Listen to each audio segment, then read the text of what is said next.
December 4th, 2023. Mr. Chansky, call the roll. Ball. Present. Jensen. Present. Maroney. Present. Scott. Present. And Zierden. Present. Rise for the Pledge of Allegiance. I pledge allegiance to the flag of the United States of America, and to the republic for which it stands, one nation, under God, indivisible, with liberty and justice for all. So before I move on to the next item, I think we're going to have some people probably coming in late just from the weather.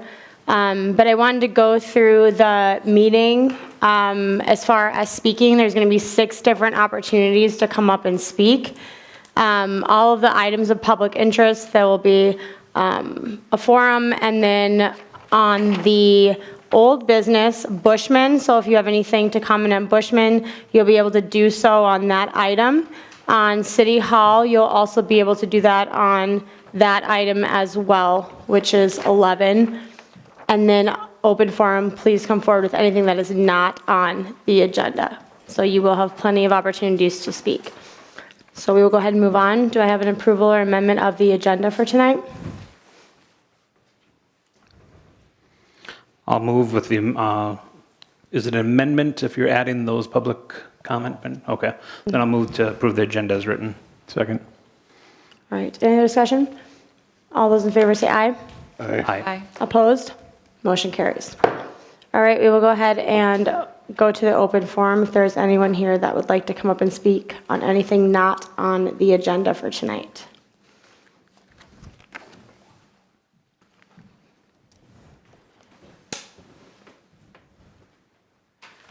Bill Toft, Greenstein, Breezy Point. Thank you for letting me speak. I just want to talk about 3 quick items tonight. One, I'm going to discuss a discussion I had with one of the disc golf designers a couple months ago. I also want to talk about some other information that I came across, and my neighbors and I put in for using the Data Practice Act a few months ago to get a data request. We were able to look at some of that information, and there was a lot of it. And out of respect, like I've said before, for all of you up there, I'm not going to use any names, past or present. The request was going back several years to get the correspondence concerning the disc golf course expansion. You guys are taking a lot of heat. You don't make enough money for the heat you're taking. The one item I'm going to speak about quickly here is that there was some discussion about whether the petitions I had turned in were valid in Breezy Point residents. I can assure you, every door I knocked on and every signature I have here was from Breezy Point, and they were taxpayers, and they enthusiastically signed. There was no bullying, there was no scare tactics involved. It really didn't bother me that you folks, some of you had an issue about that. It really didn't. What it did bother me was that there was no communication between anybody up there questioning whether the disc golf supporters documentation was real. And at one point, there were 16 or 17 form cut and paste letters that were signed by 16 different people supporting the disc golf course, and I don't believe hardly any of them were from Breezy Point. That's the only thing that really bothered me on that. Second item real quick, I'm going to read verbatim. This is from 2019. 2019. It was great to see all the players come. I'm sure if the mayor doesn't say something at the council meeting on Monday night, I will. The next 18, which he's talking about the expansion here, is a definite go. All recommendations are welcome and how the next 18 should go. In fact, some say we may have room for 2 more 18s. Someday I will join up for a social round or league night. Attached is the image of the land we have back there. Also, if anyone's inclined, feel free to drop an email to the city on the appreciation for the course. It only helps the cause with fast-tracking the next 18. 2019, so this was done before there was any council discussion, any open hearings for the public to come and have discussions, before any town halls if they were going to have such a thing, any postcards going out to alert the residents to what they were going to be impacted by it, and before the actual vote took place. But remember, they said fast-tracked. None of those things happened. There was no protocol followed. This was just ramrodded through. That is an agenda, and it was being hammered through. Maybe it's because of COVID, I don't know. but that disturbed me a lot. The discussion I had with the disc golf designer took place in front of the Super Value in Pequot Lakes. I was having a discussion with a friend of mine as I was leaving, and this person approached rather aggressively and said, I suppose you're talking crap about me. He didn't use the crap word about me now. He went on that he demanded an apology for me, and he said my group for the harassments, insults he's had. And I said, I think if anybody should get an apology, it's me. I've been called shameful and despicable. He interrupted me and he said, you are despicable, twice. So he's trying to provoke me apparently. So I started for my car, he followed me, and I said, everything I have said has come off at disc golf websites that are pro-disc golf. I can't help it that you don't like the facts. Unlike some of the fairy tale stuff that's come out of the supporters' mouths about what the benefits were to the community. And he said, like what? And I said, well, the $1,000 hole sponsorships. I've talked to the Breezy Point businesses that you mentioned, not a one, he'd remember the conversation, and they said they would not pay that kind of money because there was no economic benefit for them. He said, I have my own business, I work another job, I work 70 hours a week, I do not have time to fundraise like that. I said, well, that's what you said at 3 different meetings that I can recall. He said, I did try to compromise. I offered to move that tee box that's about 10 or 15 yards from your property line. I said, yeah, you did. I said, it still sits there. But the only true compromise was offered by Mr. Van Kampen, who approached me and Tim Olson after the April meeting, offering to drop 9 holes. He didn't like the conflict anymore, and he interrupted me again and said, no, he never said that, he wouldn't say that. And I decided I'm going to leave. But if some of you might remember about hour 3 of the April meeting, Van Kampen was up here speaking, and you can recall he did say they would drop 9 holes.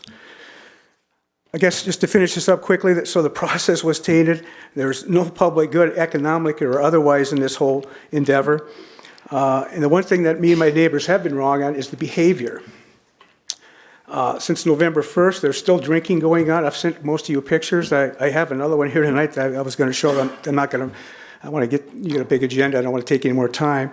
There was even drinking going on over Thanksgiving weekend down there.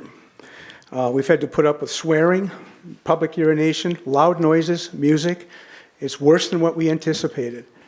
You represent us, and I'm hoping at some point that you folks decide take a step back and close this expansion and save us taxpayers some money. Thank you. Bill, if I could, the petition that you mentioned, Yes. is that a more recent petition that's been provided? I did 2 petitions, one in January of this year and one in March of this year at the bequest. Actually, Mr. Jensen asked me to get another petition, so I went out and got another one. I turned both of those in, and I know there's... Again, you guys have to do your jobs, and I don't mind the validation process or the questioning if they're real, as long as it's done equally on both sides, which it wasn't. Yeah, I guess I'm asking because I wasn't aware that an additional one had been submitted. So I wasn't sure if you were still talking about the original one that goes back to almost the first of the year, or... Yeah, I turned one in February, or March it was. There were 52 signatures on it, demanding the closure of the disc golf expansion. I turned that in to Mr. Ike. Thank you. Thanks. Thank you. Thanks, Bill. Anybody else? Have anything?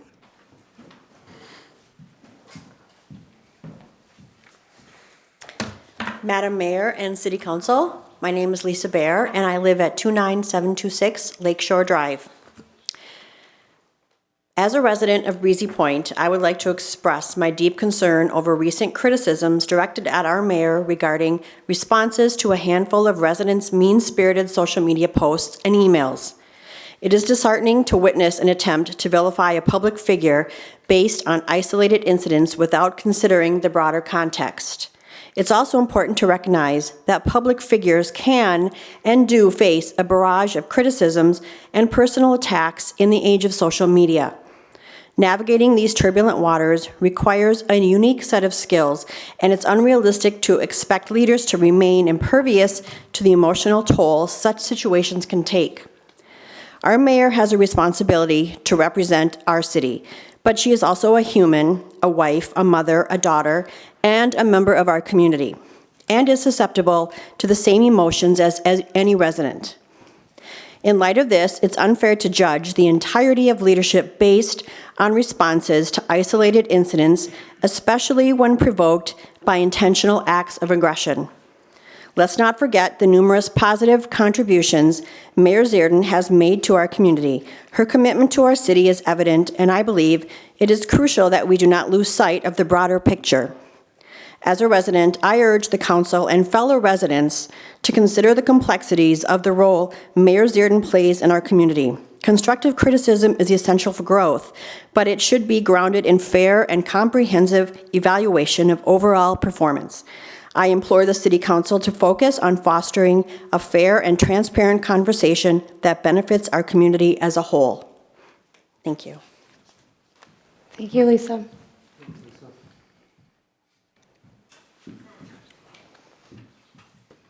Anybody else? All right, we will go ahead and move on. Chief Sandell?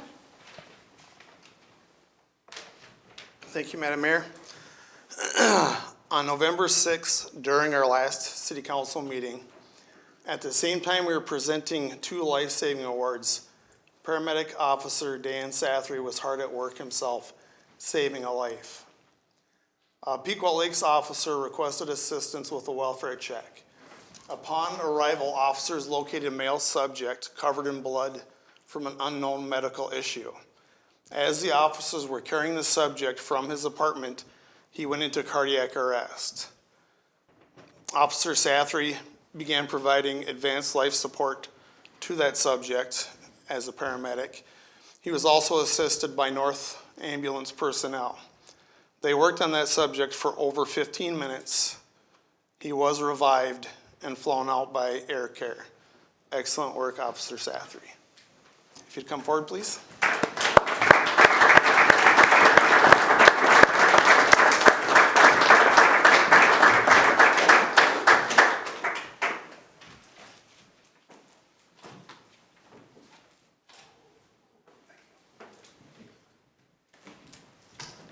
Give him another round of applause, guys.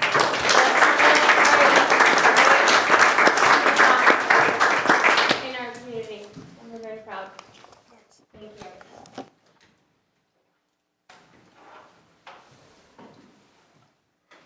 All right, we will go ahead and get started on the budget and levy presentation. Thank you, Madam Mayor, members of the council. Tonight, we're here to talk about, it says, I have to say 2024, I'm not sure why it says 23. 2024 budget and levy. Again, it says 2023. Look through this 100 times. So what we're here tonight to do is to discuss the city's 2024 budget and levy. This would be the final budget and levy for 2024. The purpose of here is first I'll go through that budget and levy, and then afterwards, per statute, council will hold a public hearing for you to hear from the public regarding the budget, and then after that, it'll be time for you to deliberate and consider adopting the budget and levy for 2024. The presentation I do have for tonight follows the memo that I included in the council packet, and I also had printed copies there in the back if anyone wants to follow along. What this meeting or this discussion is not, is to discuss property valuations. That's done at the beginning in the spring of each year. Property valuations are set by Crow Wing County, so the Crow Wing County Assessor's Office provides preliminary valuations to each property owner in Crow Wing County in the spring. You normally receive that about March, April time frame. That is when you have, during that time, we've given a time when you can come and contest or ask questions about your valuation. Then goes to the county and ultimately is set by the county board. So the city council does not have a direct authority or role in setting those valuations. So if anyone does have questions regarding their valuation of their property or their tax classification, I encourage you to direct those to the Crow Wing County Land Services Department. So what is a levy? A couple things just quickly. This is pretty much same information presented in September when we did our preliminary, but I want to go over it again. Tax levy is the amount of money or revenue a governmental entity must collect through property taxes to ensure a balanced budget. The levy is calculated by subtracting the anticipated non-tax revenues, so permit revenues, land sales, reimbursements, grants, etc., from anticipated expenditures. So you take our expenditures, subtract non-tax revenue, and that comes with what we need the tax levy to be to ensure a balanced budget. The city does have 4 levies that make up our total tax levy. Those are the general fund, the EDA fund, the cemetery fund, and the debt fund. So we're going to talk about a little bit how we calculate property taxes. So first happens is an estimated market value is determined by the assessor's office. So that's your valuation. Both individual property owners get it, and then the city as a whole gets it. So first here we're talking about the city as a whole. That is then applied to a statutory formula. As a former colleague of mine put it, it's kind of this magic box. The number comes in and out pops. We call the tax capacity of the city. So then we take the city's levy. So again, what we're proposing on taxing. So our income. Subtract that by the tax capacity of the city, and that gives the city's tax rate. Okay, so we set levies in dollars, not percentages. So you'll see the levy this evening is set in a dollar amount. Your property value and tax rate, how those things work together is, I like to always say, it's a pie, and then is the levy. This is how much money the city needs, and your property's tax capacity, the valuation of your property determines how big your slice of that pie is. So that was for the city. Then we go to an individual, again has a property value, which then comes with tax capacity. Multiply that by the city's tax rate, and that's how you get your individual property tax. So let's go into detail what we're looking at for 2024. Per the Crow Wing County assessor, actually, Daniel, I think we have the wrong presentation. That's why this is screwing me up. This is the 2023 presentation, not the 2024 presentation. This would explain why it said 2023. I apologize. Budget, finance. Finance. Budget, 2024. And, nope, not that one, 'cause that's the one we just opened. Here, do date modified for me. Now go to the top. That one. There we go. My apologies. The last few slides have been the same. So we're just going to jump through everything I just said because that changed. All of this is the same. Let's get to the actual numbers. Here we go. So for 2024, taxes payable 2024, the city has an evaluation from Crow Wing County of $871,190,000. Once you apply the statutory formula, that comes with total tax capacity for the city of Breezy Point of $8,995,298. The levy that is being presented tonight is $3,213,518. So when you divide that by the tax capacity, you get a tax rate of 35.724%. How changes in the market value? So our $871 million market value is an increase of $99,500,000 over 2022. Or 2022. So last year. Our tax capacity has increased over $1 million from last year. The levy, as we'll talk about and we'll break down shortly, is an increase of $260,000, so that's $260,000 new dollars. And the tax rate of 35.724% is actually 1.237% lower than it was last year. So use an example of an individual property value, how this would look. So if an individual had a property with a taxable market value, and this is a single family residential property, of $350,000, they would have a tax capacity of $3,500. Multiply that by the city's tax rate of 35.274%, again based off of this proposed levy, that property would have a city taxes of $1,250.34. Because that would just be your city taxes. So how the effects of tax rates, the tax rate going down 1.237%, how that affects it is that a property that had a 3,500 tax capacity this year, paid for taxes payable this year based off of last year's, is paying, we'll say $43.30 less next year than they would have this year, or more this year than they would have next year. So if your value stayed the same, I understand most time people value it not, but if your value had stayed the same, you'd actually see your taxes go down $43.30.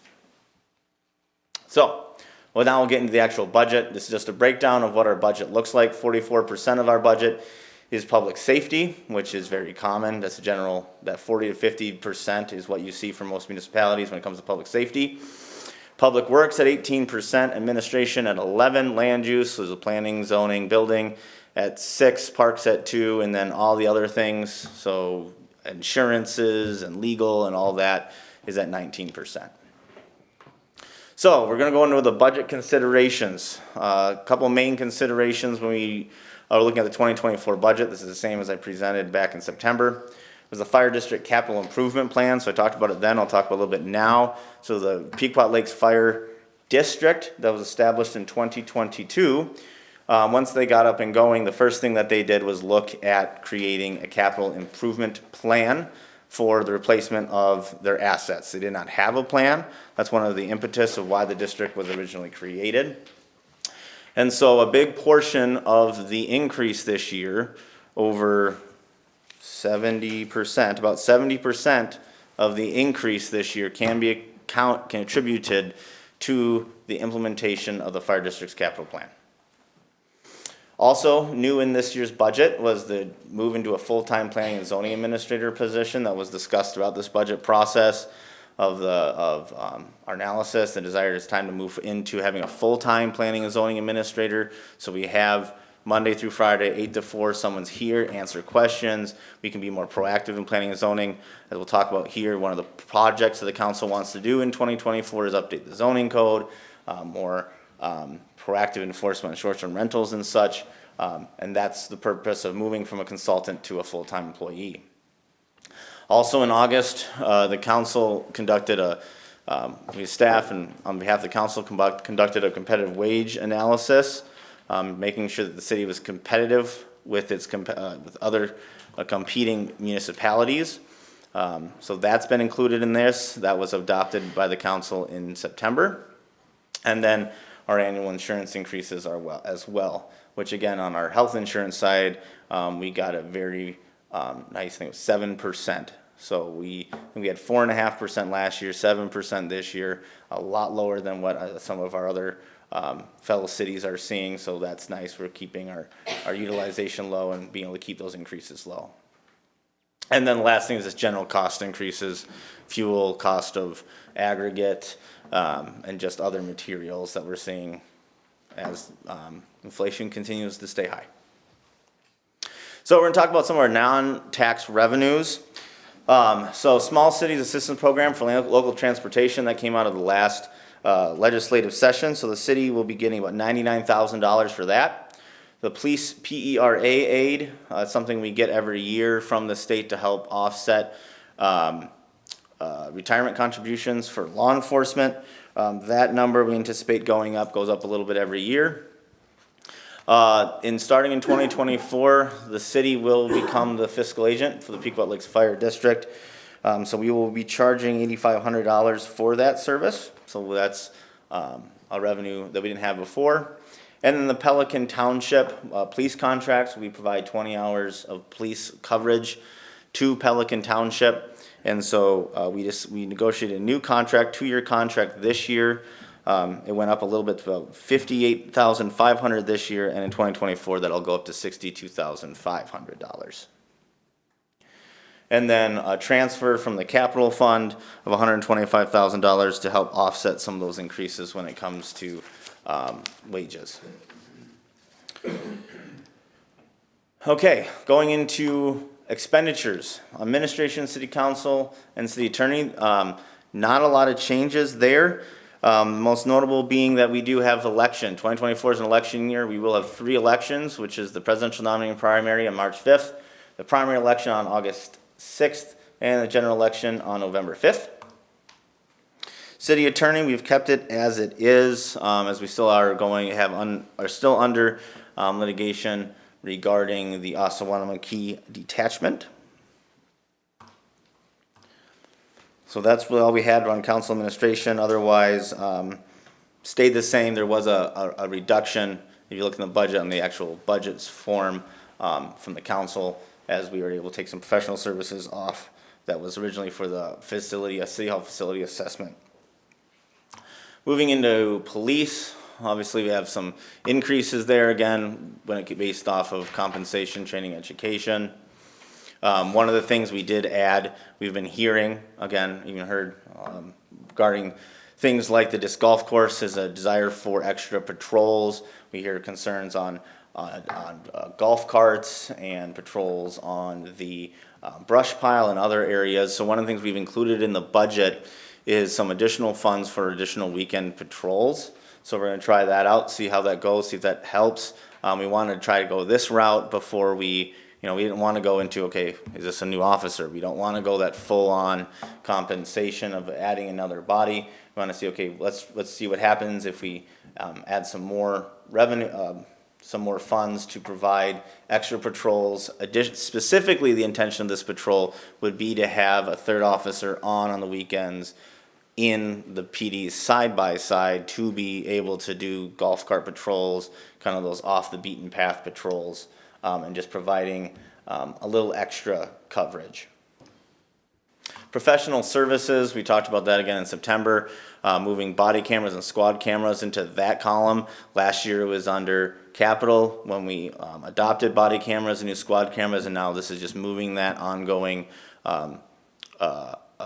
contract into professional services, as well as adding some additional data storage, as this takes up a lot of data, all the squad cameras and body cameras, all that footage that has to be maintained.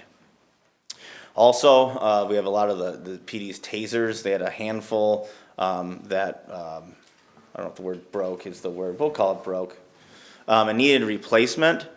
And so like most of the things this world's going, we're recommending, Chief Sendell recommended going to a new taser contract to get all the city's tasers updated so they're all the same.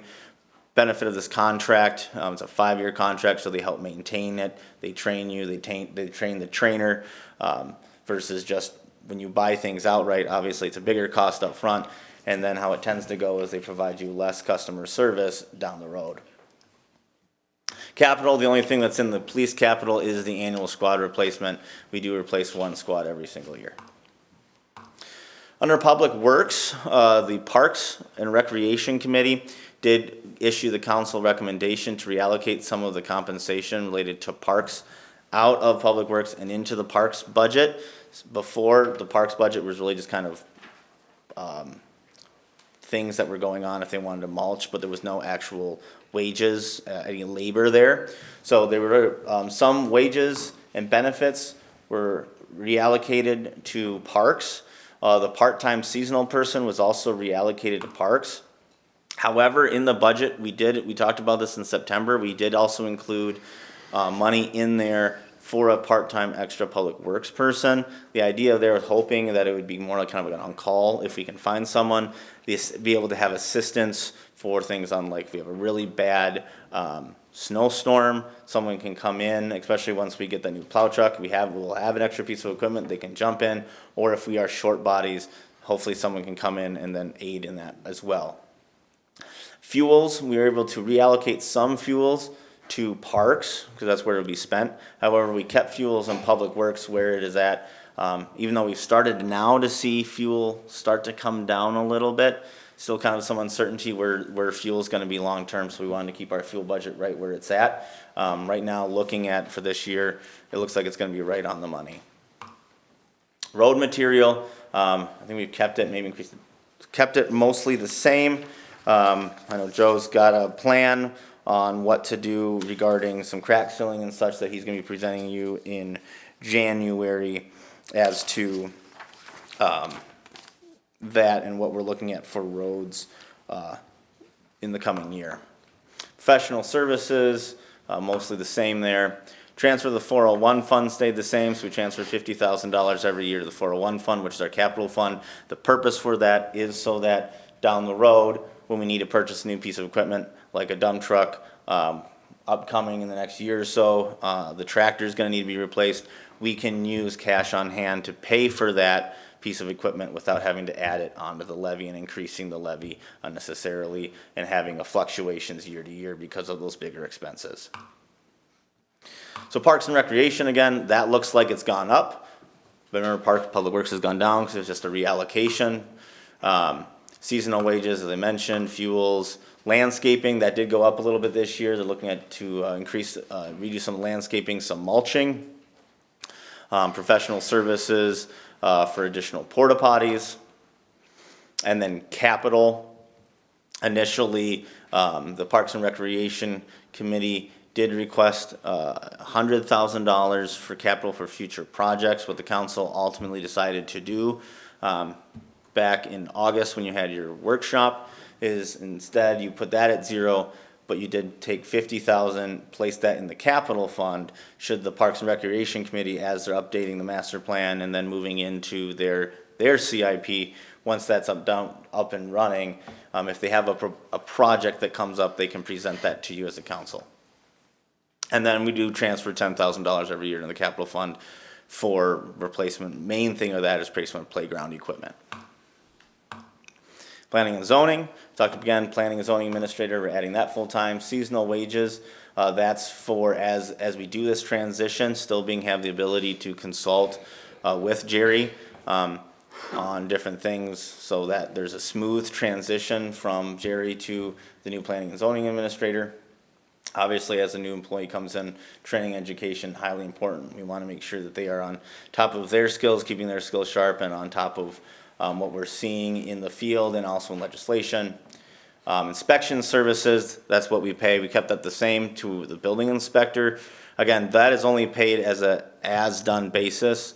So there's a formula that based off of the building permit, for permit reviews and then inspections, the building official gets a certain percentage of that. So if there's no permits, no inspections, there's no fee.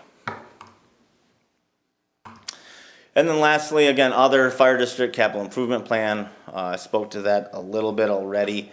That is about $180,000 increase over last year. I will speak to this, the point, when the district discussed this and they acknowledged that this is a big jump, the intention of the capital improvement plan is now, once it is in place, it is a fixed, essentially, cost per year to fund all 25 years of that plan. So in 2025, when we come in a year from now to talk about 2025 budget, that amount that we put to capital is the exact same as it was this year, and it'll be the same year after that. The only changes should be is operations, if a little bit of operations have to change. The other thing that might shift it is based off of currently how the district allocates its budget is based off of a formula that takes into account things like property values and call volumes over a 5-year period.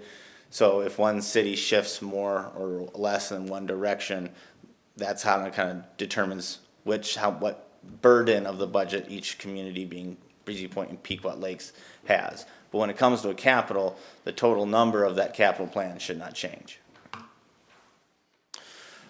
Professional services. Where am I here?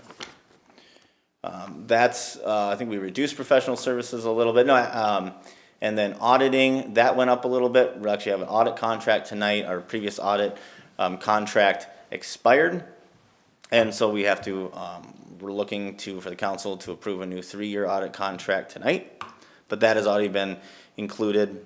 Prosecution fees went up slightly this year. I think they went up $1,000. That is the first time County Attorney Don Ryan has increased our fees for prosecution in over 5 years.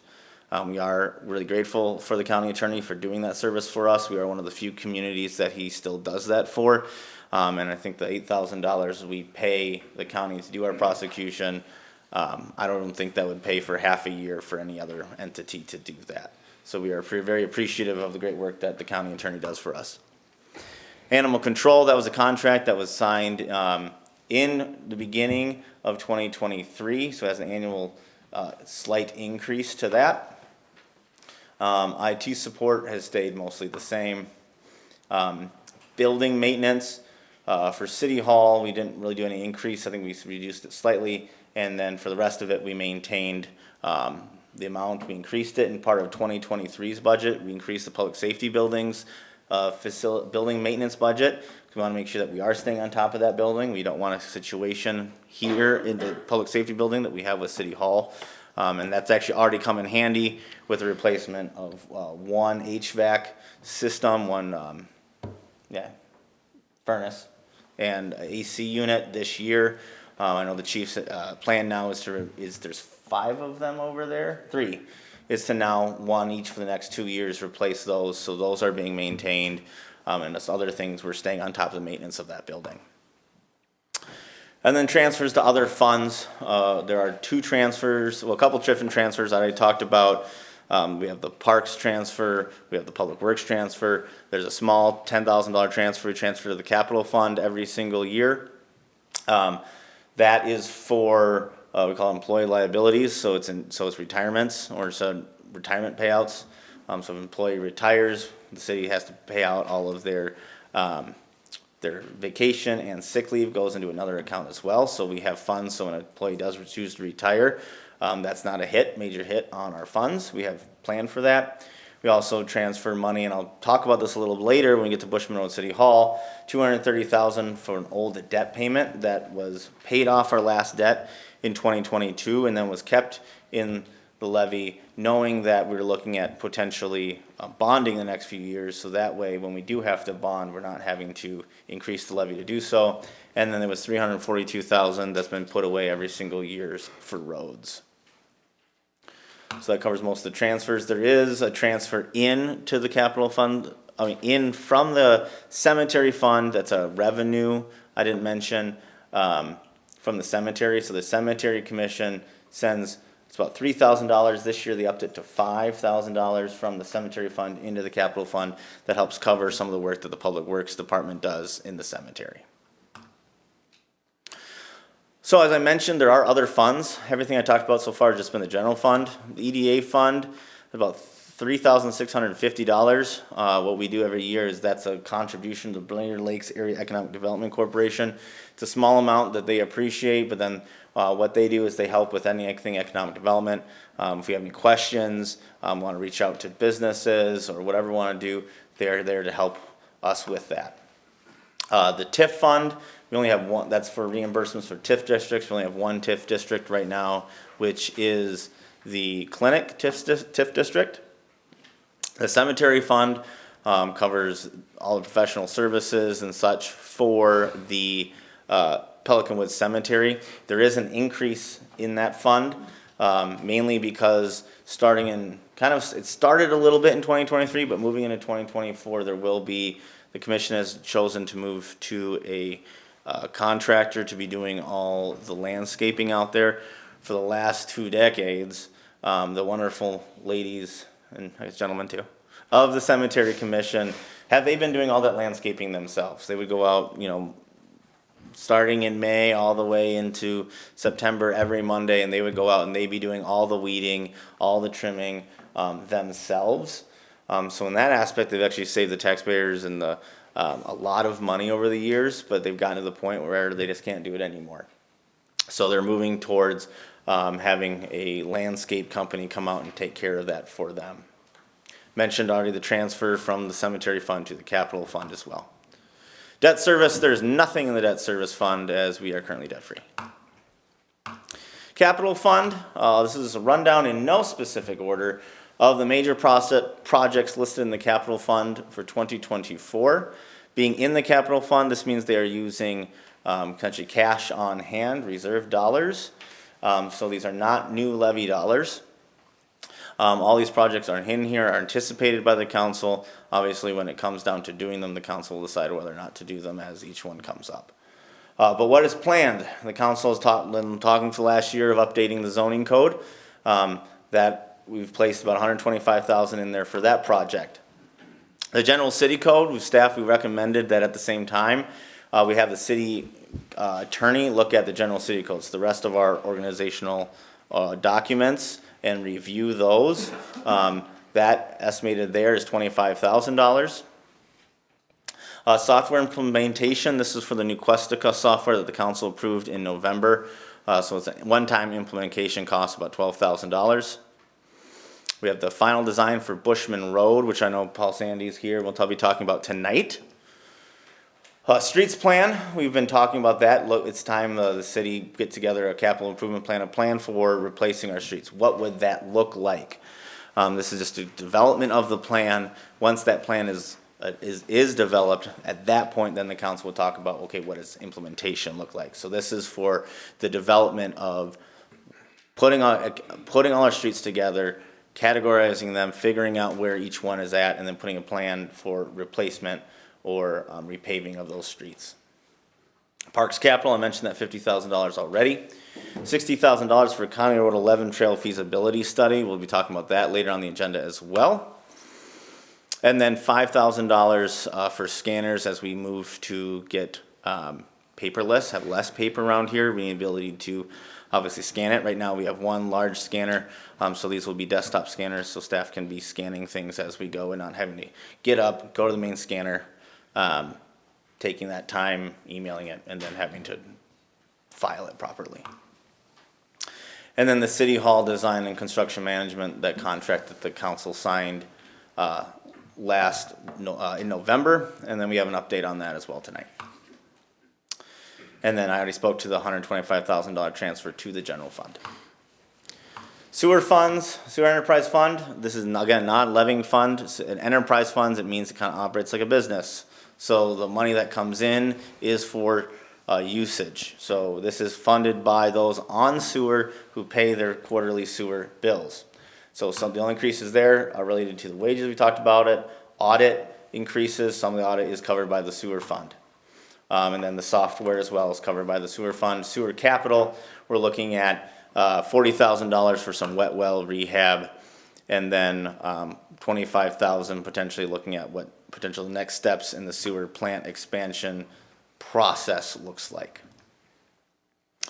So, getting it down to the brass tacks, we're almost done here. We're looking at a general fund with a total expenditure of $3,795,368, an EDA fund of $3,650, cemetery fund of $37,775, and nothing in our debt fund, totaling $3,836,793. Okay, the reason I included these three is these are your levying funds, so we're not talking about the sewer enterprise fund here. Again, we determine the levy by taking that total $3.8 million amount, subtracting our non-tax revenues. So we've identified just over $600,000 in anticipated general fund non-tax revenues, nothing in the EDA fund, $39,000 in the cemetery, and nothing in the debt. This comes to just under $645,000 in anticipated non-tax revenues. So when we subtract that from the total budget expenditure, it comes down to a general fund levy of $3,189,868, an EDA fund levy of $3,650, a cemetery fund levy of $20,000, and a debt fund levy of $0, for a total levy of $3,213,518. That is what's being considered tonight. This is $260,779, or 8.8%. more than what was levied in 2023. And again, over 70% of that 260 is can be attributed directly to the fire district capital improvement plan. This final levy is $13,404 lower than the preliminary levy that was set in September. So with that, I guess I'll take any questions the council has immediately. Otherwise, I will yield the floor for the official public hearing on this proposed budget. Did you mention the amount for the fire district capital levy? The official amount, Yeah. actually, I can tell you the amount, the expenditure amount, the total, this is total amount. I don't have it that broken down in front of me of what's operating versus capital, but the total, for the city in 2024 is about 306,000. So that's operating capital, and there's a little bit every year that also goes into the fire relief fund. That's the, retirement for the firefighters. Page 6 of the packet has it broken down, I think. Does it? Did I break that down? Maybe I did break that down. I think it has 114,840 for operating. You probably, I did do that. You're right. 176,529.53 for capital. Yes, thank you. Thank you, Councilmember Ball. So that is in the memo, yeah. So operating is 114,840, capital is 176,529.53, and relief is 14,644. So that's where you get that 306,000 number. Do you happen to know, you had mentioned that with no more debt payments, a certain amount of debt payment obligations still being included in the levy over the years? I'm just wondering what amount are we still levying for debt when we don't have any debt payments? It was 230,000. So that was, that's what the city levied in 2022 to pay off that remaining general obligation bond from 2012. And then that was determined to be kept in the levy because we anticipated future debt payments in the next few years. And that's on page 2 of this memo. Yes. Anyone else? Any questions? Okay. With that, Madam Mayor, I will yield the floor and encourage you to open the public hearing on the 2024 budget and levy. All right, so we will open the public hearing for the 2024 budget and levy. Anyone who has anything that they would like to come up and discuss, please come forward and state your name and address. My name is Ted Schatzko. I'm at 8296 Eagle Lane. I'm talking about the budget and the levy presentation here. I've talked to 4 people from the county. I've talked to our city administration already, and there's nothing anybody will do anything for it. I built a home up here, and it was not fully finished last year, so I didn't have a full tax. I didn't have the opportunity, or I didn't take the opportunity to come in front of the board, the county, or anything else. And these 4 different places have all said to me, that's too bad. Well, I've done some work on this, and I think there are like 5 different sections in Breezy Point. And right now, things are being valued by section. Within a mile of my home, there are 5 homes within 2 years with the same basic footprint. There's $94,000 in value different. This is totally wrong. And I don't know why it's that way. But all the county tells me is they have to look at it to change it. I said, well, then why do I have to pay the higher taxes? Are you going to give that back to me when you redo it? No. The city, same thing. That's what it is. This is wrong. You people are supposed to be the ones that are helping us. I don't have a curb and gutter on my yard. I don't have street lights. You walk outside after dark and it is black. And other cities that only have 2,500 people, their taxes aren't as high as ours. They're not trying to put up elaborate buildings. And they've got curb and gutter and they've got lights. So I'm just trying to say isn't there a better way to spend our money to help the people that are paying the bills? Any comments? That's up to you guys. Commissioner Chansky, do you want to just kind of discuss who sets that from the county as far as? Mr. Schatzko, Matt, he did meet with me, and I understood where he was coming from. Okay.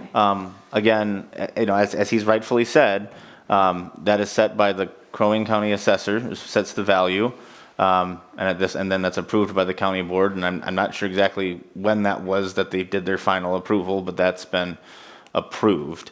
I will say, again, I don't want to, don't want to overspeak, because I don't know all the details, but as part of, in Minnesota, there is a property tax reimbursement program. I cannot speak to everyone who's eligible for that, but they do have, if your value increased over a certain percentage in a year, and I think it's over 10%. Well, that's because of my build Yeah. and not finished. Yeah, that is something I just want to encourage you to look into. Again, unfortunately, I can't help you with this year's valuation, but I just wanted to say that that's something to look into in the future. But I've been told I can also file with the county or the state. You know what that costs? Money. $300 to $400. Now, why would I want to spend another $300 to $400 where the city or the county says, well, this is why we did this, and then the state says, okay, I just lost that money, plus I'm paying the taxes. I came from the metro area, and there are some cities down there right now that taxes are going sky high, and they're pushing people right out of their homes. Now, I don't know, everybody probably knows who I am because they stop and tell me I do such a nice work and everything else, but I do it myself. I don't hire it done. I don't have that kind of money. And when these people come by and say it looks nice, you're really improving the neighborhood, this is what hurts me. And I feel that I'm paying for it. I do want to address the streets and the curb, and so that's one of the reasons why we are starting the streets plan. We have never put one in place, so we don't have any plans for how we're going to be looking at that. But I will say currently in the city of Breezy, we have a 50% assessment, and Nisswa has a 0%.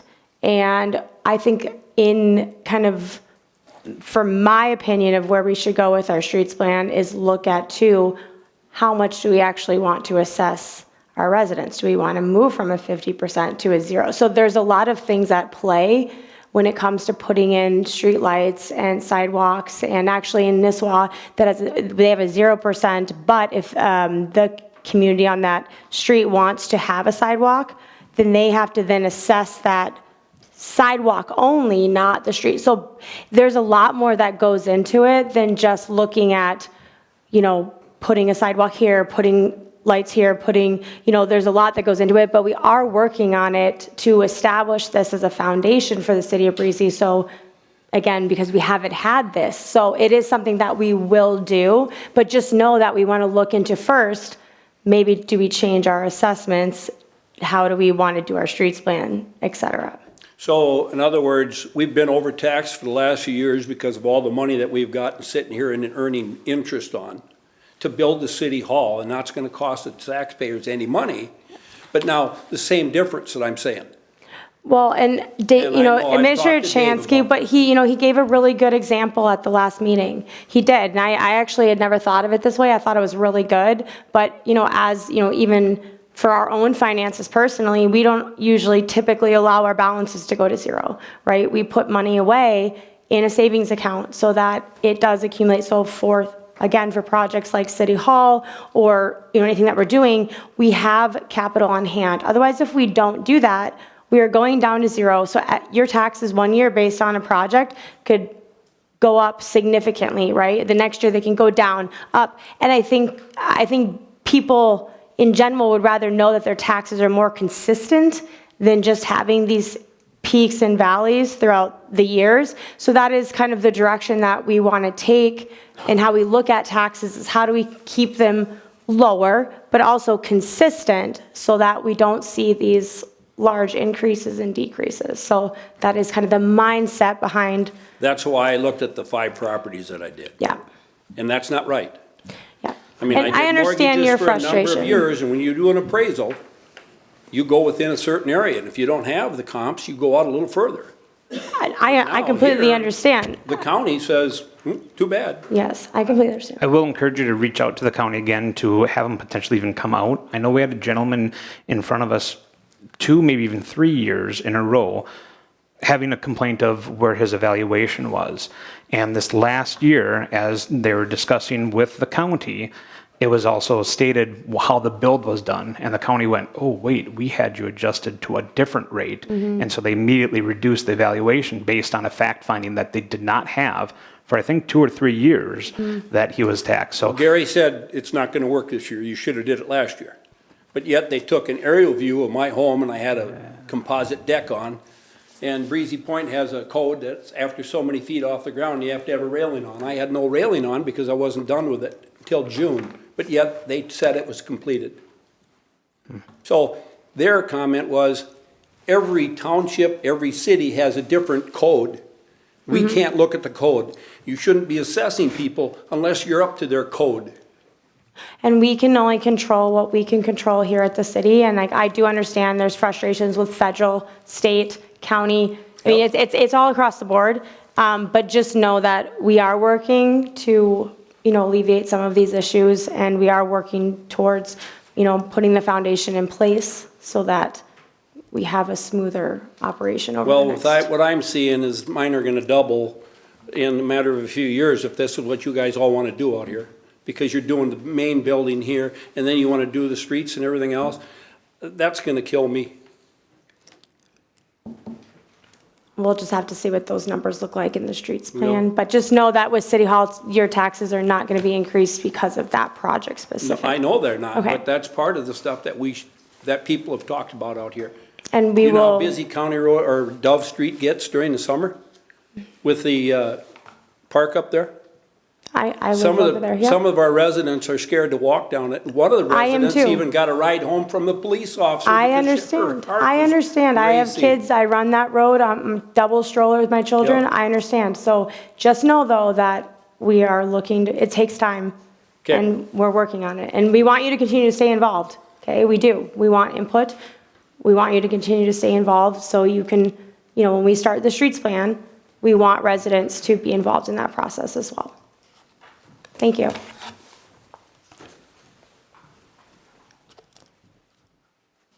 Anybody else want to come up? Some comments for the levy? All right.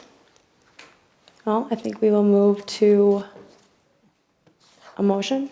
Yep, so Madam Mayor, members of the council, so to officially adopt your 2024 levy and budget, including your packet is Resolution 16-2023 that does adopt that levy of $3,213,518 and all the city's funds for 2024. So recommend considering adopting that resolution. If you have any interest in changing that, then the numbers, and you would have to change the numbers in this resolution. So that's what Resolution 16-2023 does. I'll make a motion to approve Resolution 16-2023. I'll second. Okay, any other discussion? Yeah, I would like to have us think a little bit about the total final tax levy for 2024. If I'm understanding what the city has been doing, which is essentially taxing as a part of the levy for future capital needs. And in addition to that, now that we have no debt payments, we're adding over $300,000 to the levy to address the fire district capital needs. Do I have that correct? We're adding about 180. So it was at 120 and we went up to, so the increase over last year is 180. I don't know why we wouldn't be able to reduce the levy by 180,000. I mean, if we're essentially already factoring in an amount of money that we have no need for specifically next year, I guess that's where I'm just a little uncomfortable with why would we have to set the levy as a final amount as what's proposed. So I guess my thoughts is we would reduce the levy proposed for 2024 by 180,000. And we would still have the money needed for the fire district capital. And then some, actually.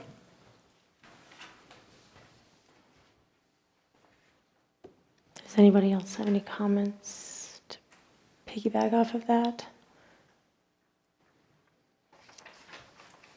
I feel like I'm comfortable with where we are at. We have had 2 workshops, probably 5 to 6 hours totaling in those 3 workshops for the budget and the levy, and we have in depth gone over these.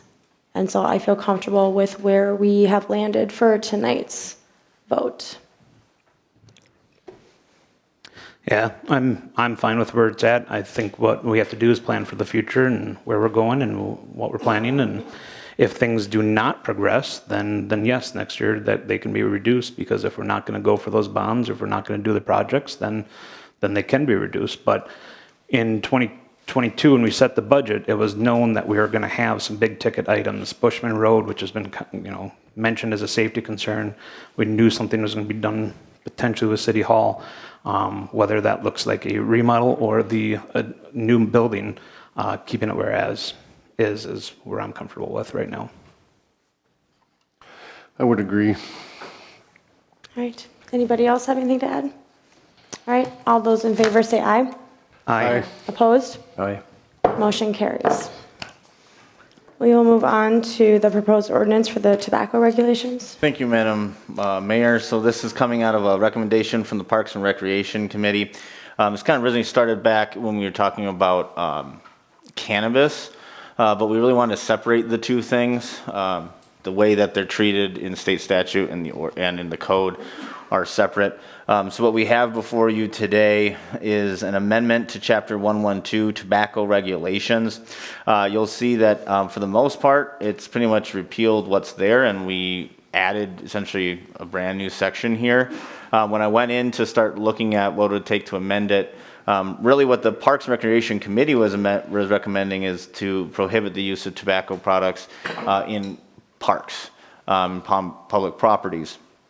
And as I went in to figure out, okay, well, the best way to do that, one of the things I realized is that our current ordinance is actually was out of sync with state statute. So it still had 18, had not with tobacco 21 that was passed. So it was state statute restricts it to 21. That's been that way for a couple of years now.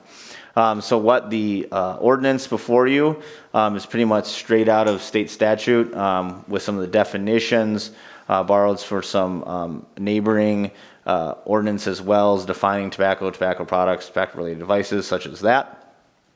But then you get into general provisions. Those are pretty much straight out of state statute on the restriction of use by persons under the age of 21, position of giving to someone under the age of 21, selling.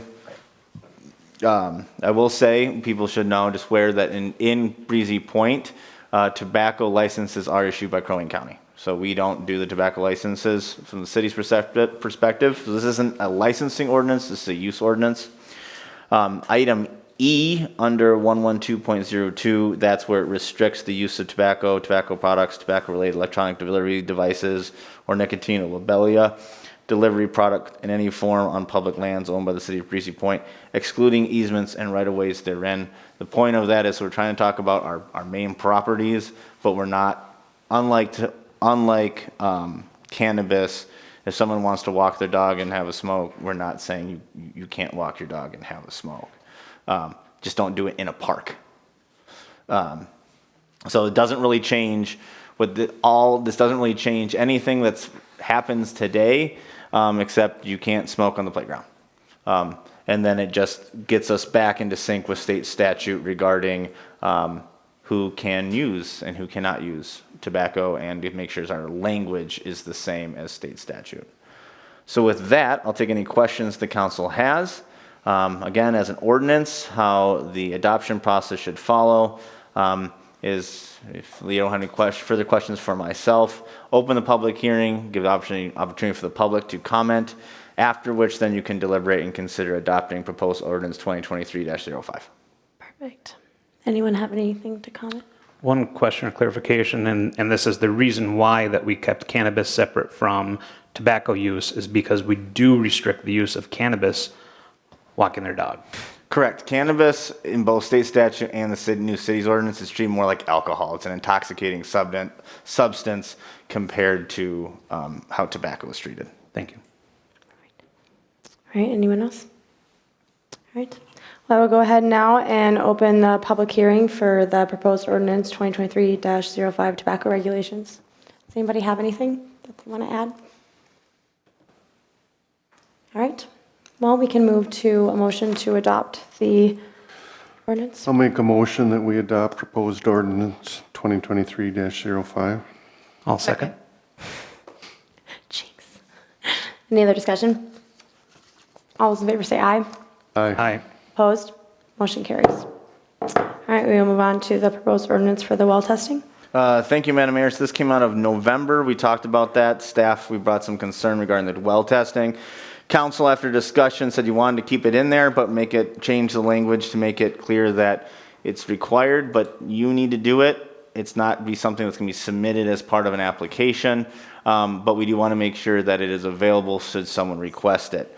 So what this does is it amends Chapter 115.003 G 2 and 3, points 2 and 3. So instead of saying documentation shall be provided in each situation for the annual tests and the 10-year tests, it changes it that water quality tests for these things shall be conducted either annually or minimum every 2 years, depending on what we're testing for. And documentation of such tests shall be made available to the city or a guest or a prospective guest upon request. So it has to be done, and if we request it, it needs to be made available. So that is all what this amendment does. Okay. Do we have any discussion on that? All right, so I will go ahead and open up for a public hearing for the proposed ordinance 2023-06, the well testing amendment. Does anyone have anything they want to add to that? All right. Can I get a motion? Also move. Second. Any other discussion? All those in favor say aye. Aye. Aye. Opposed? Motion carries. On to hunting. Thank you, Madam Mayor. This is also something I called out last month during the agenda forecast. So Councilmember Jensen brought it up to our attention and was asking some questions in the city's Chapter 131 of the city code regarding hunting. So that's what the code that talks about using use of firearms, bow and arrow. And what it came down to is a little vague on is hunting allowed on city-owned properties, yes or no. Ultimately, conferring with the city attorney, how it's kind of worded now, especially under the bow section, we do restrict firearms, but under the bow section, it kind of said, well, it's up to the property owner, you have to get permission, which he said that would apply to the city too. They would need to ask us permission to use it. But he said if the city's intent and desire would be just to say there is no hunting on public land, he would advise that we actually do an ordinance that just says that. So that's what proposed ordinance 2023-07 does. So under 131.01A prohibitions, we just added a number 10 that is it is unlawful for any person to hunt in any manner, including but not limited to the use of firearms or bow and arrow on property owned by the city of Breezy Point. Okay. Do we have any discussion on that or any questions? I do have a question. I'm just wondering how this ordinance potentially interacts with what I found to be in the public safety frequently asked questions. It says the city does not regulate hunting and taking of game by bow and arrow. It is governed by state law. So on one hand, we're saying it's governed by state law, and yet we're entertaining an ordinance to prohibit it. The ordinance to prohibit it, it's been around forever. It's 131-07. You know, I was approached by residents, and mainly I think because where the disc golf course expansion has been hunted for years. Residents said, you know, deer hunting, they don't let their children, you know, stay out of the woods, which is a pretty good general rule of thumb, whether it's firearm or archery. And then I contacted Chief Sandell. Everybody knew about the firearms, but, you know, once we did some digging, yes, there has been an ordinance preventing it for many, many, many years. But the way it was written, permission of a property owner must be received. And when I talked to Administrator Chansky, I mean, I've pheasant hunted for many, many, many years. It's written like you go up to the farmer and say, "Can I hunt your land?" So it's always been there. It's not a change, it's just making the wording, because the city never had any intention of allowing hunting on the public land. And to Councilmember Scott's question, also I looked at, the DNR statutes as well.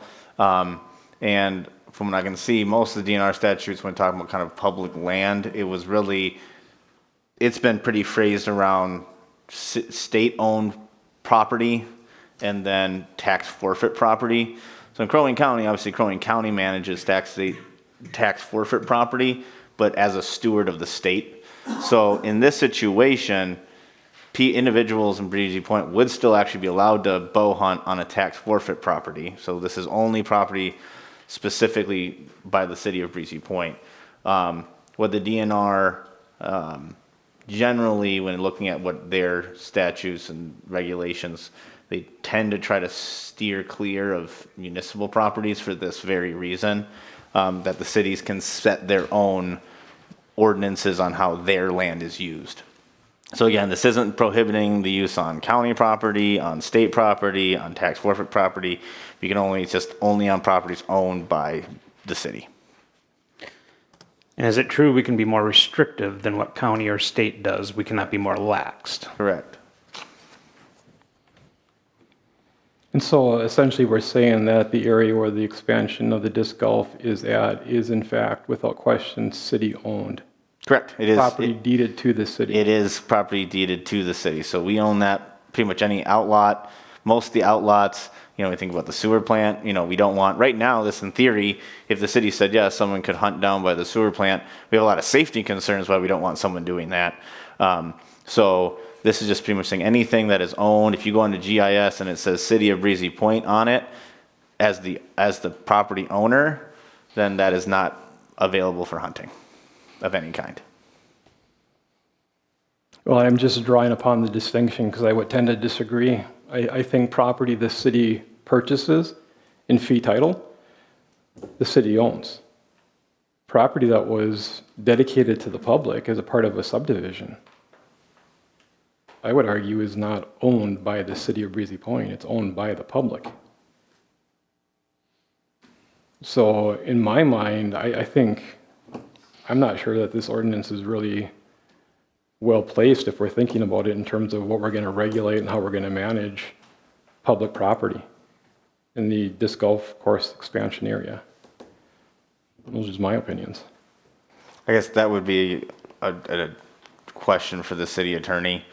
From what I understand, especially with this land that we're talking about, the disc golf course expansion, it is owned from consideration of the state of Minnesota and Crow Wing County. It's owned by the city of Breezy Point. Anyone else have anything? All right, so I will go ahead and open up public hearing for the proposed ordinance 2023-07, hunting on public properties. Anyone have anything they want to bring forward? All right. Can I get a motion? I'll make a motion to adopt proposed ordinance 2023-07. I'll second. Any other discussion? I just have a question. Well, Am I not allowed to ask a question now? you can come up. Go ahead. Okay. State your name My name and is address. Gervais Wilhelm, and I live at 29764 Mohegan Circle. I'd like to understand that hunting thing because I live next to a property that has been purchased, but nobody's doing anything to it. It's lots of woods. And a doe ran through yesterday with an arrow stuck in her side, and I was horrified. I didn't think people could hunt within the city limits. What is that? What is the rule, really? I don't want anybody back there with a bow and arrow in my, 100 feet from my house. Well, as Administrator Chansky said, tax forfeited land, the city has no control over. It's not tax forfeit. You Somebody can owns it. also, and I'll maybe talk to Chief Sandell, I don't know if you want to answer that question as well. Yeah, so you are allowed to hunt on your own private property or someone else's private property if they've given you permission, or tax forfeit property. So a neighbor of yours could hunt their own land with a bow and arrow. It wasn't his, it was. Well, and it could be coming from another neighbor's quite a ways down. It's hard to say where it came from. If it was hit with an arrow and it did not kill the deer, it could have run for miles. Okay. It just seems so uncivilized to hunt within the city limits. It is allowed. Thank you. All right. All those in favor? Aye. Aye. Opposed? Aye. Motion carries. All right. Can I get a motion to approve the consent agenda for tonight? So move. Second. Any other discussion? All those in favor say aye. Aye. Opposed? Motion carries. On to new business. Transportation Alternatives Grant, Mr. Chansky. Thank you, Madam Mayor. So this was something that on the council's workshop on November 16th was brought before for consideration, just education on this Transportation Alternatives Grant that Crow Wing County is seeking to apply for. This would be for a prospective trail on County Road 11. What the Transportation Alternatives Grant does is it provides funding for primarily non-motorized forms of transportation. What they were looking to apply for is the maximum amount for our area of $800,000. And if granted, this would be for fiscal year 2028. The grant does have a 20% local match. While Crow Wing County would be the project sponsor, so they'd be the ones to apply for it. When it comes to the TA grant, the city of Breezy Point would be responsible for that 20% local match, as well as for all costs related to the design and construction of the proposed trail above any awarded grant amount. And should the trail be constructed, the city of Breezy Point would be the owner of the trail. So while the trail would be located in Crow Wing County right-of-way, the city of Breezy Point would be the owner of the trail, and therefore would be in charge of all regulations around the trail and management and maintenance of the trail as well. So what was requested from Crow Wing County as they prepare to submit this TA grant is attached is a resolution that pretty much says that the city of Breezy Point is in favor of it, agrees to apply for the 2028 Transportation Alternatives Grant intended for the CASA 11 Trail Project. Further resolved that the Transportation Alternatives funds are awarded, the city of Breezy Point and Crow Wing County shall participate in matching grant funds and other project costs as defined by current Crow Wing County Highway Department cost participation policy, which again right now is the city would be 100%. You had some questions coming out of the workshop about TA. Couple of them, one of them being questions about motorized. Also, I did part of this rely on Paul Sandy with WSB, who's also doing the Bushman Road. He's done a lot of TA grants in his career. So some of the more details, if you have questions about that, I know I kind of prepped him. He'd be free to talk about those as well. But generally, TAs for non-motorized forms of transportation. So the intent that if this trail is constructed, that it would be a non-motorized trail.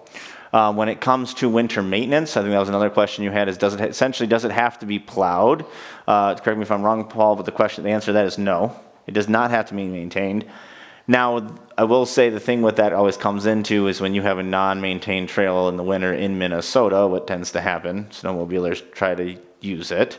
Obviously, then it comes down to city policy, what you want for that. Kind of generally when it comes to Minnesota and trails in the winter, most granting entities are pretty lenient of like, okay, if you're not going to maintain it and you're going to allow snowmobilers to use it, you can.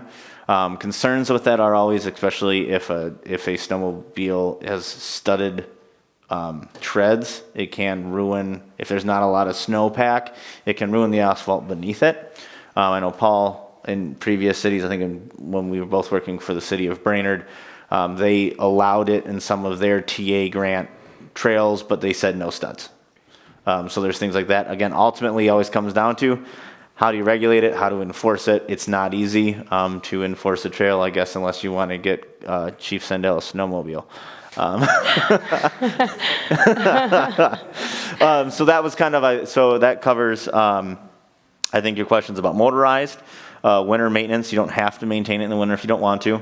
And then maintenance, how that agrees, I think, Paul, if you correct me if I'm wrong, there's a general agreement. It's about generally the agreement that is put together by MnDOT and the federal government, because these are federal funds administered by the Minnesota Department of Transportation, is that the city agrees to maintain it essentially for the life cycle of the trail, which is generally 20 years.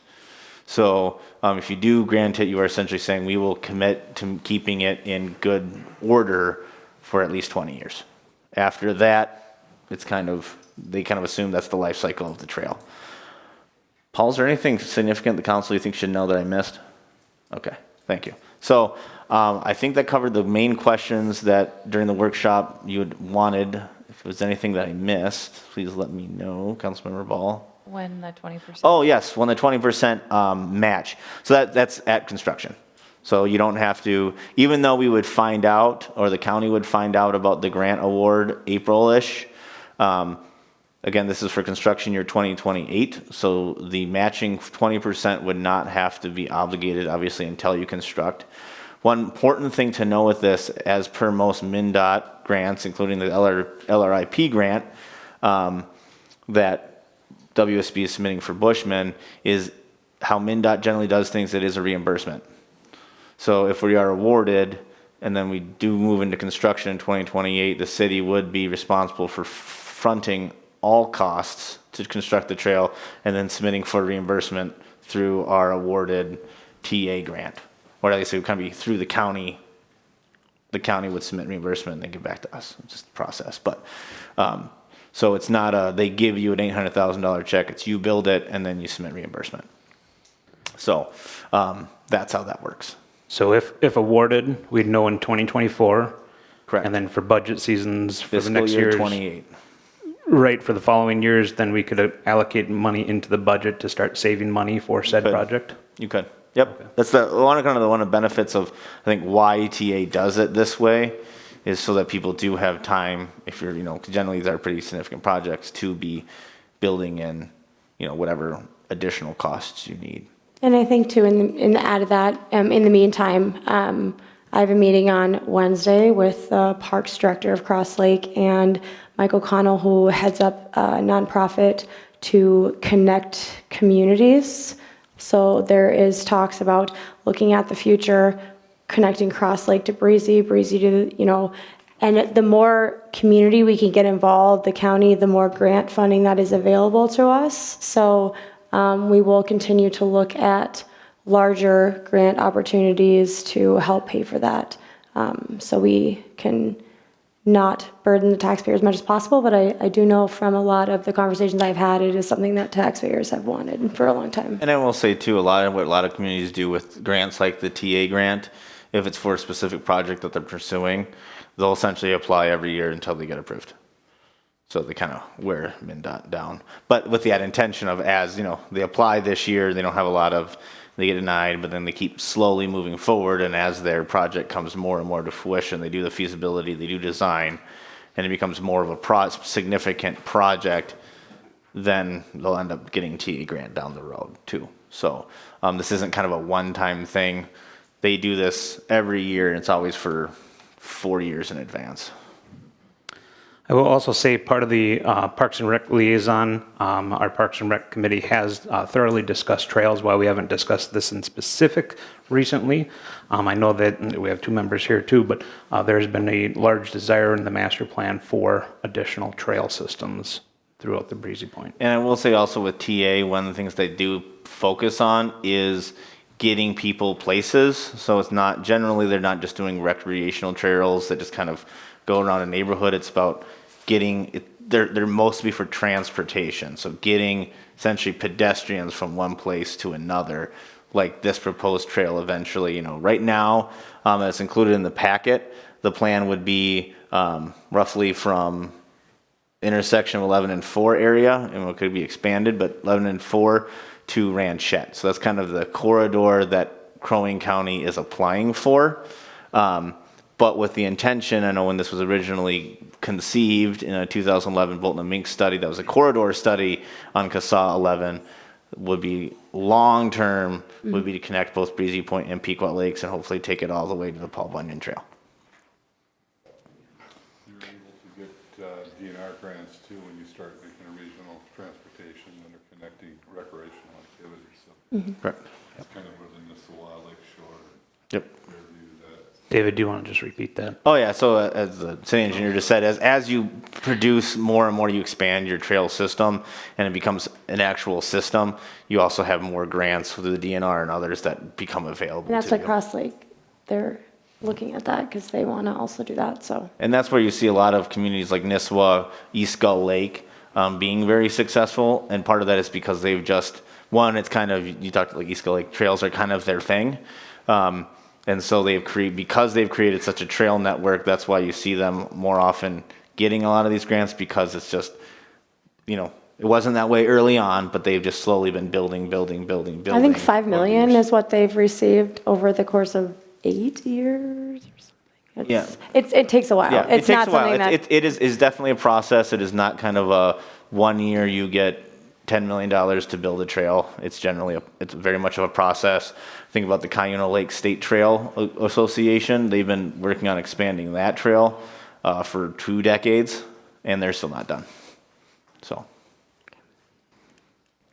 I know it's a difficult question, but any ideas to what we can anticipate on average annually to maintain the trail? I mean, clearly it's going to be less during the initial few years. Just be kind of nice to have some general idea of what we're looking at. Joe, do you have any comment on, 10-foot asphalt trail? Obviously, crack sealing, kind of similar things to a lesser extent what we do a road, or comment I on couldn't that? do the math like right here on the spot quick enough, but 10-foot crack sealing is generally $1.50 a foot, so probably every 50 feet you're gonna have a 10-foot crack. That's $15 times, I don't even know what our lineal length is, but that would be kind of your minimum every 1 to 10 years, depending on how bad it cracks. I'll come up with something and email you a typical range based on what we see on other roads. Okay. Yeah, well, that's fine. And then would there be the ability to amend the resolution? I thought I heard that if awarded, the city would be responsible for the total amount up front and then get reimbursed. I just wonder if that would be something good to include in the actual resolution. Who knows how many of us will be sitting here potentially in 2028, right? I guess So- you could. I don't know exactly what language you want to put in there. That's just general TA guideline. I believe, correct, Paul? Was that correct? You want to come up here if you could. And if it's too cumbersome to modify the resolution, I think as long as it's somehow incorporated in the motion, just so that it can be acknowledged, those making the decision at the time, that it comes with the city completely upfronting the costs to construct the trail, correct? Yeah, so that's where, to that extent, I would actually say I would encourage that route of just, in addition to approving this resolution, the council's recognizing that, should the trail be constructed, the city would be responsible to all costs up front. Yeah, I don't think there'd be any problem with that. So generally, MnDOT has like guidelines to put in a resolution like this, and as long as you're covering those bases, a lot of counties or cities will just add things to help support the resolution, kind of like we did with the Bushman Road one with the 3 pages. So they have like their general content that they need, but then you can always add that, and I don't think that would be a problem, adding that either to the resolution or to a motion. But if it's for the purpose for future education, I think just adding it to the motion would probably be the easiest thing. This resolution was drafted by Crow Wing County, so I guess I'm a little hesitant to amend their resolution, so. Are you making that motion so as is? Right, I'll make a motion to adopt Resolution 18, 2023, with the addition of acknowledging that the city, if the grant is awarded, is responsible to pay all the upfront construction costs. I'll second. All right, any other discussion?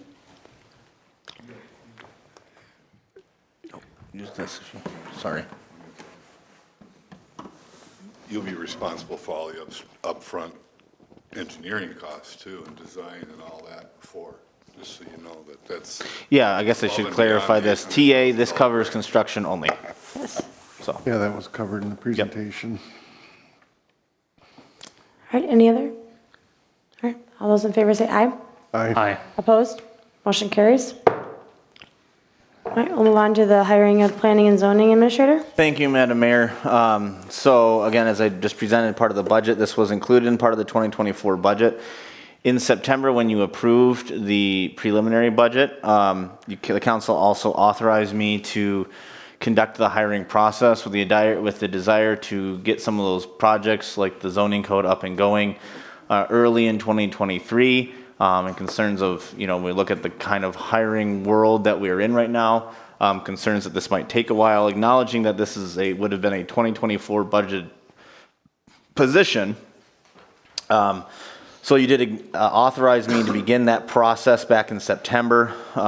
In the memo, again, I included some of the benefits. Again, these are what we've been talking about from the beginning, from previous memos, the desire of being able to provide faster response times to inquiries, faster permit turnaround times, being able to be proactive and regularly reviewing the zoning code, implementing comprehensive plans, conducting code enforcement, and then also being able to relieve pressure off specifically the deputy clerk, office manager, so off of Deb. Right now she does a lot of the planning and zoning support, so we'll be able to take that off of her. The full-time person will be able to do pretty much all of that, which is including public notice preparation, publication of the meeting packet, development of zoning resolutions, intake and issuance of building permits. Those are all things that Deb does on a daily basis. It takes a lot of her time, which means some of her extra deputy clerk duties then kind of end up on the back burner. So allows more time on other projects that we have going on. Also right now, pretty much Assistant Administrator Ike and I kind of tackle short-term rentals. So this person will be fully in charge of short-term rentals, so it'll free some time up for us as well. So as to the hiring process, council, again, you authorized that in September. Then we began that, posting the position. In September, you also approved the job description. In late October, a interview panel of myself, Deputy Clerk Runksmeyer, and then also Planning Commission Chair Marcy Weaver interviewed 5 candidates for that position. After that had been interviewed, we identified one candidate that really rose kind of to the top of the pack.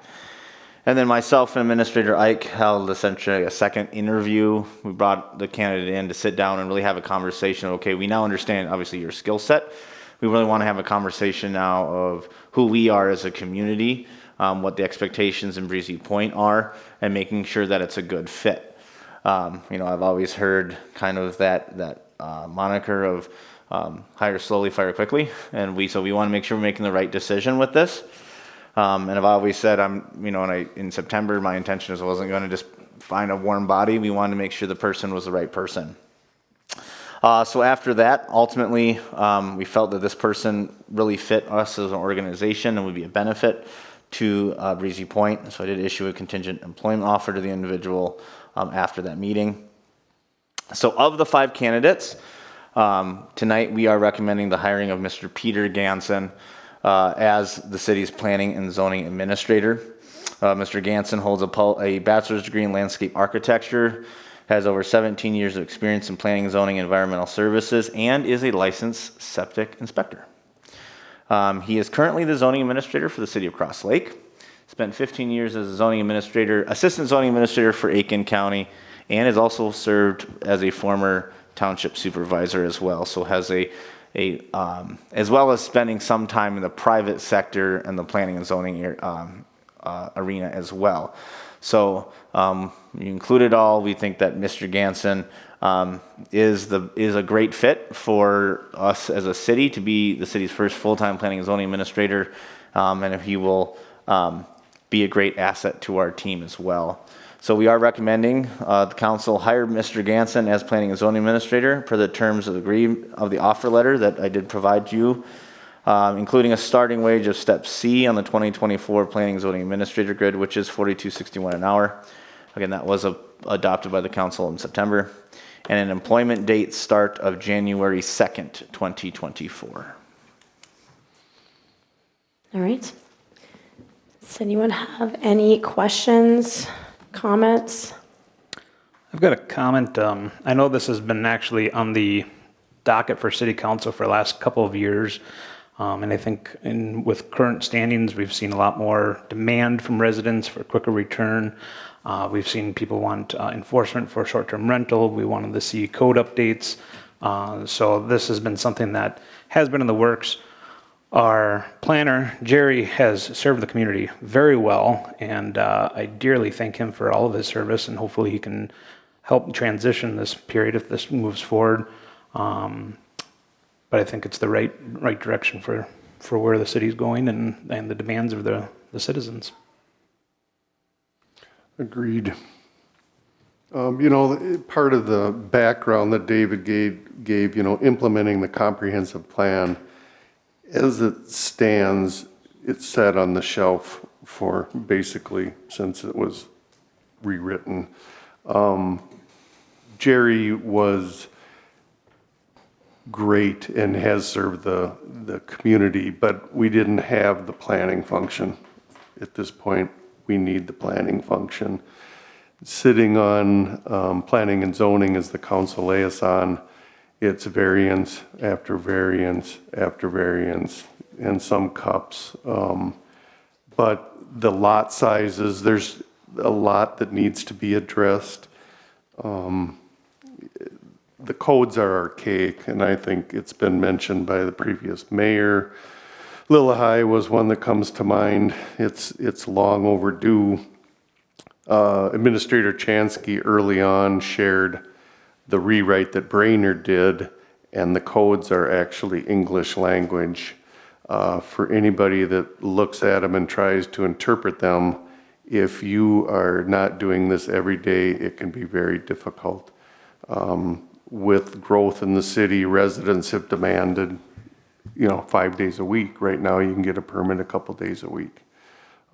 It makes sense. And with short-term rentals, we need to offload that from Administrator Chansky and Assistant Administrator Eck. And I will add, because I know some residents have been a little, didn't really know why we looked at wage increases and everything, and I think that this is a good example of why we felt that we needed to do that, because we didn't want just a warm body. We wanted somebody with the experience that he has to be able to come in and to attract talent. Sorry, Cross Lake, that we're stealing your planning and zoning person.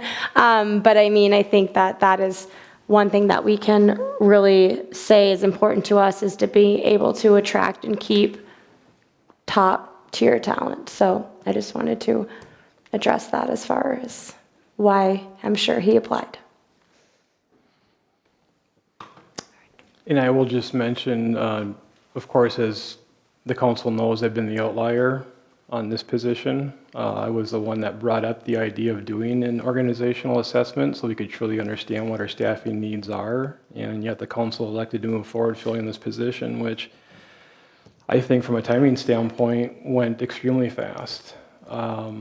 So I'm not sure that I buy into this idea of hire slowly. Nothing against the individual that's recommended to be hired tonight. I don't know the individual. It's more of the process. And in my view, the council not having spent any time whatsoever truly understanding the full scope of what the city needs. Do you want to share yet what was said about this position in the organizational assessment? I have not gotten permission from Mr. Okay. Cohen to do so.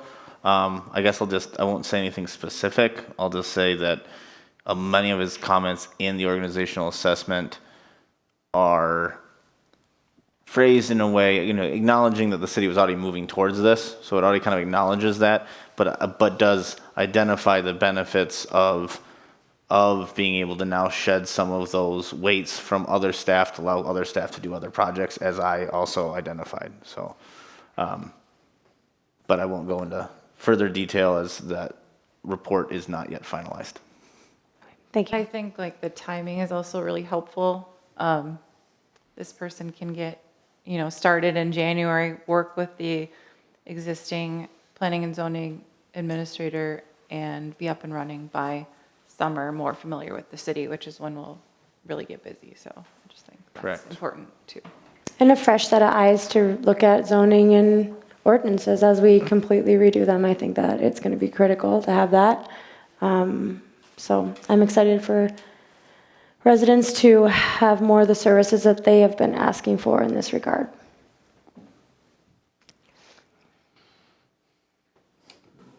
I'll make a motion to approve the offer letter of employment. I'll second. All right, any other discussion? All those in favor say aye. Aye. Opposed? Aye. Motion carries. Okay, we'll go ahead and move on to the audit contract. Thank you, Madam Mayor. So as I mentioned, as part of the budget presentation, our previous contract with Clifton Larson Allen expired after the 2022 audit. So for those that might not be aware, again, audits are always done the previous year. So even though we're in 2023, it was the 2022 audit. So in 2024, we'll be doing the 2023 audit. So after the 2022 audit that occurred in 2023, that contract expired. Attached in your packet is a new proposal from CLA and Mary Reedy, the lead auditor, for fiscal years 23, 24, and 25. The reason we're just recommending going back with Clifton Larson Allen for this 3-year term is again, as the city is transitioning from accrual accounting, which we did this year. So we, as part of kind of the 2022, again, when we hit 2,500 residents, state statute said we had to move from cash accounting to accrual accounting. So that's been a ongoing transition. Also, looks like we're going to be needing as we do that transition. State statute also has regulations regarding how your chart of accounts is set up. So we're looking at that we will probably be updating our chart of accounts in 2024 as well. So the auditor will be obviously very involved in that, making sure we're doing it in the correct manner. And so by sticking with CLA, we have someone who's both familiar, an auditor is familiar with the city, and also from an auditor that the staff is also familiar with, so making sure we continue to have a smooth audit process. Obviously, we want it to be accurate. So that's why right now we're just recommending sticking with CLA. You can see the costs in there for 23, 24, and 25.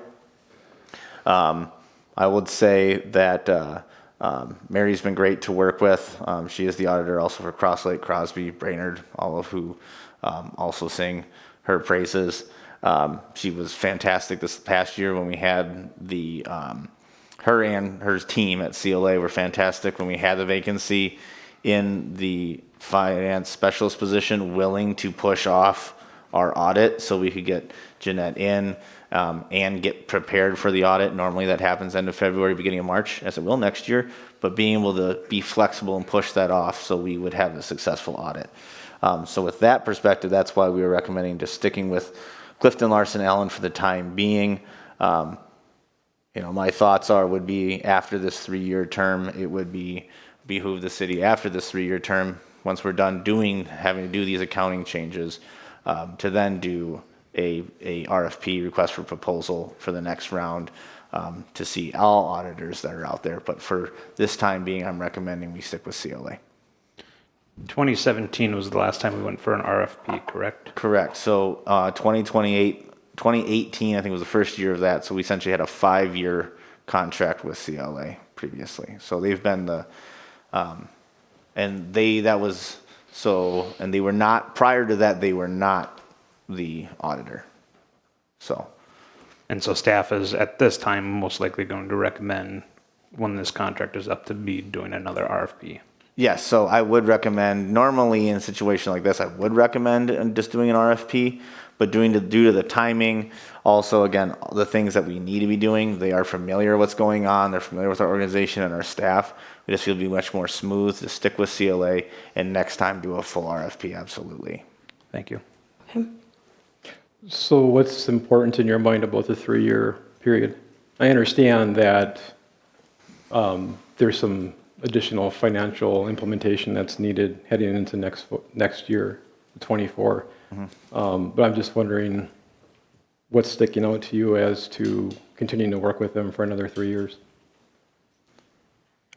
You as know, opposed to, 3 years is kind of what we've been seeing, has kind of been the standard that we're seeing. I know last time they signed a 5-year.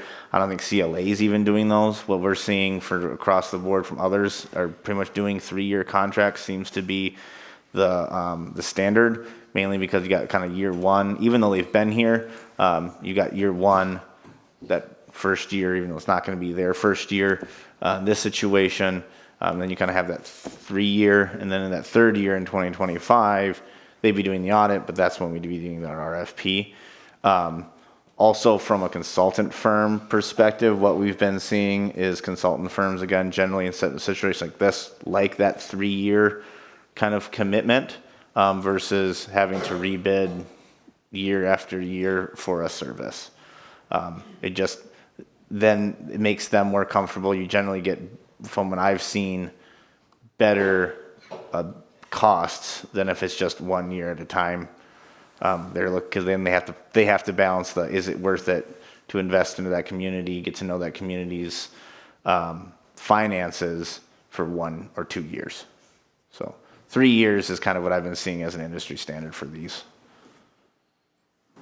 yeah, I just recognize, as I'm sure everyone else is, that if this is approved, they will effectively have been working with the city for 8 straight years in a row. And to me, in the audit world, that's kind of where you want to, prior to you get to that point, go out and see what other options are out there. Keep people competitive, if you will, if nothing else. So that's where I have just a little concern with the 3 years and the fact that we had just got through with a 5-year agreement with them. Does anyone else have anything to add to that? No.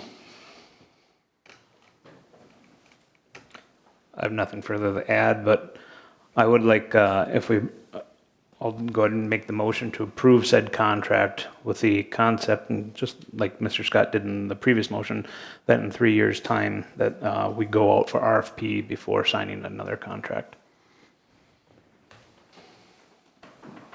I'll second. All right, any other discussion?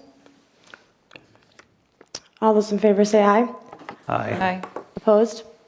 Motion carries. All right, we'll move on to the Chickasaw Circle rezoning. Thank you, Madam Mayor. So back in August, White Birch petitioned for the rezoning of parcels 1017142, 1017142, and 7011423. So if you go into the map, Daniel, one of the maps in the further down, you want to do what they're proposed. Do that one right there. Thank you, Madam Mayor. So these are currently 3 parcels on the southeast end of Chickasaw Circle, Chickasaw Lane. Currently they're zoned R1, so it's low density residential single family. They requested to be zoned to R4, which is multifamily, to put in 4 townhomes, so 8 units, townhome units in clusters of 2. So 4 clusters of 2.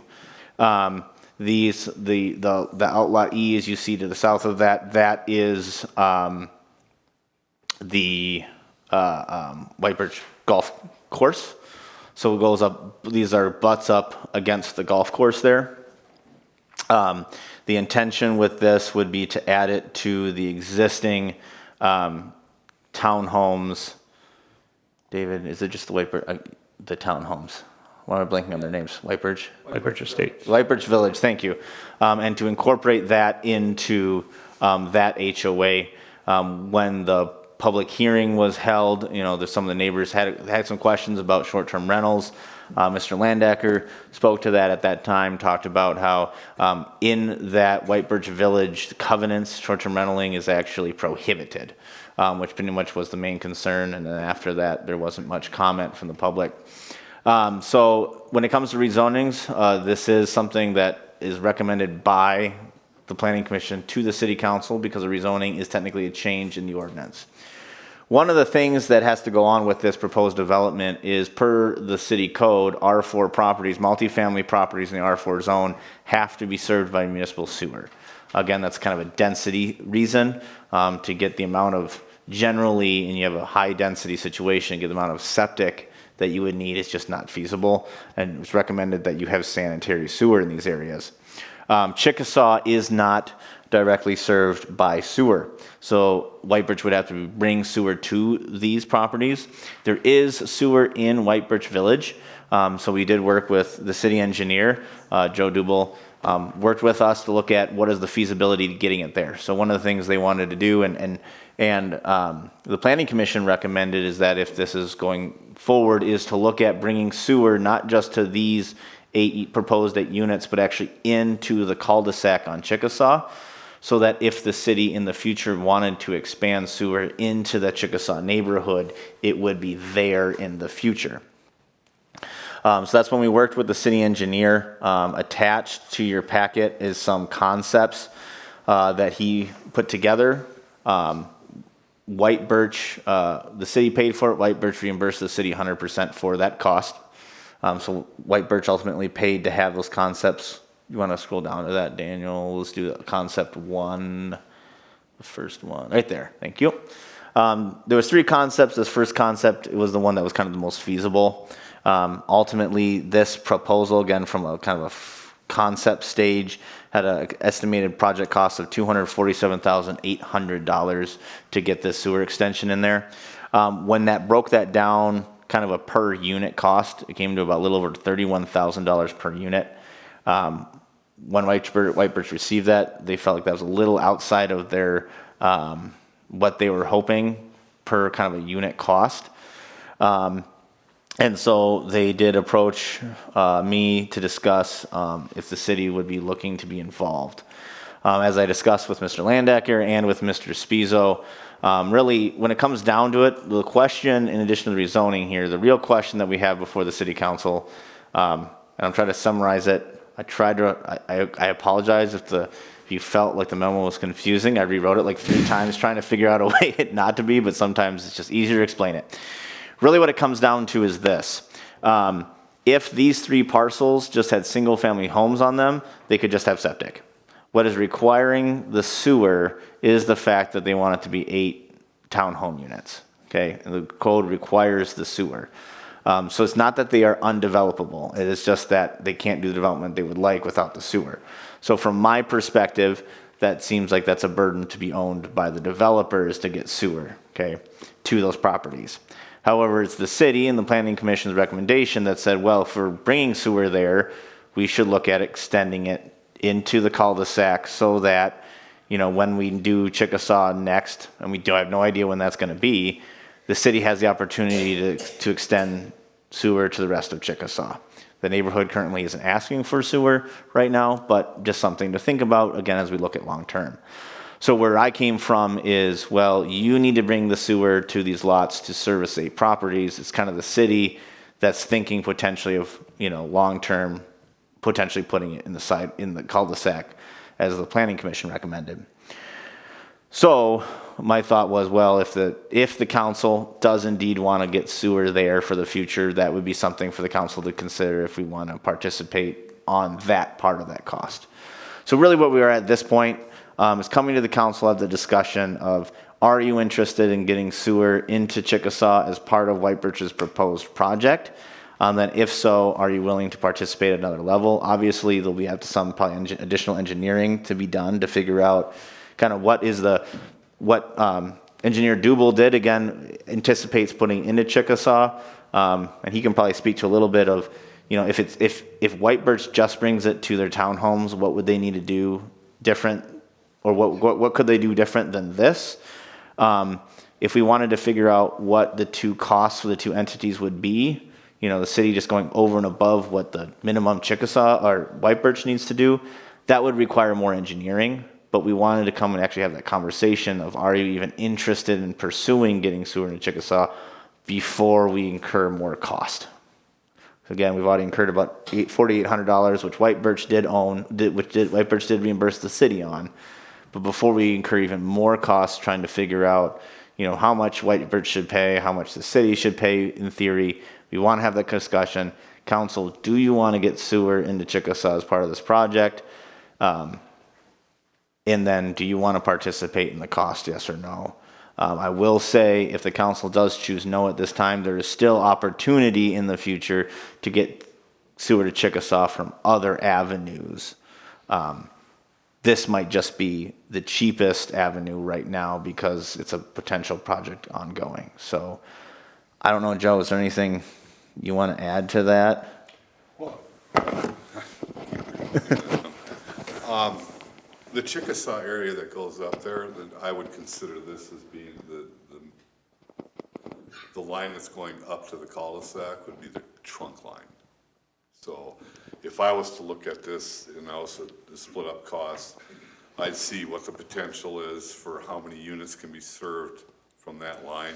If there's 30 up there, easily an 8-inch line can serve them, but it still acts as a trunk line. So that would go into the consideration of a lot of responsibility would end up going to Chickasaw, which would come back, that development would come back when it does get serviced eventually. Or the loss of this would be, you'll have a 1 8-inch line going up into the cul-de-sac that'll sit there unused. And that would be the cost that you take on. What is it your opinion that if the city chose not to participate, White Birch would not have to do as, the level that they would have to do to service properties would be less? Yes, it would be less. Yeah, so part of what we're getting is that $247,000 figure takes into account that desire to get sewer into Chickasaw.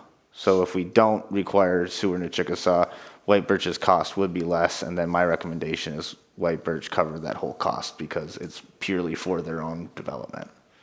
Do you know how much less? For which way? Well, If we don't take in Chickasaw at all, that was what I would have to probably try to calculate for you. But you would, the line that we have going on to the bottom of the properties that goes down to the lift station, I'm not even trying to talk into the mic at the same time. I only got one good arm, so. That line could be shortened if it was just gonna be for them. Some of that wouldn't need to be used. We could also do they could also be using small grinder lift stations that could pump it over to that other lift station, and that would considerably drop the costs. They have different options to drop their costs for that. if we don't do it now and we decide in the future to run sewer to that area, how much more will it cost us? The difference of cost would be what it costs you to put that line that goes into the cul-de-sac now. The rest of it would get tore up to do it. So if you did not have that line, one option would be you do a boring to the manhole that it will be put in because it's an angle anyhow. You'd have to bore from the cul-de-sac to that line. And so it'd be the difference of the cost of putting the gravity line in now or boring the line in later. Obviously, later is going to be more expensive, and boring is more expensive. So, open cut is the cheapest way to go on the long run. When do they need an answer by? When do they need to make a decision? They on would how? like to, and Mr. Landecker is here if he wants to speak to it too, but from what I've spoken with him and Mr. Spizo, this is a project that I think they'd like to commence in the spring. Is there any way we can get the other numbers before We can get making- those numbers for you. That's one reason we have it here, but that will obviously incur a cost. And then I think at this point, that would, a cost that I think would be on the city. What is your recommendation? I'll say right now that I'm always would recommend to set up for the future when you have the option to do it. Okay. And I'll ask Joe, Public Works Supervisor, your thoughts too on this as well, being our sewer guy. I would agree with Joe Dubel. I mean, once it's in the ground, it's permanent. It kind of limits your options down the road. Up front, it's up. It's going to cost more, obviously, but previous sewer projects, North Star Center, I believe, ran into a similar scenario. The developer could have put the sewer line in much shallower. The city, at that time, we decided to run the line deeper, which made it more, but it did allow us to go down the south portion of Ranchet a few hundred feet. We haven't utilized it, but at some point we may. but Does it come out of the sewer fund? Yes, it would be paid for out of the sewer fund. Okay. Is that where sewer would come from if it doesn't come from this direction? Is where it is by Ranchette? Or, for Chickasaw, yeah, without the elevation maps in front of me, that's your best spot to get most of Chickasaw. You could possibly catch I actually did the look west at- portion of the road Yeah, this is, over to that North Star Center, but I actually did look at the Yeah. elevation, you can't get all the way up there. Yeah. We set- I'm sorry, I didn't mean to interrupt you, Joe. We would set that so that you can get everything going up. so most of the northwest part of Chickasaw is a higher elevation than this point. So that area off of Ranchette, we might be able to grab some of those other houses on the far northwest point of Chickasaw. But to get, say, like these properties, these are lower, so that line on Ranchette wouldn't be able to service these without lift stations. So are we able to see what the cost would be bared by White Birch to do what they need to do for their 8 home, for whatever, the plan unit development, and then see what the cost would be to have sanitary sewer for all of Chickasaw, including the extension line up there? That would give us our cost, would it not? So do you want, and I'm just clear, you would looking, you're now expanding it You to want to look at the cost that. The whole- What it would be to go up Chickasaw too? Nope. just to get into the cul-de-sac? Right, there's We two actually did prices 3 available. Scenarios with this, and, this being probably the best one. Yeah. Yep. So what I see in front of me is there's 3 different scenarios, but what I'm looking for is, there's obviously a cost just to bring sewer to the plan unit development. Correct. A certain depth, a certain pipe size, and it would accommodate what they need. Then there will be another cost to do it to city standards to accommodate for all of Chickasaw. Correct? And so the difference between the two would be what the city's burden would be. Technically, you got to go through the process of adding, how many units you're going to service, and then versus their units. Plus, that is considered now a trunk line, so the shared cost in that would happen, versus you wouldn't have the shared cost of that line if it's just going to be Landecker doing it. But is that a Well, size there's difference? There's some trade-off going there. His might go a little higher. It'll drop off for one reason, but go a little higher for the other reason. I think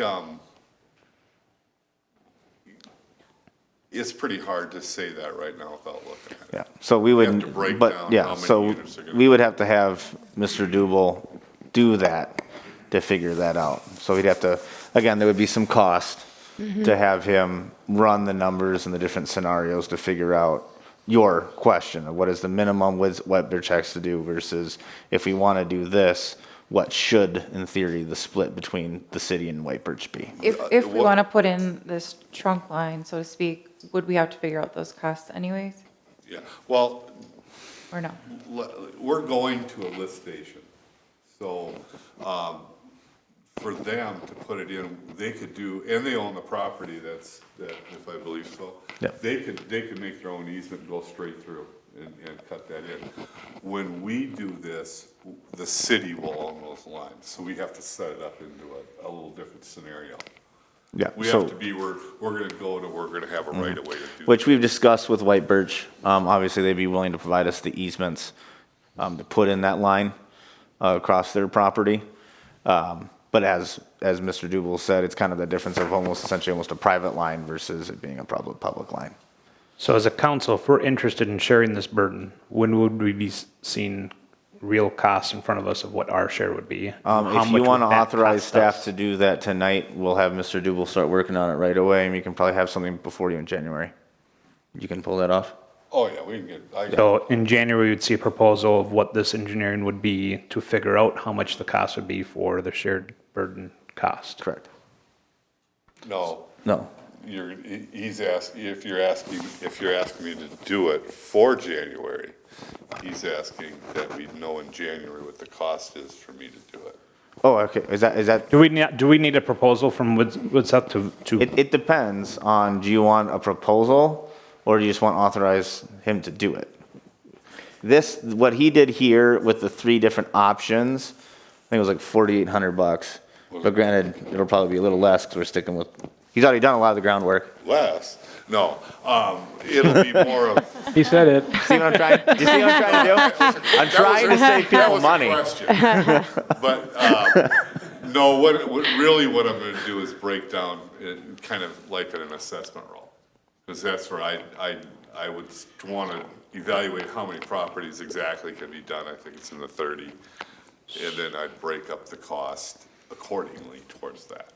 The city will take more of the cost of this project if you decide to move forward, for future. Because of the units that you'll be serving and how the trunk line is assessed, that's where you'll end up taking a lot of that trunk line cost. Because they're, 8 units to 30, something like that. And again, potentially, how many properties could be served by this? Just guessing, but I thought it was like 30 or 30? Remember, Joe, when we counted, it's about 30-ish. Yeah, 30-ish, yeah. And this can take, the 8-inch will take all the line, that's not a problem. And isn't there currently an ordinance that once the septic system reaches end of life, it's got to be replaced, that you have to hook up to city sewer? If it's available. Yes. Yeah. If you're within 500. So the kind of idea at this point would be bring it into Chickasaw so that, as we're doing the street CIP, when Chickasaw comes up to be reconstructed, at that time, we could expand sewer through the rest of the development. Right? Which is probably the best way to go for setting up for the future. But what I'm hearing from the council, obviously, it seems like interested in figuring out what that shared cost looks like. To that question, then, do you want to see a proposal from him first, or are you comfortable just authorizing us to have him do it? Is this an area that's in the city's current sewer plan? I mean, is this an area that we're anticipating already to be sewered? I'm just thinking about lot sizes and all the things that you would consider. Lots in this area, correct me if I'm wrong, Like Joe, 1 don't acre. necessarily need sewer. They have the size where septics are Correct. fine. Yep. Yeah, they're larger lots. Without the map in front of me, the proposed areas to sewer that were identified was a lot of lake shore, and then potential really small lots. But it's not been like some recent extensions were in areas because of developments that made sense. They changed, small lots became a thing. So it's not a rigid policy or plan that we follow. So probably safe to say that's not an area that's within the sewer plans, or? I would have to pull up the map, but I don't believe it is, no. I just don't feel like I'm ready tonight to make like a decision until I see numbers. So I think that really is the. I would agree. What I was trying to get to is what's the engineering cost to get us those numbers to know what the city's contributions would be? That's what I was looking for. Maybe you want to think about it and bring back a January. What I'm asking is, can we? At max, it'll be a couple, maybe 3,000 or 4,000. Don't we have time to take up the rezoning tonight and to continue in discussion and figuring out what makes most sense? So I guess I would actually make Mr. Landecker, I'm guessing I've got to get leaning on you, is White Birch comfortable moving forward with the rezoning with the sewer question hanging out there, or would you prefer that be answered first? Because kind of one reason why we've delayed is because they wanted to kind of get this answer on, see what the sewer costs are, and before moving forward, because it was something that they felt was prohibited, they might just leave it as it is and put single-family homes potentially, or unload them, or I don't want to speak for White Birch what they might do with them, but. What do you prefer? Like, where do you guys stand on it as? I'm David Landecker, representing White Birch in regards to the Chickasaw Circle rezoning. Our goal was to, try to figure things out here and actually be submitting plans to planning and zoning this month to get on their hearings, because as you know, to do the engineering and surveying, to get a set of plans to submit to planning and zoning for the PUD, then, and then meeting deadlines as you go forward for a plat, and then ultimately construction, all takes time. So as you delay, you know, as time goes along and it's now January and then February, you know, starting a project in the spring starts stretching itself out to starting a project in the summer, you know, and time just keeps moving along to get that to that point. So I was hopeful that we could just, you know, and again, I think David tried to word it as such to, is there a desire to get the manhole into Chickasaw Circle? If there isn't, then that settles that part of the question. Then it really, the burden becomes, can we put the piece of sewer in that we need, the southern portion of that, without the extension? Can we do that at a cost that's reasonable to this development? Right now, as David had mentioned, the cost, just if we were to consume all of the costs in our own development, is nearly $31,000 per unit of the 8 units. Whereas if you look at the White Birch Village project that was just completed, that phase 2 and 3, the assessments for those, along with the sewer and the road construction that took place at the same time, is around $15,000.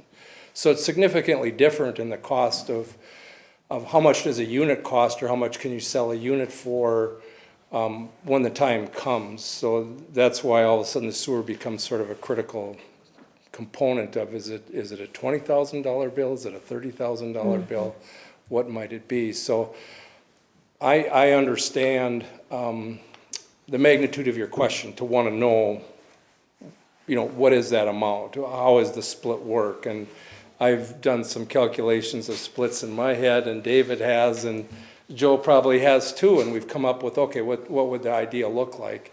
And but to get more specific, I understand that, and I guess my hope would be, if you did choose to go down that route, that you enlist in Woodseth to bring that forward to you next month, so you know what the costs are, so you can say, okay, yep, let's go forward, and then we can, you know, be in sync right behind you, you know, working to make those submissions with the city to get the plans going forward for spring construction.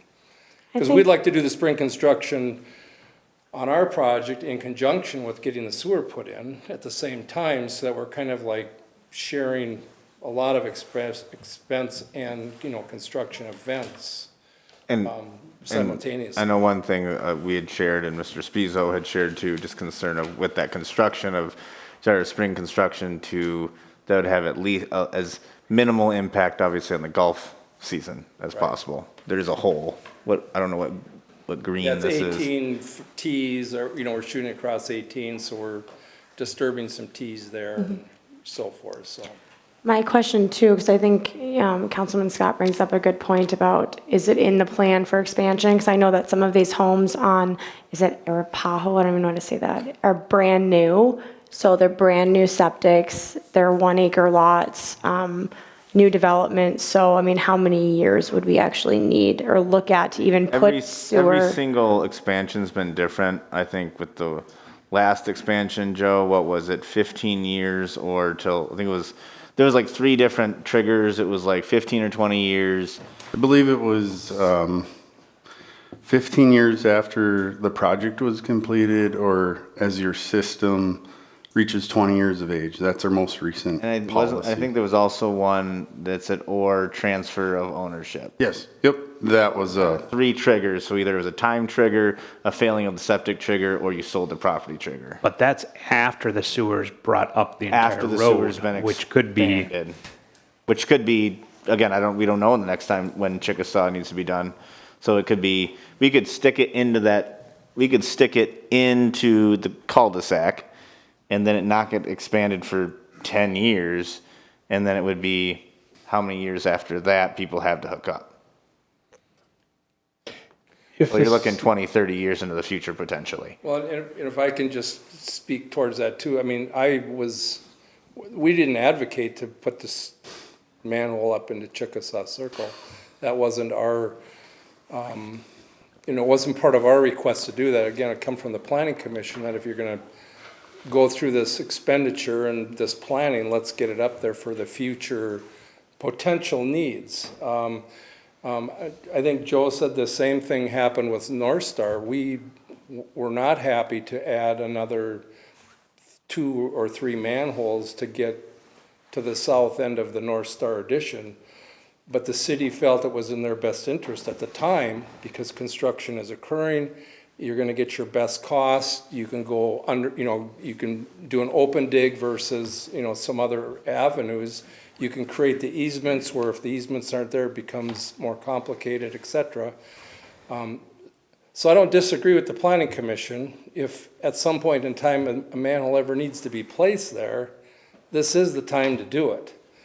But I'm here because the planning commission kind of put that as a condition on us in the rezoning request. So I think going to Councilman Scott's, maybe one of the previous questions is kind of what we're looking at here is, okay, is this in an expansion area? It's an area that could be expanded because sewer is in the vicinity. Does it necessarily need to be expanded? Guess that's kind of up to individual determination. Again, we don't know exactly at this point when Chickasaw will next be done. If the council doesn't choose to put in this manhole now, again, there will still be opportunity in the future, other opportunities. Sewer is it's on the other, it's on that north side of CASA 11, but there's still, or, even connecting potentially here, there will be opportunities to expand it there in the future if you wanted it. It's just, again, this is the cheapest time to do it. But again, if the council's going, well, we don't even know if we want to expand there, I can see just going, let White Birch do what they need to do for their development. Mm-hmm. But if you want to see those costs first, my recommendation to you would be to just authorize staff to come out of the sewer fund, very healthy fund, to have the city engineer run those costs so we can bring it back to you in January and give White Birch that final determination of whether or not you want to pursue it or not. I would like to see the costs. Yeah, I'm not ready to say that I'm committed to it, but Right. I want to see what the actual cost burden would be to us to do it. I agree. I want to see what the cost would be. And then in doing that, if we can get an idea as to the additional units that could be potentially served in doing that, even if it's not just that immediate Chickasaw Circle area, which I'm guessing it probably would be. So just kind of keep that in mind too. That and the condition of the road. I would try. I guess I would try to maximize what it could do. Yeah. So to that, and I guess I would appreciate a recommendation that does authorize me to have the city engineer do that work to come back in January. So move. There you go. Second. All right, any other discussion? All those in favor say aye. Aye. Aye. Opposed? Opposed? Motion carries. All right, one more and then we'll take a 5-minute break. Councilman Scott? Right, I asked this item to be on the council agenda tonight. As the council knows, in August, we unanimously approved a rules of conduct and procedure policy. And that policy in part deals with expected conduct of elected officials and of the public. One of the things we did not address at the time, even though it was raised as a concern, was what's the process, what's the approach, what's the council's thinking on how it is that we, as a body, would deal with allegations of misconduct. I guess that's my request. That's the reason why I had it on the agenda tonight, is to spend some time thinking about what is that process, what are the steps, what are we thinking is sort of the most appropriate way of addressing allegations of misconduct under the Code of Conduct policy.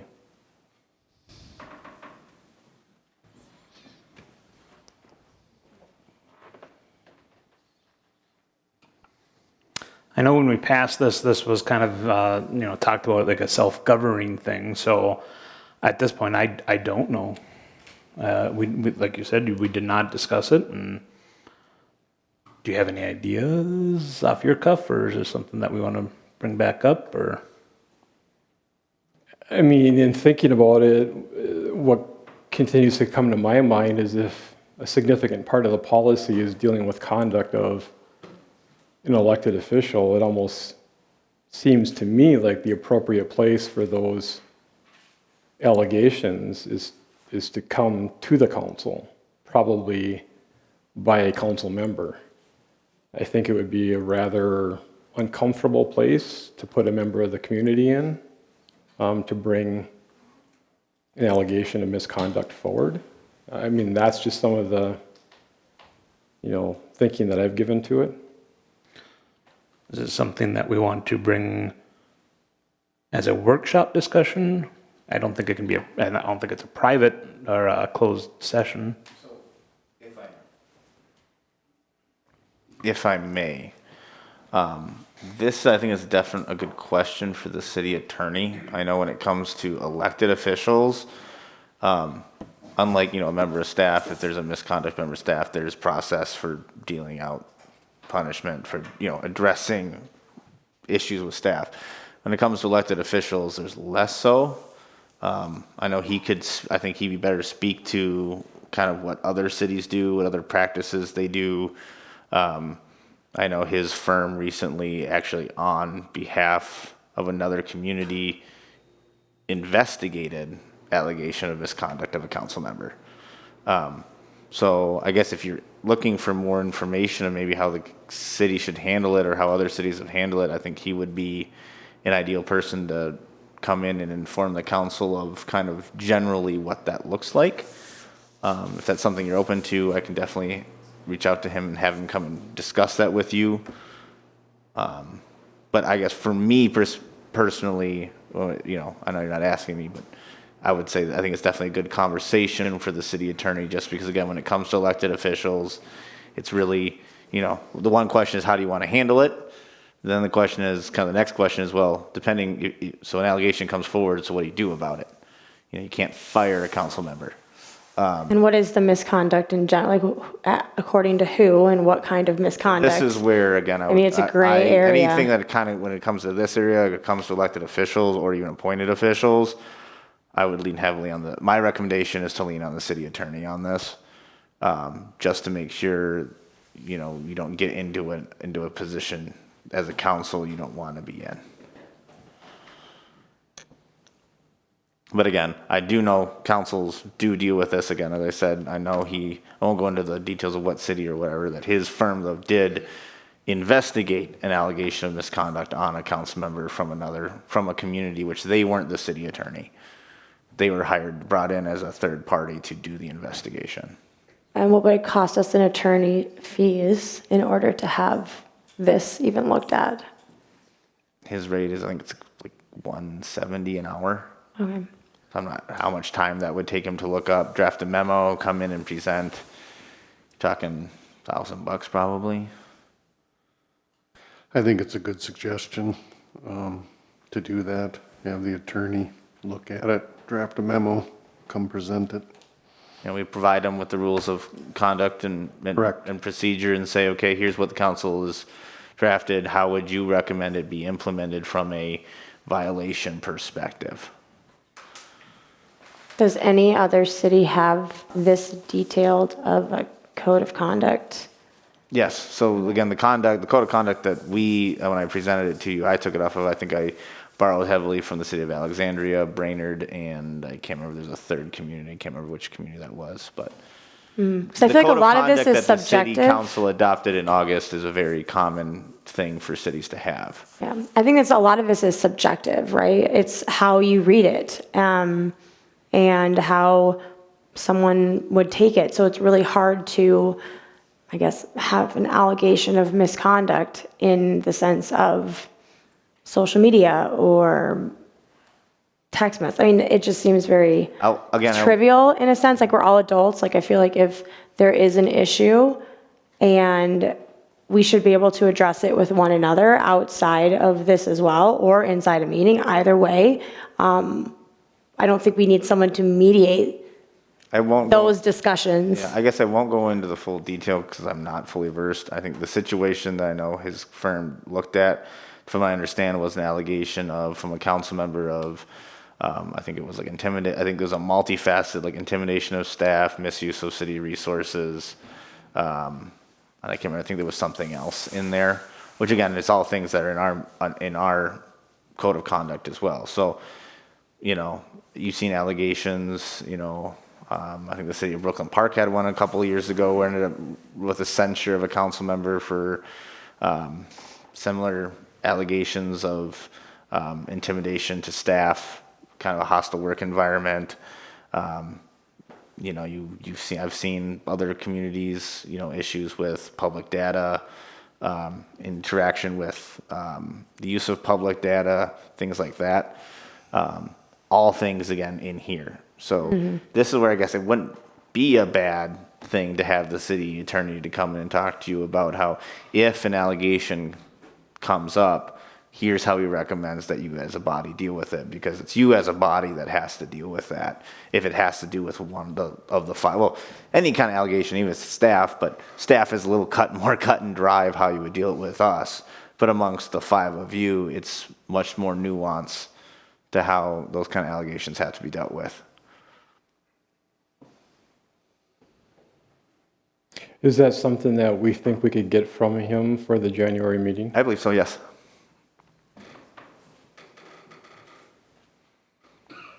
I'd be open to hearing what his interpretation would be. Yeah. Along with investigating where the cities that you pulled some of these details, if they have anything already in writing about how to deal with. Yeah. So I think there's varying degrees of misconduct allegations. I mean, it just depends on what we're talking about here. I mean, I think that they're very different, and so yeah, I wouldn't mind hearing his opinion on it. Yep, agreed. So I'll make a motion to have the city attorney provide guidance to the city council on how to manage allegations of misconduct specific to an elected official, city council member. I'll second. All right, any other discussion? Would we want to open that up for all committees and not just? The way the rule code of conduct kind of deals with, it applies to all committees. And from there, the other committees, ultimately, they're appointed by you. So there's already language in the city ordinance that if you desire to, if there's an allegation comes to you, if you want to potentially look at removing like a committee member can actually be removed by I think a super majority of the council. So there's already a process for dealing with committee members, and this could easily be expanded to them. But thank you for clarifying. Yep. Okay, any other discussion? All those in favor say aye. Aye. Aye. Opposed? Motion carries. All right, we're going to take a 5-minute recess, and then we'll come back.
So we're going to call everyone back to order. We are going to have presentations first, then we're going to have open forum for people to speak on it, and then we will discuss. So thank you, Madam Mayor. So let's kick this item 11A off. So Bushman Road, as we discussed, so on October 17th, you had your workshop where you received the preliminary design. I want to start again. We're going to kind of start about for people's benefit where we came from. So we started going back. But obviously, Bushman Road's been discussed for a long, long time. But most recently, started in 2021 with the Cooperative Community Enhancement Project. That's when the city of Pequot, the city of Breezy Point, Ideal Township, and I was actually corrected, I had a typo.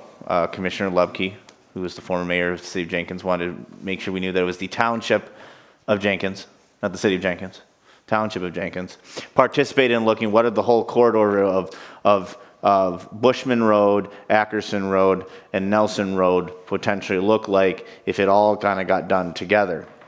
Part of that looked at different levels, if it stayed a kind of a residential size road, a collector style, or if it went to a county road.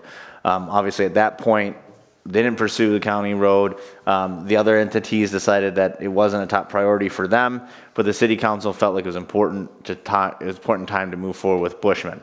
So in 2022, that's when the council issued the RFP to have an engineer come in to start the design on Bushman. That was awarded to WSB. And then we've been going through that process this year of looking at all the different elements of Bushman, identifying a ideal corridor for that project. Paul was first before you in January to give an update kind of what that process would look like. And then on May 5th, you signed an amendment to the agreement that would add Ideal Township, because there was a portion on the far west side of the road, about a half a mile worth of road, that it's split between the city of Breezy Point and Ideal Township. And Ideal Township did choose to participate in that section of the project. So in that area, that half mile, they're covering all costs related to their side of the road. In July, on July 26th, we held our first open house. We had some 50 people come in here, kind of look at what the proposed alignment was. Paul had some cut sheets to look at looking at grading, and at that time what they were looking at, get a lot of good feedback from people. And then October 17th, as I mentioned, that's when Paul presented their recommended preliminary design for Bushman Road. So that wrapped up phase one. So we started with phase one, which was that preliminary design, gets us to that 30% kind of design standard. Then on the 17th, we informed the council next step would be going into phase two, which is that final design. That includes the final design and engineering for Bushman Road, getting us into and through the potential bidding for this project. Part of that also includes right-of-way acquisition. During your workshop on October 17th, one of the big discussions that was had was, again, still had some concerns, some of the concerns that residents raised regarding truck traffic and such on Bushman. But the council pretty much unanimously recognized that we should move forward in getting the necessary easements. Right now, we just have what we call prescriptive easements there, but no formal easements. Whatever the city does, we should get the easements just for future maintenance of this road. So the request was for Paul to come back, split phase two into essentially phase 2A, phase 2B. Phase 2A brings us through that easement kind of acquisition period, gets us up to actually be able to go out to do the easement acquisition process. So it identifies all the areas and the amount of land that needs to be acquired on each parcel, those exhibits. And Paul will go through in detail what these proposals look like, but gets us to the point where we can go and start the process of acquiring the necessary easements on Bushman. Phase 2B would be the actual final engineering and bidding of that project. So that's what brings us here today. This week, I don't think some of you haven't submitted it yet. This week, WSB will also be submitting that LRIP grant for $1.8 million, 1.5 million for this road project. The way that's kind of landing up, we should be finding out about that will be probably about the same time that we'll be completing phase 2A if the council moves forward tonight. So that works out well, kind of understanding, are we getting that funding to help reduce the cost of Bushman on the taxpayer?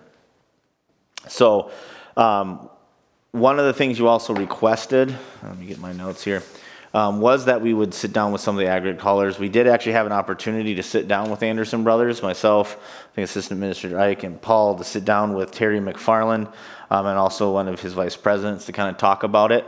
One of the things we talked about, part of that conversation was to understand their gravel pit situation. How do they operate? So you have 2 gravel pits in this corridor. They have the one that's right on Bushman Road in Breezy Point, and then they also have the Swenson pit, which is just off of County Road 16, just outside of city limits. The Breezy Point pit is less active. They don't really use it too much right now, but could become active.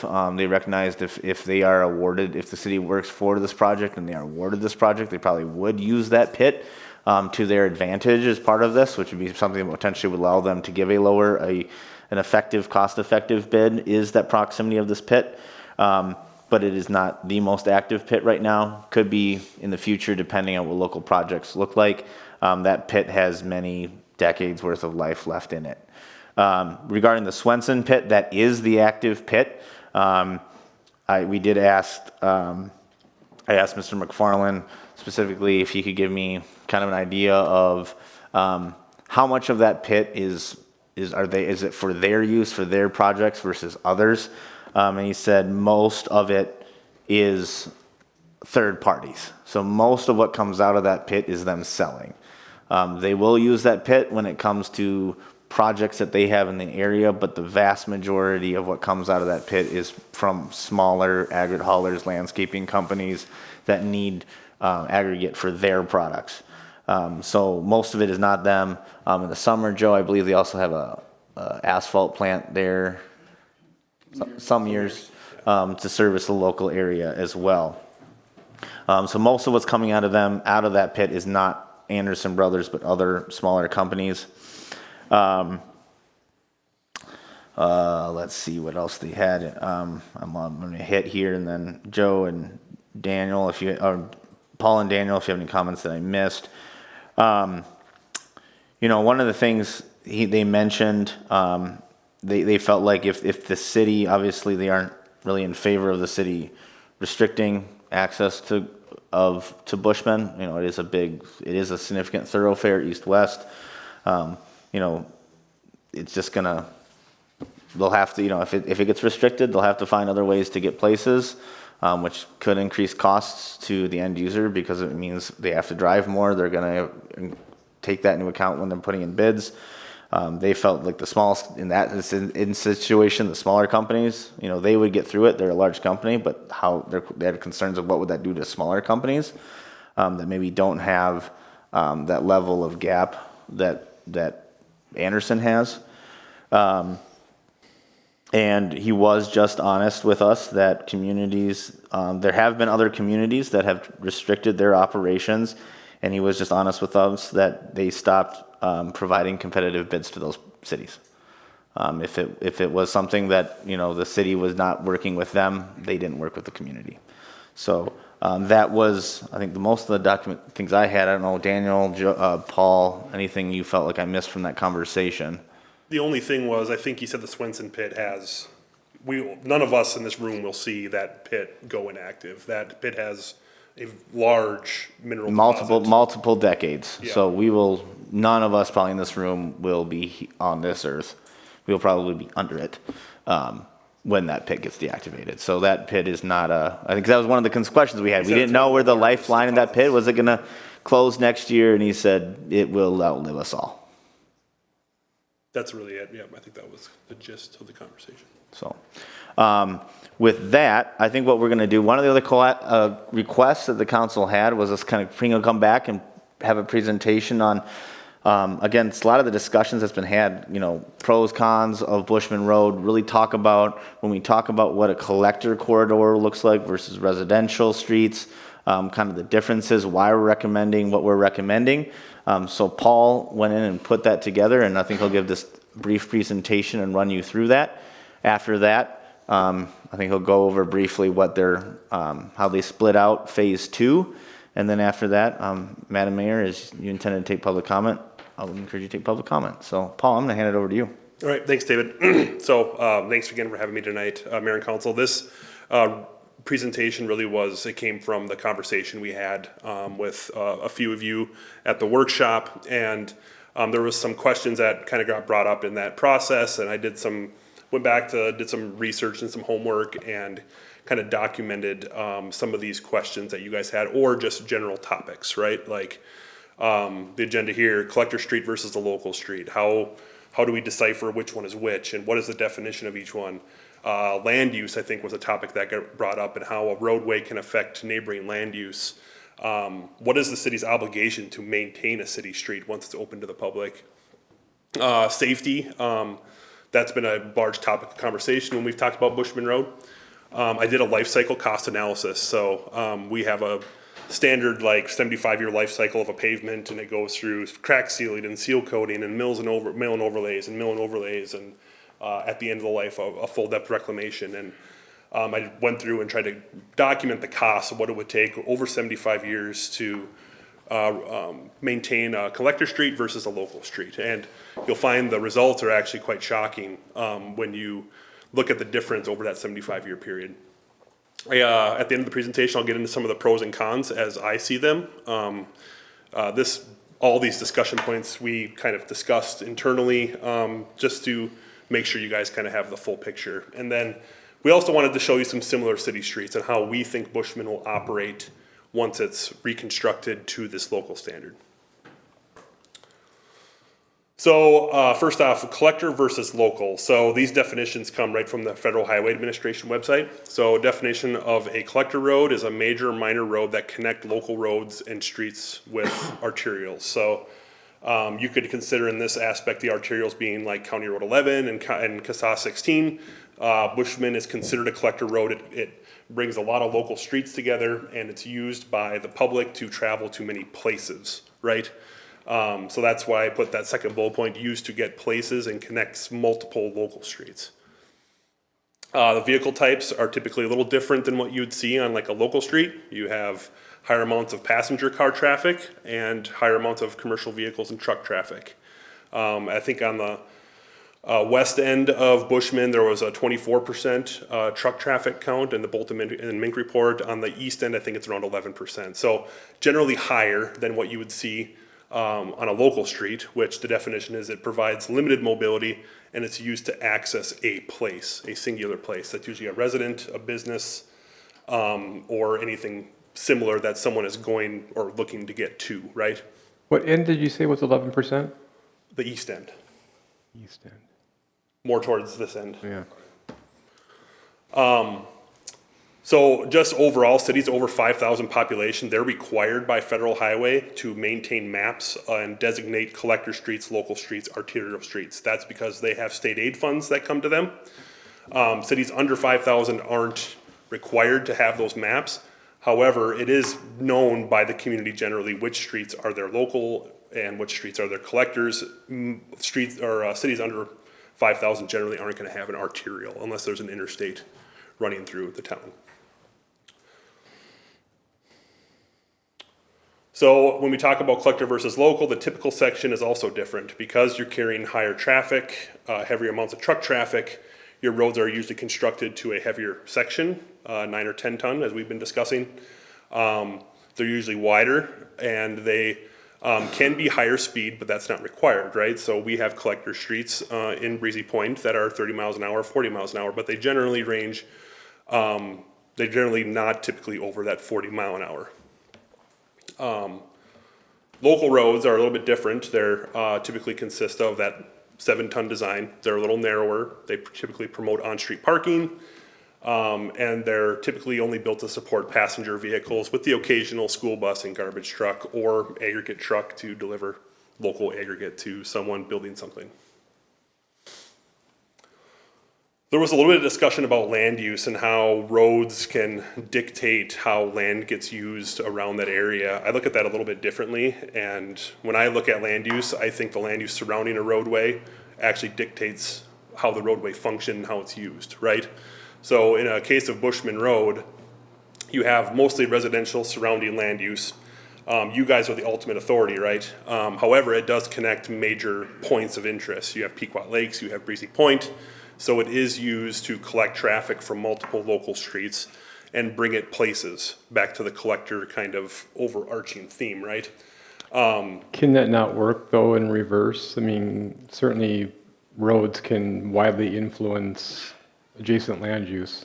I would say generally the land use is dictated by a council prior to a road getting constructed, right? I mean, if the city knows an industrial park is going to be constructed in the near future on a parcel of land and that developer wants a roadway built by the city and maybe it's assessed back to the developer, they're gonna construct a collector street or a heavier traffic street because that land use needs that support to support that design, right? Or if it's a collector street, you need that heavier section because it's carrying more traffic. Paul, I know we're going to talk about a little bit coming up on the different examples, but maybe now would be also a good time just to touch on briefly of the difference between, there is a difference between like a residential collector versus a commercial collector.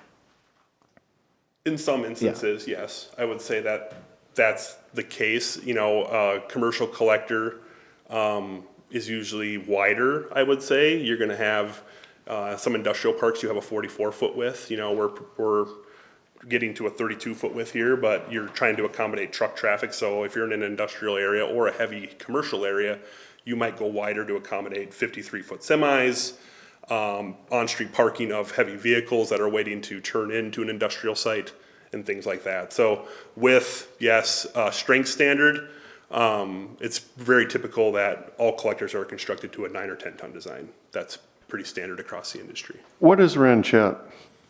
Out of I would curiosity. consider that a collector road. So, but is it 7 ton or 9 or 10 ton? Joe, do you know? I don't know the design specifications. That was a little before my time, but generally speaking, most of the roads here, if they haven't been overlaid, are maybe 2 inches. So what's that, Paul? Probably 7 ton at this time. Yep. And then based on what you had said about land use though, now that we know what Billy's is gonna be turning into with pickleball courts and the clinic expanding, that may then adjust how we look at Ranchette because it's probably going to have heavier traffic.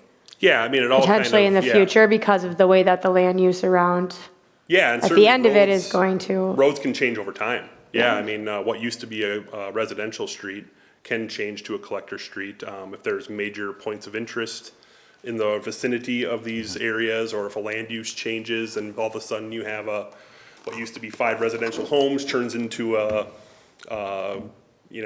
city center of some sort that has events going on, that might change the land use. You might have more trucks coming in and things, and that's where I'm getting at, where that land use is usually that driving force. That is going to drive a change in the road, how the road gets designed, and what points of interest you're connecting. That can also dictate what a collector street looks like. Well, the reason I was asking is, David had mentioned before, the gravel pit on Ranchette has been pretty inactive for a long time. Now, if it becomes more active, then we have more truck traffic using the pit, and it's a 7 ton, and then 9 or 10. So what is it, half a mile, whatever we have to pave, is that gonna be to the 9, 10 ton? We would, yeah, that's what we're proposing. Yep. So I want to go quickly back to maybe Councilmember Scott's question, and there is I think a scenario, kind of putting my former planner's hat on, where maybe design of road does potentially drive land use in, and where I would see that is a situation. A developer maybe comes and looks and goes, I'm looking to do a development in the Breezy Point area. There's a lot of interest in living there. They identify, Bushman Road's a good collector. There are some 40-acre parcels. Maybe I want to do a development on one of those 40-acre parcels. So yes, in that situation, Bushman Road might be one of the reasons why that developer looked at one of those parcels. But at the same time, the city land use is a complete local control. So yeah, a developer might come in and say, hey, you've got this great opportunity here. I'd love to buy this 40-acre parcel and put 30 units on it. the city council ultimately has that authority to say no. You can say, no, we want to keep that area, our comprehensive plan, or our desire is to keep that area rural. The answer is no. So ultimately, when it comes to land use, you can get developers every single day come in here, but if the council holds a stance that, we want to keep that area rural, then that area stays rural. In the zoning and current land use along Bushman in the city of Breezy Point is all or a majority of it residential? It's all residential and it's all for the majority, and I want to say it's like wooded estate, so it's all, what's it? It's all either low density or I think it's estate lot. So larger, actually Bushman's either estate lot or urban reserve. So we're talking large, like the minimum standard of lot is acres. So right now, the way that Bushman is zoned, you wouldn't see a subdivision on Bushman right now anyway, unless it got rezoned, which again comes down to the city council to change that. Right, okay. So, moving on, so I did a little research. The League of Minnesota Cities has a guidebook for maintenance of city streets. And this is one of the statements that's taken directly from there, that once a city is acquired and opened a dedicated public street, it has a duty to maintain that street, right, to a publicly accepted standard. And cities may be found liable for damages, blah, blah, blah, all the legalese stuff. So this is basically getting at the point that, you guys have a roadway and it needs to be maintained to an acceptable standard as judged by the council. When we talk about Bushman Road, the design that, we've shown you guys and what we've prepared is, this is constructed or designed to a state aid standard, right? So, state aid is generally collector streets that we're talking about with state aid. They have adequate clear zones, so it's a horizontal buffer between the travel lane and fixed objects like signs, culvert ends, the pedestrian and bike safety with the 4-foot shoulders. They're gonna have adequate room, and that helps Public Works and the police department out with adequate room to either pull people over or do Public Works maintenance activities. And the sight distance being improved. That was a concern, I think, right away at the beginning of this project, that the vertical curves and the sight distance issues on Bushman are a safety hazard. That 40-mile-an-hour design speed takes care of that. And we went through and looked at all the intersections and driveways that approach Bushman and made sure there was adequate sight distance for that 40-mile-an-hour design speed. So I went through and I did a typical roadway maintenance schedule based on a collector road versus a 7-ton design, what I call a local road. This table we include in a lot of our pavement management studies that we do. It kind of gives you an average life cycle of a pavement once you fully reconstruct it, what you kind of do at year 2, year 4. So this is on the way left side of these tables, you see that that's a cumulative year age of your pavement. So moving down, I put a cost to each of these improvements, and I annualized it. I assumed 1% inflation over the life cycle, just because, inflation and CPI are a little bit different, or construction price index. That can go up and down over time. I use 1% just as to keep apples to apples. And so the after new construction or reconstruction, the total life cycle cost after year 75 of this collector road, I estimated to be about $13.9 million, and that's over 75 years. On the contrary, so for a 7-ton design, maybe more local roadway, narrower width, maybe 24 feet wide, you have a minimal section. The life cycle looks a little different because we would propose a different type of construction in this instance. You can see that first one at year 0, for the 10-ton design, we were proposing new construction. If we were only going with like a full depth reclamation project, that changes how this life cycle kind of progresses through. So we start off with a reclamation, and you can see in year 18 through 22, we would propose a reconstruction, because if you full depth reclaim your roadway right now, you're gonna raise that roadway because you're gonna basically take what's there, grind it up, and add a material on top. Bushman has a confined horizontal area, and so when you want to go and do a future improvement, you have to widen that grade out to fit more stuff on top, right? And so after year 22, you're still getting back into a full reconstruction because you can't do an overlay. It's not gonna fit on top of that. You could potentially do a mill and overlay if you had planned at year 0 of putting at least like 4 inches down of asphalt, right? Because your mill and overlay, a lot of times, you know, you wanna make sure you have adequate depth of asphalt so that if you mill 2 inches off, you're not getting maybe an inch left. So on a typical 7-ton design, we might be at like 2 to 3 inches. That mill and overlay probably isn't gonna be possible at year 22 because you're gonna mill off 2 inches and you might only have an inch left, and a milling machine or something will break through that and destroy your 1 inch of asphalt that's left. So at year 0 on the 7-ton design, we're proposing a reclaim with 3 inches of asphalt. You can't do a mill and overlay, so you're back into the reconstruction realm, and then you're starting over. So then you're going into mill and overlay, and you're going into another mill and overlay. So you can see how that kind of changes over the 75 years compared to the 9 and 10-ton design. And your life cycle cost, while it's different, it's less for the 7-ton design, it's not as much less as you would think because future years you're doing bigger construction projects and that inflation kind of takes over. So your project costs are going up. What that reconstruction costs today, at year 20, it's going to be more expensive. So that pushes those costs further down. And Paul, correct me if I'm wrong, but in a reclamation process, if we started with that, we're not addressing the safety. So we're not addressing shoulders. We're not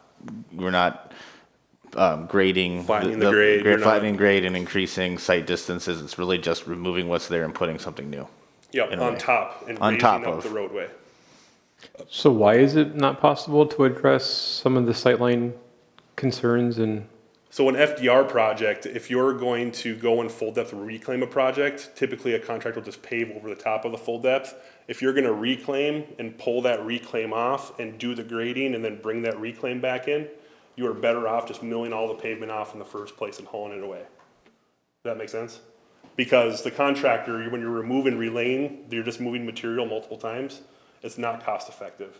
So if you're doing a reclaim project with the anticipation of grading, that's not why you do reclaim projects. Reclaim projects are meant to reclaim what's there, leave it and pave it on top and not address sightline issues or anything like that, because you're better off at that point going in with a milling machine and taking all the asphalt off, hauling it away, doing your grading, bringing clean class 5 back in and paving on top of that.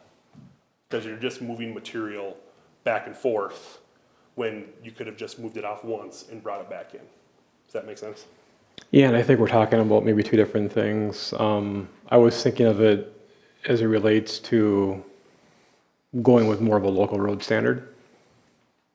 But still doing like grading along with that. Right. So a local road standard that meets like a design criteria of like a 40-mile-an-hour design speed is what you're kind of saying. You're still going to have all that grading to deal with. Right, but you're going to be able to. If you're going to do that, if you plan on doing grading for a local road standard, you might only bring back 6 inches with 3 inches bituminous. So right, at a narrower roadway width. So Paul, on that, so if we went back, maybe go to the 9, 10-ton standard, but do a 7-ton standard, I think maybe that's what Councilmember Scott's asking is, so 9-ton standard is a $13.9 million lifespan. What does a 7-ton standard have? Does that change? Like if you reconstructed but only to a 7-ton standard, does that change the lifestyle? Like in this section, it's a 7-ton. Yeah, that's but going to completely change it because I based the first project on just a reclaim and leaving the profile where it's at. Okay. And not doing any grading. So that would change that whole life cycle analysis. So, but it would probably land somewhere, would you comfortable to saying it would land somewhere between that 13.9 and that 11.2? Yeah, it would be higher on the front end again because you would be proposing a full reconstruction first. You wouldn't be grading as much because your road bed is going to be narrower. But you're still, I wouldn't propose a reclamation project in any reconstruction scenario because contractors are going to bid that like they have to go and reclaim and now we got to pull it all off and now we have to go and stockpile all that material somewhere and then we got to do all of our grading and then we got to go grab that stuff again and bring it back in. It just doesn't make a lot of sense to a contractor to do it that way. But in your case, Mr. Scott, the 9 to 10 ton standard collector road would be slightly less to reconstruct a 7-ton design and do all that grading.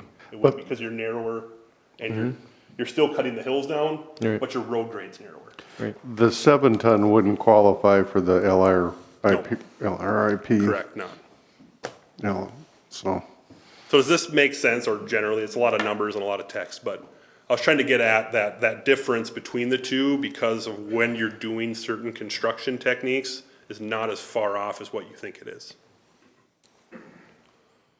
So this is, I think, what Angel really wanted from the workshop was kind of the pros and cons of each, right? So I have listed the pros for a collector road and some of the cons. Obviously, the cons with the full reconstruction, it's a higher initial cost, and it's a higher long-term life cycle cost, as I showed in those slides. Some of the pros are, you got the safety factor. It's built to handle the traffic that's out there. A 7-ton design, if we construct it to a 7-ton design, this is one of the things that Anderson Brothers brought up.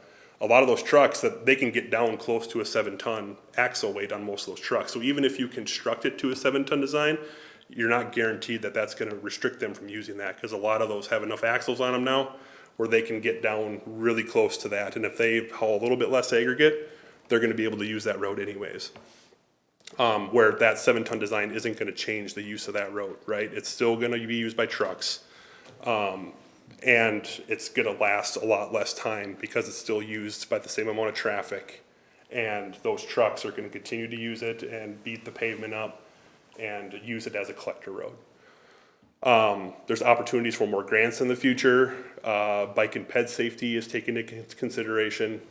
Obviously, with the local road or a 7-ton standard, it's a narrower road, has less life cycle cost, has a lower initial cost with a reclaim. But a reclaim project isn't addressing the safety, as David said. It's not built to handle the current traffic, which is something I would never recommend, is not building something to carry the traffic that's out there right now. Road restrictions may need enforcement, so if we build it to a 7-ton standard, the city might find it necessary to restrict that during times of soft subgrades, which gets into the whole enforcement or need for enforcement. There's no ped bike accommodations with a 7-ton design, a local standard that's narrower. The Public Works thing that came up at the workshop that was talking about how Public Works needs to basically designate their whole crew to maintain Bushman Road because of the sight lines and the need for flagging and signage and things to do any maintenance. There are very few grants to look at when you're looking for a local road design in the future. There's actually, I don't know of any. And it's just not built for the loading that's out there today, which is something that as an engineer I would never recommend. So David and I came up with this idea to maybe look at some local roads in the area that maybe some of you have traveled on in the past that might be similar to Bushman Road in a reconstructed state that serve residential areas, right? Riverside Drive, if you know, the Brainerd area travels between County Road 3 and like the Brainerd hockey rink, ice arena. That's constructed to basically the same standard as what Bushman, the final road, would be. Heavy residential use. It has truck traffic, especially in times of detour when they're doing other county roads. Similar traffic, it's about twice as much, 2,200 vehicles a day.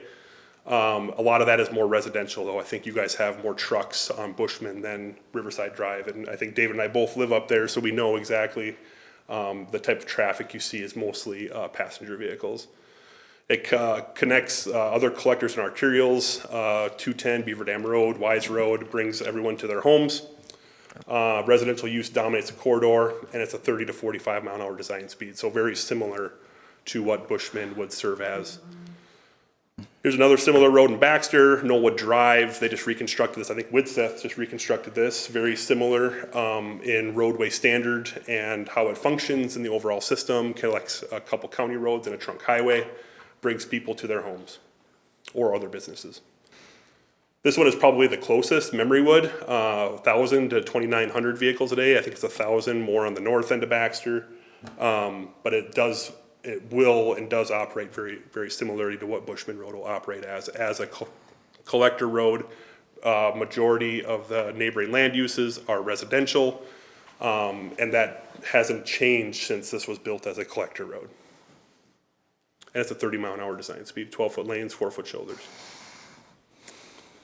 That's all I had. So I don't know, David, you want me just to jump right in to phase 2A and 2B, or do you want to talk about questions with that stuff right now? Does the council have any other questions right away? Otherwise, I'll let Paul just jump in to keep it moving.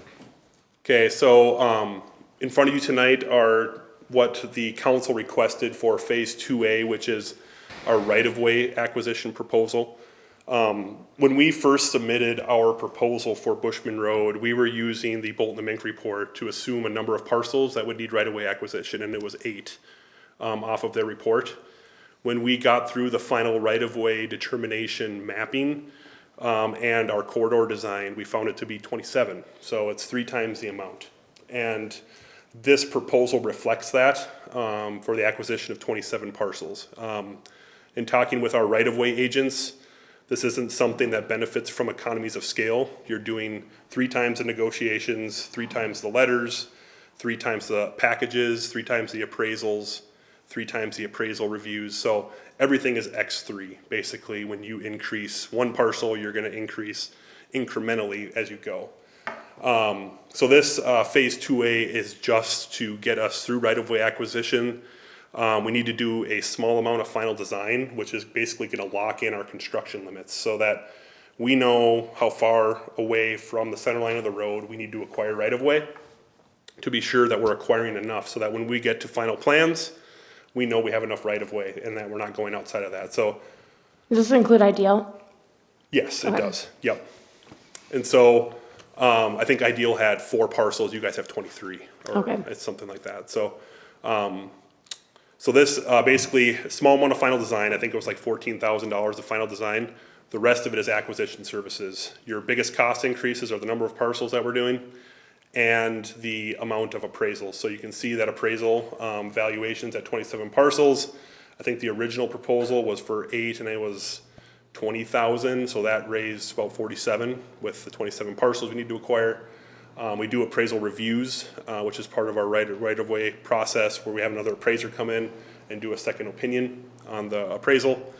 Postage, sending letters out, mileage per diem, these are all the reimbursable costs, but the total cost for that phase 2A being about $200,000. That's to get us all the way through right-of-way acquisition, all the negotiations, coming to council, discussing those offers and counter offers in closed session, and coming to final agreement with each property owner on an individual basis. So our right-of-way agents spend a lot of time in the field. They stake out easement lines for people, help them understand how much of the parcel that the roadway is going to be on, understanding the difference between a permanent easement and a temporary easement, making sure that they're very aware of what the offer is, and being available to negotiate on behalf of the city as a third-party agent. So that's kind of the job of a right-of-way agent that we employ. And that's that phase 2A that we had discussed at the workshop. So the idea is to actually purchase the property? It would be easement acquisition. I Easement think is- only? Yeah, the approach that we were taking was easement, not true right away. Do we know how the property owners feel about giving up property for easement? Well, that'd be part of, I think part of what we discussed is that'd be part of this process. And we can certainly go fee title acquisition. Our cost really doesn't change in that aspect. It's really up to the city attorney and what his kind of feel is So- for going fee title or easement. You know, one of the things I did ask the city attorney, part of what, at the time, it was kind of going the acquiring easements versus, at the time, it was that, just claiming, Prescriptive, right? prescriptive. He said he agreed with the council, go out and actually get the easements.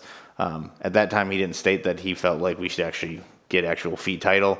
I think easements would, in this situation, work just fine. Yep, it's usually just a road and drainage easement is what it is. So that property is basically maintained as a parcel, but there's a road and drainage. And I think one of the things we discussed in October was kind of why I go down this process is one, the council discussed, any future, we have an obligation to maintain this road in some manner. We should be able to have the easements to maintain it properly into the future. This is probably something that should have been done when Bushman was built back in the 90s.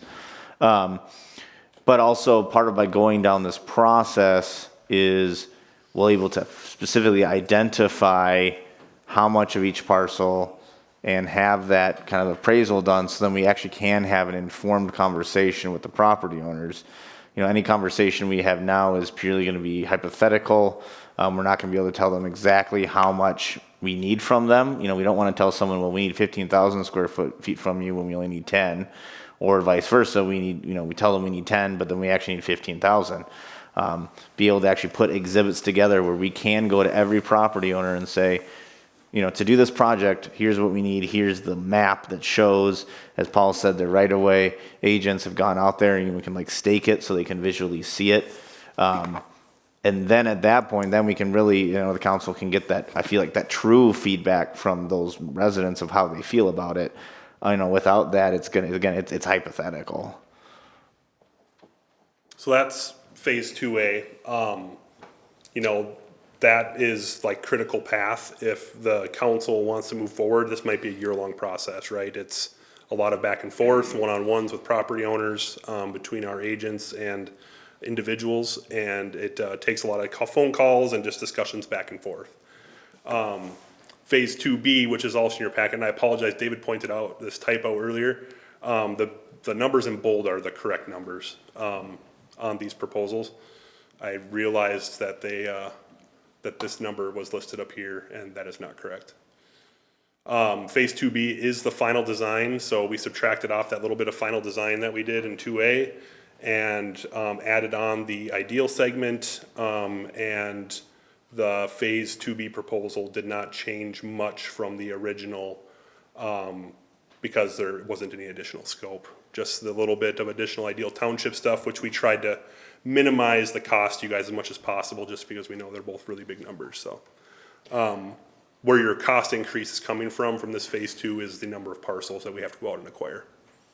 So what happens if you have just one property owner that doesn't want to provide an easement? So our proposal assumes that once we have done our due diligence and gone back and forth multiple times, and there's like a, you just can't get any farther with that resident, we would prepare a package for the city attorney, and that would go with the city attorney to go through a condemnation process, typically. And then in that process, again, for people are condemnation, otherwise known as eminent domain. What that process is, it is not it's a taking, but it's not. How it works is, again, we try to go in a good faith effort of negotiating with that resident, with that property owner. It's not generally just a one-time. It's we present, they counter, bring it to the council, said they counter. What do you think? Do you want to counter again? If we get to a point where we do feel a stalemate, that's when Paul says we bring it to the city attorney. Well, then it goes to the court. Well, then they have the option to get their own appraisal. Yeah, they have the option to get their own appraisal, but ultimately, if it were to go into the condemnation process, it ultimately ends up in court. And then the court decides, kind of acts as arbiter and says, you know, the city presents that this is the case, this is the public good, why we need this easement. The court, you know, one determines if the city is correct in that public good. Normally, in these kind of situations, the city does prevail in that. And then the court says, based off all of this information, the court believes that this is the correct value for the parcel. City, you will pay this much for that parcel. So effectively, it is a taking of the property. It's a taking, but it is not a compensation. We force the sell. Granted, they're getting paid for it, but it's kind of irrespective if they don't want to sell it in the first place. It is, and that's where the word kind of condemnation, we are condemning. Yeah, and so it's every bit of that, you know, again, it's not that I'm opposed to improving Bushman. I think we all clearly understand the issues, sightline challenges. I just think that the path that we're going down for a full-fledged collector, needing easements and maybe forcing landowners' hands is where I have a lot of discomfort. And I think, you know, everyone knows that I've made that clear before.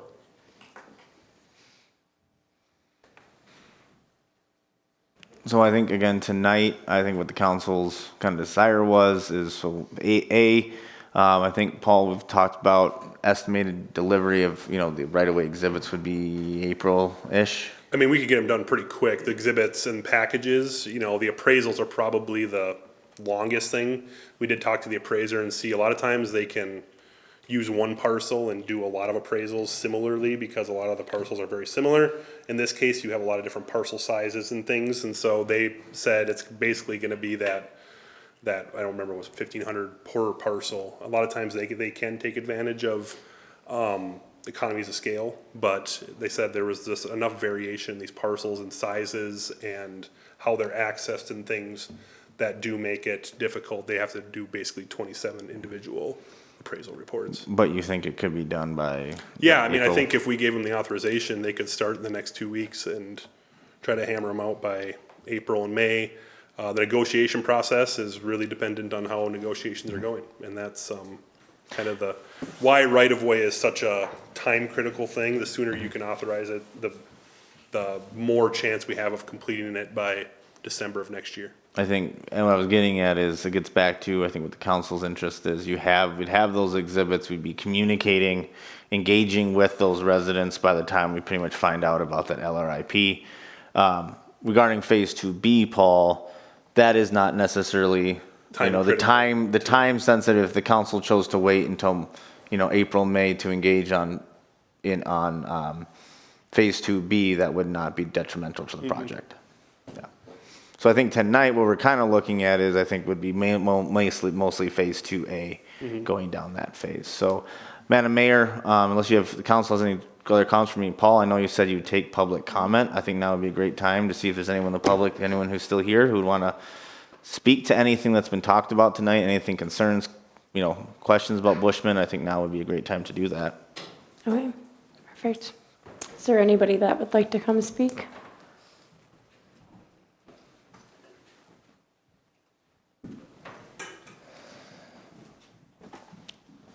Sandy Loughlin, Ranchette Road. Is there a map that we can just see like the final? Daniel, if you want, I think it's linked in the, if you go to my packet, I linked all that stuff there from the website. Oh, yes, that link is So there. if you go to my memo, now I'm scrolling to, Page 138. yeah, 138, it's just a link to the project page. That's that one. Yep, and then go to, scroll down. I think it's the 1017, keep going. 1017 roll plot. I think that's the one. Yeah, my concern is just, of course, my property, where I'm at, that it's gonna tee. We're not gonna do any, The Ranchette intersection is going to stay as it is. okay, that was my only concern. Yep, that was part of the determination. Thank you for calling that out. I know that was a big concern for people. As part of this project is going through the wetland or doing something else, and WSB was able to determine based off of the grades on either side that they could leave Ranchette intersection as in its current form. Thank you.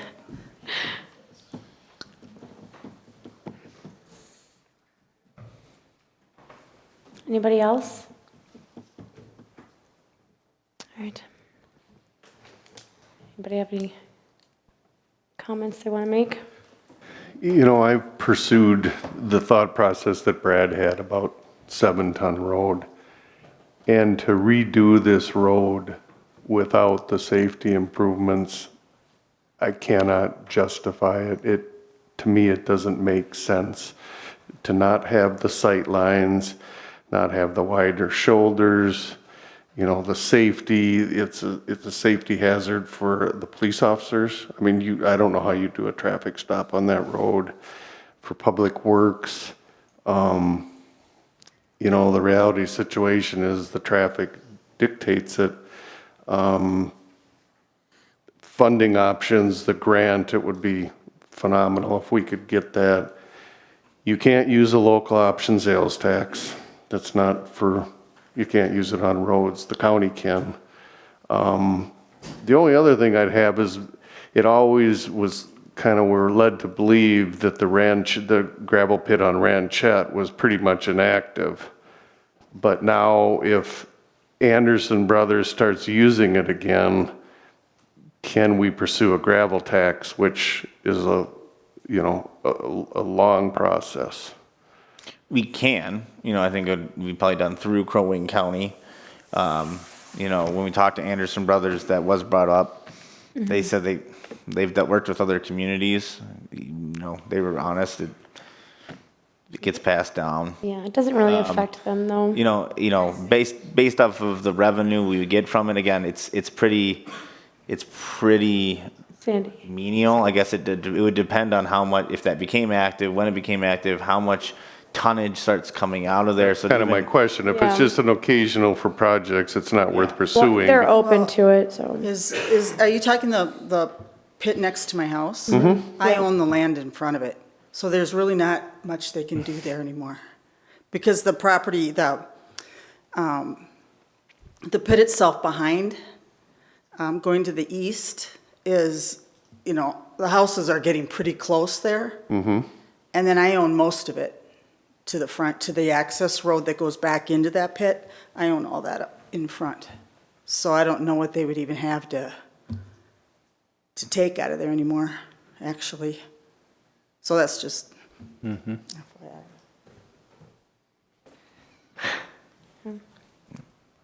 But you did say that they would use it, right? The one on Ranchette? They indicated that, it could be used for different projects. Obviously, it's not an active pit. It's not completely inactive.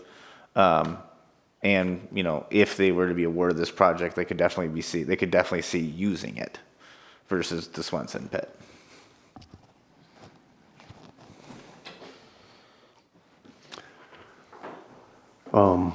That's really all I had. I think at a minimum, tonight, we do need to proceed with land acquisition.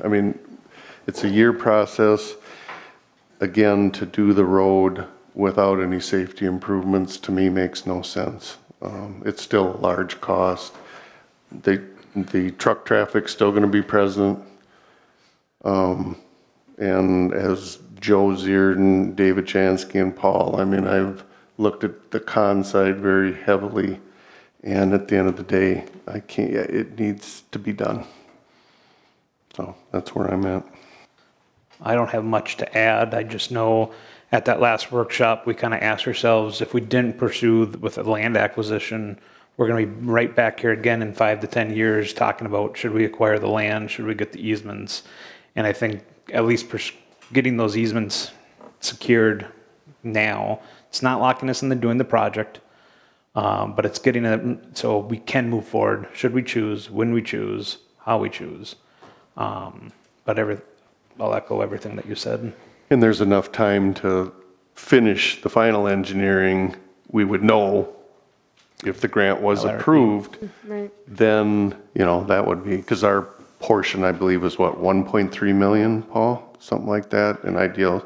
So 1.3 million significantly lowers it, and WSB also has the time to do final design, and we vote on it, and then it can go out the bid fall of 2024 for construction in 2025.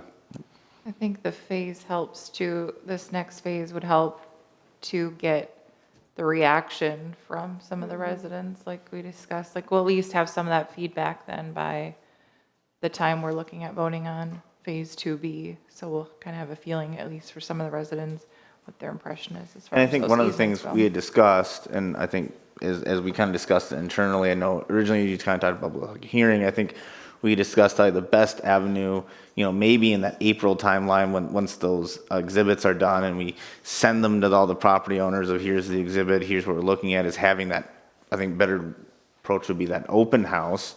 So, prior to truly maybe engaging into, we send the exhibits out, they can come in an open house situation over, we have a window and they can come in and talk and give their feedback, give their concerns.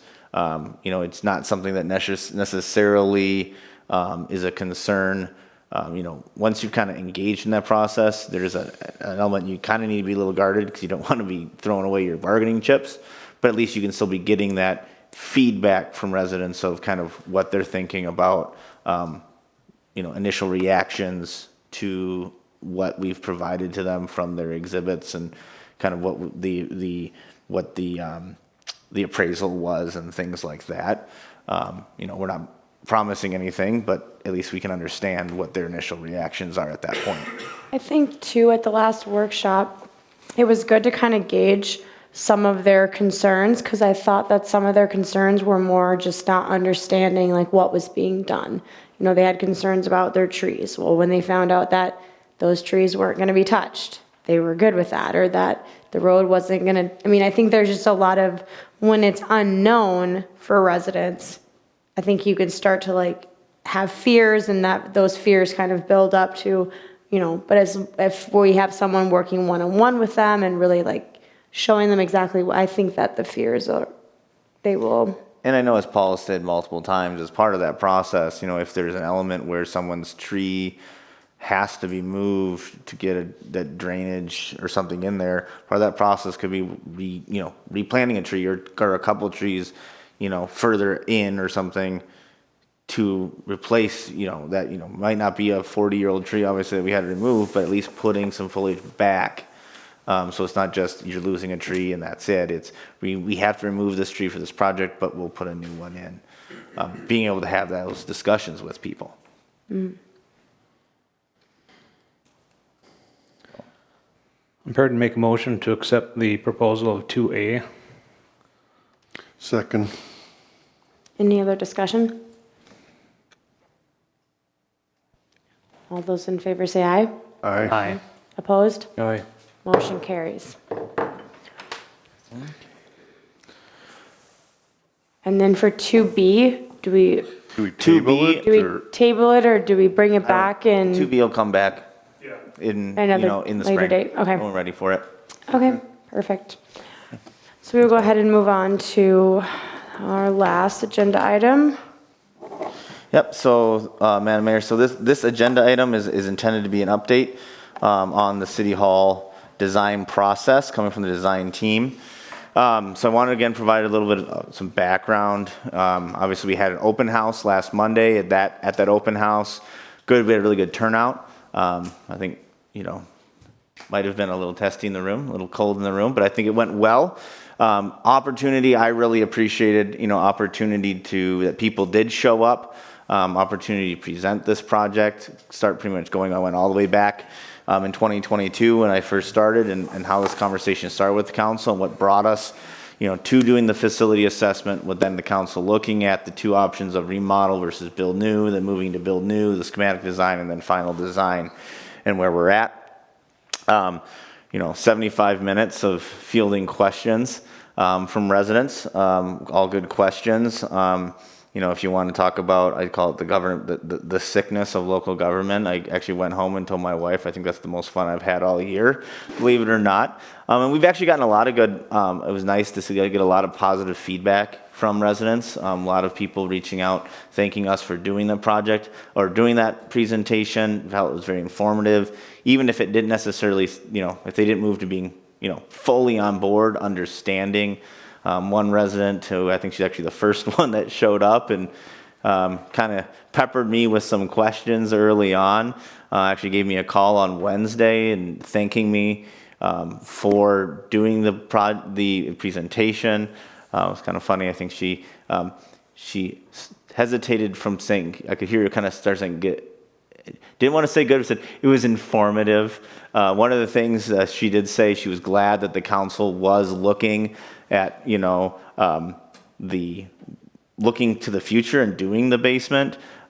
She's been a resident of Breezy Point a long time, and I think what she told me was, if I have to live through another City Hall project, and then, just on a personal note, again, thanked me and said she hoped I was here for many years to come.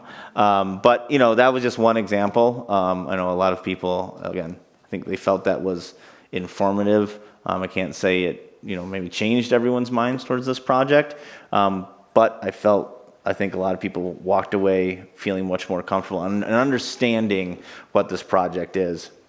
One of the things I did over the weekend, as I thought about kind of Monday night more, some of the questions I was getting, is I did take some time over the weekend and I created a new estimated project funding memo that was published today. I did over the weekend, had finance specialist Russ kind of run through the numbers, make sure my numbers were right on some of the accounting stuff. Then we published it this afternoon. Daniel got it on our social media, on our website, put out a blast as much as we could. We have printed copies here, and I'll amend the packet after this to include this. And it is on both project sites for both Bushman Road and City Hall right now. And what it is even though these are numbers that I've talked about, presented them in different ways in the past, talked about on Monday, I just wanted a succinct way, I think, of really trying to put some of those numbers down when we talk about we have the funds to do these projects, where that's coming from, and trying to put it in the most succinct way possible. So breaking down, I start with a little background, broke down the capital, different projects. I've always been talking about capital fund, investment funds, bonding. So start with the capital fund, breaking down what we have in the capital fund today. I realized I need to amend a number because I amended this chart here, but I didn't amend the text from when Jeanette redid it. But currently, we have a balance in the capital fund of about $3.7 million. We have expected transfers in at the end of year of $642,000. Those are the ones we expect to transfer in. Those are the kind of transfers I talked about tonight as part of the budget. We do expect to expend about $250,000 before the end of the year. The majority of that is actually equipment we're waiting on, the dump truck primarily. So we don't pay that until we take acquisition. So that's the biggest piece of that $250. Some of the design things. So $250, that's a conservative number. It could likely be less than that, but for this perspective, I just said, I kind of calculate, okay, what we still have hanging out there for the year. I said $250. So that puts us an estimated end of year balance in the capital fund of just shy of $4.6 million. And that does not include our finance policy states that anything over a fund balance of 45%. So the idea is to begin on January 1. We say, what's our budget? Our estimated expenditures, that like $3.6 million that I talked about for 2024, we want to start the year with 45% of that in essentially our checking account. The reason is we only get paid by Crow Wing County twice. We get paid in December and we get paid in July, so we need to make sure we have enough money to last us those 6 months. So that's where that 45% is. Anything over 45% gets transferred into the capital fund. We actually started 2023 with 55%. Again, that was kind of in that transition, and that didn't get made. That transfer of that 10%, about $200,000. So we actually started this year with 55%. So I think there will be money that will be transferred into the capital fund at the end of the year to get us down to 45% fund balance. So that 4.6 number could even be higher at the end of the year. Investment funds, we have just over $7.2 million when we get down to it. We've accrued just shy of, again, I need to amend that. Just under $200,000 year to date, $192,901 is what we've accrued, and that's as October. So again, we're waiting on, we get our reports for the previous month, beginning of the year, so it's only, the 4th of December, so probably this week we'll start getting our reports for November. So this is as of October. In there I provided each one of our current investment accounts. The 4M fund, that's essentially just one big money market that's managed by the League of Minnesota Cities. And then the other ones are all funds that we have, mainly CDs. I've talked about that before. And so I listed what the balance is in each account, and then what I call the unencumbered, the stuff that we could essentially liquidate today. Again, the 4M fund is essentially pretty much a money market, so you can take money out of there pretty much whenever you want. So if you take out the 4M fund, it's about $2 million, a little over $2 million. 3.7 if you include the whole 4M fund. What I've said multiple times is I think for now, I'll be willing, my recommendation would be you can draw down to $5 million. I don't think, again, you want to draw that down too much further. So I'd be essentially liquidating everything from the Northland, Multibank, Wells Fargo, and FNC. If you just liquidated the unencumbered right now, that's about $2 million, just over $2 million. And that would still leave about $5 million in investments to be creating that passive income for future projects. So in the capital fund, I failed to mention, as I've stated before, I put in there, I would be comfortable drawing down to $2.5 million. I wouldn't want to go too much lower than that. So, we're looking at least 2 million available in the capital fund, another 2 million available investments. And then we got to that bond capacity. That's what I've talked about before. We had Baker Tilly run that bond analysis back in July where they looked at that 230,000. What kind of a bond payment could that be? The 342,000, which is that street transfer, how much could that be? Total is just shy of $6 million. So then we look at each project. Bushman, when you look at the all-in costs right now, we're estimated as $4 million. So that's engineering and construction and easement acquisition. Again, that could be lower if we get the LRIP grant, and lower based off of what actual construction comes in at. City Hall, we're at about 4.5 right now. And that, again, that's an all-in cost of construction, architecture, design, and what we call that FF&E. That was also a very conservative number when it comes to all of that as well. So being conservative, we come to 8.5 million. I estimate we could comfortably spend 10 million, which leaves us a $1.5 million gap. I do feel though those numbers for Bushman and City Hall will end up being less than those two. So that's where we're at. So I just wanted to get a memo out there. Now it's published. We'll include it in the packet tomorrow. It's already on the pages that kind of really break down those numbers that I've discussed before. So again, that's kind of where in the packet, I included kind of the breakdown of all the communications we've done over the last year regarding Bushman Road, City Hall. We're talking about City Hall now. The one other thing I did want to share, and I did get permission from Mr. Cohen from the facility assessment, the organizational assessment. There's one section on facilities. As I sent an email to you all earlier this afternoon, he should be publishing that final in probably about next week or so. And then that will be provided and published ahead, and then for time to review, and then in November that'll be formally presented by him. But he did say I could share this, that in the summary of facilities, summary of facilities, the very first key finding and recommendation is, I'm just going to state it as it is, he wrote it, is the Breezy Point City Hall is disorganized and dysfunctional, adversely affecting the functioning of city government, the delivery of municipal services, and the efficiency and effectiveness of the work of the staff. So it was the very first thing they recognized under facilities. He does write here, the city is well along in addressing this situation, so there's no need for this organization to retread this ground. So because the city is already moving forward, he's going to call it out that it needs to be addressed, but you're already working on it. So and how much time did he spend on site? A whole week.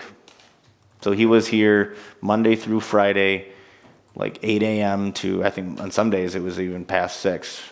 So he was here on site for an entire week. So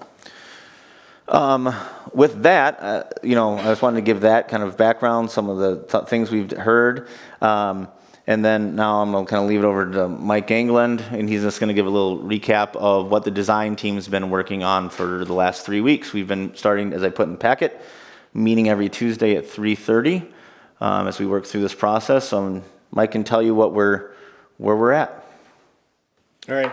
Thank you, Mr. Chansky, and thank you, Madam Mayor and City Council, for allowing the time for me to speak with you tonight.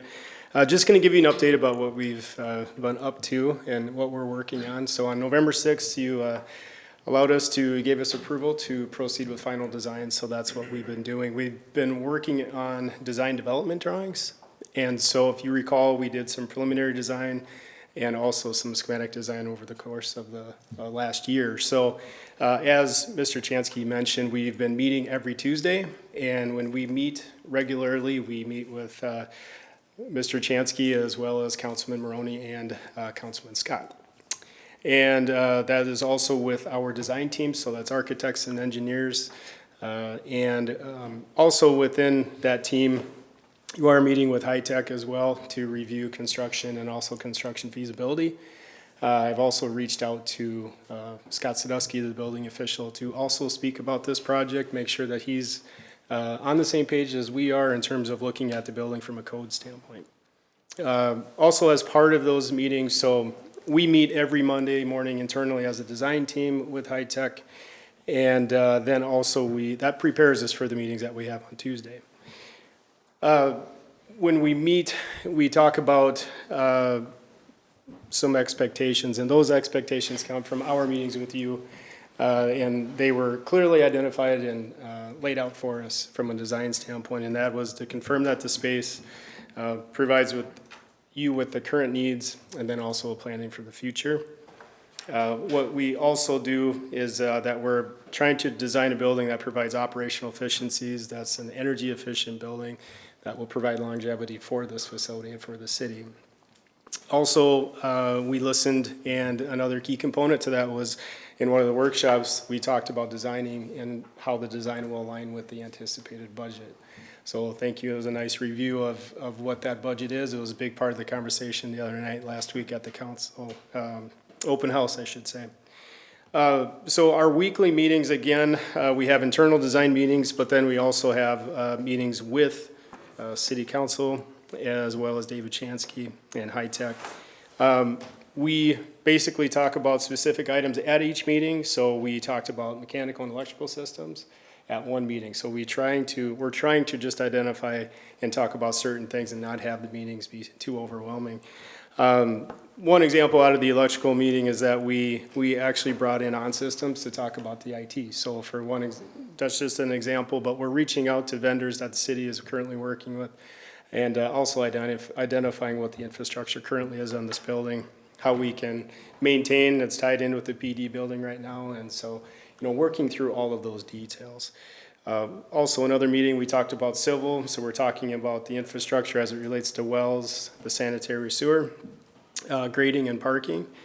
Last week, we had a meeting about architectural items and interior design, talked about space planning. Mr. Chansky mentioned the FF&E, so we're looking at how each space will be furnished, how each space will be programmed, how it can be used. We're also implementing some of the AV system design in there as well. So the meetings have gone extremely well. We have another meeting scheduled for tomorrow. We'll talk about more interior finishes, exterior finishes. We've also talked about the importance of developing renderings. So part of the open house last week, we received some feedback from residents about what does this building look like? We want to make sure that this building is appropriate. It looks and feels right for our community. So we'll be developing interior and exterior renderings so that everybody will have an understanding and a feeling for what this building can be. Also, from a scheduling standpoint, so we are planning on having these regularly occurring meetings over the next couple of weeks. It would be nice to potentially have a workshop December 19th. And so that's what we're shooting for. And what we want to do is present our design development drawing sets. And so that'll be for all disciplines, looking at all systems of the building, and then also identifying what the anticipated construction costs would be at that time. And so what we'll be talking about is project costs. So just how Mr. Chansky had that laid out. So that'll be a very crucial meeting for all of us, really. It's just an opportunity for all of you to really be allowed the chance to look at this design and look into it with a lot of detail, ask a lot of questions. And ultimately what we're proposing is that we would complete CD's construction documents. What we'd like to do at the end of December is get approval to proceed with construction documents. What that means is we're going to be moving towards getting this project out for bid. We would be submitting the project to go out for bid after approval from you, pending approval from you on February 6th. It would be out for bid. Bids would be due February 27th.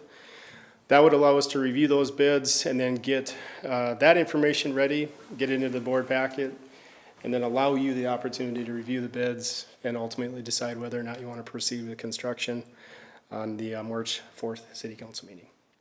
So we've been, again, just in summer, we've been having great design meetings. Thank you for those of you that are participating in those that have been going very well. And I look forward to having those meetings as we move forward and ultimately meeting with you on December 19th at the council. Is that December 19th date cast in stone? Because I'm out of town. Yeah, so that's what we wanted to discuss. That was kind of a date that was brought up because that's a date of our regular design team. But obviously that's more of that we were just kind of wanting to throw a pin on something, and is there something in and around that date. Again, as Mike said, the goal there is that design development package is really kind of this is what the building is going to look like. So we really want to get that feedback before, because the next step is that construction documents where they're going to, put all the detail of what it would take to construct that building. So that's that goal. If the 19th doesn't work, is there another day, maybe that week? What Widseth is committed to doing We're open. is, I think, I'm gone the whole week. I mean, I'm out of town, Okay. so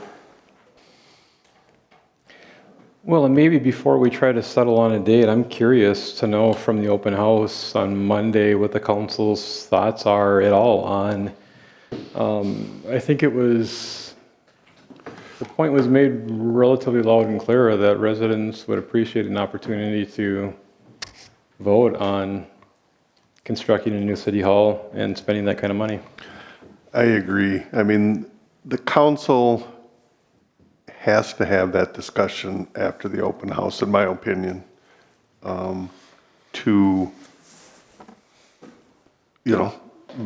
make the choice. Do we vote on it, or do we proceed? But with the amount, I mean, all the comments, I think the open house highlighted that communication, the website is 100% improvement, but we've got a ways to go that people subscribe to it, so that they are getting the notifications.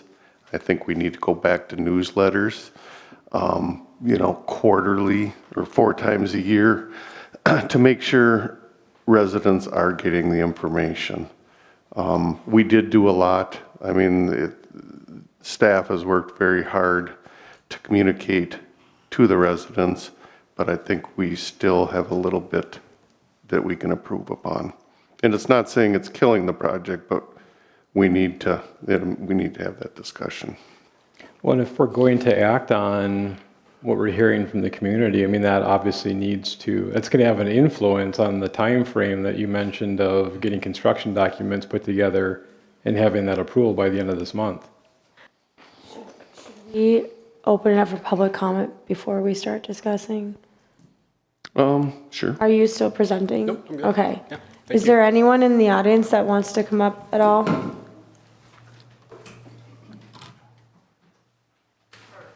Sorry, it's last.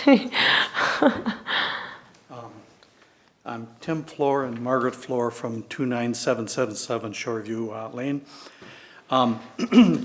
This is the first time we've seen something that seems to be reasonably accurate, because your accounting on the website and some of the stuff we've seen is wholly inadequate. So we're finally getting some information here that makes more sense, where the funding mechanisms are coming from. But I still have a couple of questions.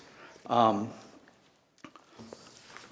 you have, I've done some of this myself in the past, but your bond, does the bonding law allow you to continue to have the capacity to bond beyond a particular project? For instance, you've got your bond capacity, you've already paid off your debt, that those bonds were, the ability to bond was projected, and you've got liabilities of what, a couple $100,000, 230, 250 for the next 2 years that are available, and then that will continue in perpetuity until you get up to what, whatever that is, about 5.9. So to explain that maybe a little better is, the city currently has a bond capacity of just about $26 million. Okay. So per state statute, it's 3% of the most you can bond across all forms is 3% of your estimated market value. For Breezy Point, that's about $26 million.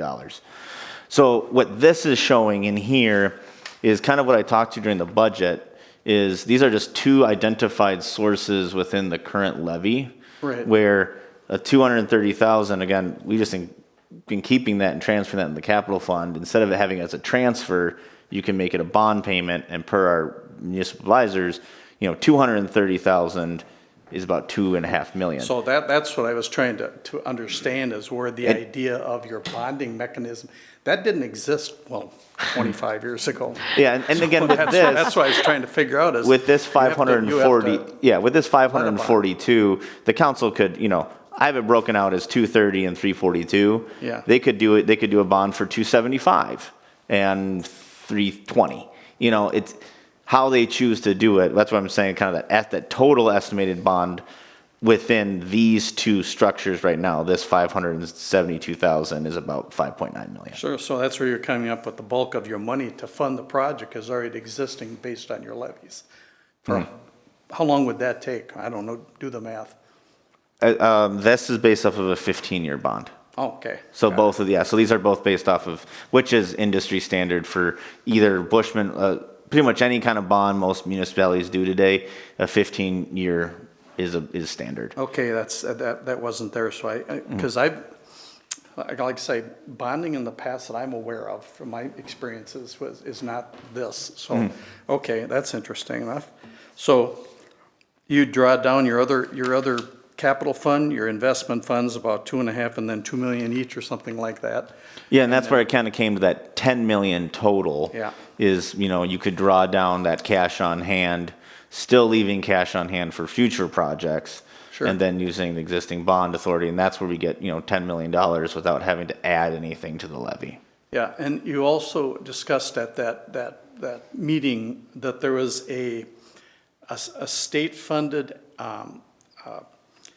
exchange that gives you information on bids and what general costs in doing bidding. What's it called? So that's the Gordian process we're using. So what the Sourcewell. Well, yeah, through Sourcewell. So what Gordian does is, this is kind of again how one of the reasons the council chose to go down this is with selection of that letter of intent to use high tech, is they have already essentially bid, and so what Gordian does is they have the largest, these all over the country, the largest category of construction materials. And they're always updating that category, going that catalog based off of what the market value for each thing is. Yeah, I mean, it gives you some sort of per square foot costs on that bidding process. Yeah, and then inexpensively. That's when they go. This is what Gordian says. Per the process through Sourcewell, High Tech has what they call their factor, and then so it's here's the cost of that widget. This is the factor, and that's the maximum that can be charged. So it's like a hard bid instead of Yeah. what we would get from their So when other bidding Mr. process. England talks about going out for bid, pretty much what that would be going through this Gordian process is now they've put all the construction documents together, officially giving them to High Tech Construction for them to work internally and with their subcontractors saying, okay, what is our number? And then they would come back and say, okay, based off of this, the restrictions we have within the Gordian, this is what we will build the building for. So you're reasonably confident then the type of building you're proposing here would be within the scope of a $4.5 million building? Correct. It's not like we're going to come back and find out all of a sudden things are out of skew and you have an overage or some sort of add-on. And that was the reason our recommendation to go with the Gordian process is that so the High Tech is actually part of our design team. So it's not something where, they get the construction documents and are going like, well, there's something totally missing from here. They've been involved in that process, so they can be in here going, you're missing this, asking questions as we go along, advising us going, you want this project in this ballpark, that element isn't going to fly. Like if I bid on that, I can bid that, but I'm going to tell you it's not going to fit your budget. Sure. So they're able to kind of have that involvement where if we went and just did the generic sealed bid, they wouldn't be able to be involved. Well, that didn't exist when I was in the city councils either. Like, that's kind of dating me a little bit, because that was a few years ago.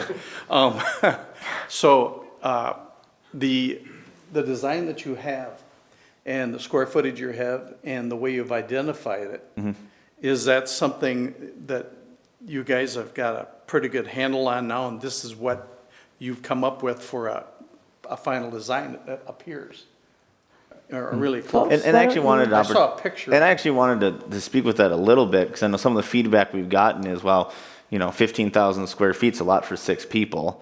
And I want to kind of call, the intention is about, first floor is about 11, and then the unfinished basement, the intention is that's gonna be unfinished for the future if we need it. But when you really break that down, you know, you talk about those 6 people, which could be, you know, growing in the future. I'm not saying the next 5 years, necessarily in the next 5 years, but when we're looking at the life cycle of this building, it's really about 3,000 square feet for staff, and about 8,000 square feet is honestly generally really for the public. Between the library, 700 square feet for the library, a little over what do we say, about 2,000 roughly square feet, I think, for the community room, and then the council chambers. So if you really want to break it down to who's using it, actually the majority of this building, we are kind of desiring as for the public use. I see, and I missed the part where you presented, was there a commercial kitchen or anything in it? In the, Okay, in, all yep, right. in the community room is a kitchen. I guess I tried to. I want to clarify, he asked a commercial Yeah, and I kitchen? wanted to clarify that as part of the design team, we actually spent a good time discussing the kitchen, and we kind of, we want to go away from the word commercial. Yes, there will be, we talked about kind of a double fridge, an oven in there, but it's designed for more if you were to hold an event there. You know, like we look at how people currently use this space. Someone who's having, you know, an event after a funeral. More of a catering kind Yes, of it's the idea of is you're bringing prepared food and warming it up. Okay. You know, But- one of but the even- things. But even that takes much more than an oven, I mean. Yeah. So you've one of the already things discussed- that's changed on the design is where you see that unisex and mother's room is we actually are planning in the community room a banquet of, you know, outlets for like a potluck table. So people can bring their crock pots and we're going to wire for it. So they can bring that, and any catered food in, we're preparing for that being the serving area kind of. Mm-hmm. Yeah, the intention of this kitchen is not to be for someone to be preparing a Right. catered meal in the kitchen. That'd be a little bit unfair. It won't have a type 1 hood or anything. I mean, that's not the extent. Right. Okay, well, I guess I don't have any other questions right now, but you said there's the elevator at the end. There's just one elevator, right? Yep, there's just one elevator, and right now the plan is to have the shaft, but not install the elevator itself. Because until that basement is finished, there's no need for the elevator. So that's just another way we talked about it. We actually had a dedicated conversation about elevator, yes, no. And it really kind of came down to it, you know, it's a 6-figure expense that we just don't need right now. Right. And then once you install an elevator, then it has to be maintained, it has to be annually certified, and we don't need it. So that's where is we'll put the elevator in there for the future. The shaft will be in there, but the elevator itself will not be. Okay. I have a question for you though, since ahead. this is the first time we've seen you up here, and we're trying to always improve communication in the way that we are explaining things to residents. I'm curious to know kind of like how you initially heard about this, and then, Oh, just via the grapevine. and then, did you have like an initial opinion on one way or the other, and then where do you stand now that you kind of know where Well, things I'm are in the at? process of assessing, you know, based on my experience in business, and I built 10,000 square foot buildings myself and been in business, and it's not an easy process, and design is certainly not, and you have to be functional, you gotta be within a budget, you have to be able to fund it, you gotta be able to, you know, make it justify what you're doing. But I didn't have $10 million, so, and that makes a big difference. I think one of the best things that has come out of I don't know how the funding has come in this, we moved up here permanently about 2 years ago or something like that. And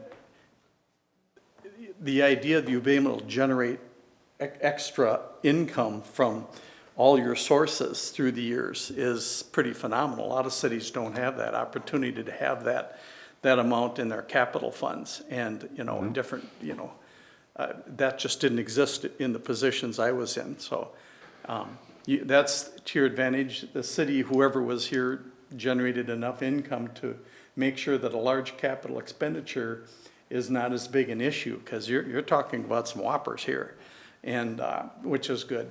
I mean, there's nothing wrong with what you're talking about. I actually think that the road may improve what happens in the community for development. But the idea that you have the money is a big plus. Now, and I think explaining the bonding concept compared to what I remember it to be, and I haven't done any of this for 30 years. So, Where were you on council? in southern Minnesota, smaller Okay. town, about 1,200 people, but my wife and I own couple businesses and lots of different stuff through the years, and involved in a lot of different activities at city council, school boards, nonprofit agencies, et cetera. But I think you're doing all the right stuff to put it all together, and I think I told that to you, Steve, and to Brad, just gathering the information. I think it might be good to have, that meeting that you talked about, a workshop on that Tuesday or whatever it was, or whatever you decided to be. Is that usually during the day or in the evening? One of the things I think we discussed would be probably later in the afternoon anyway, about the same time. One of the things, when the council sets that date, obviously we'll do this, what we do always, and trying to get the word out. One of the actual recommendations I was going to make also to the council is kind of moving forward is, I know the council in the past hasn't had a policy of, obviously audio recorded, but in video record workshops. I know, looking, especially as what we heard on Monday, I think the council should consider starting video recording those workshops. I agree. Absolutely. Official.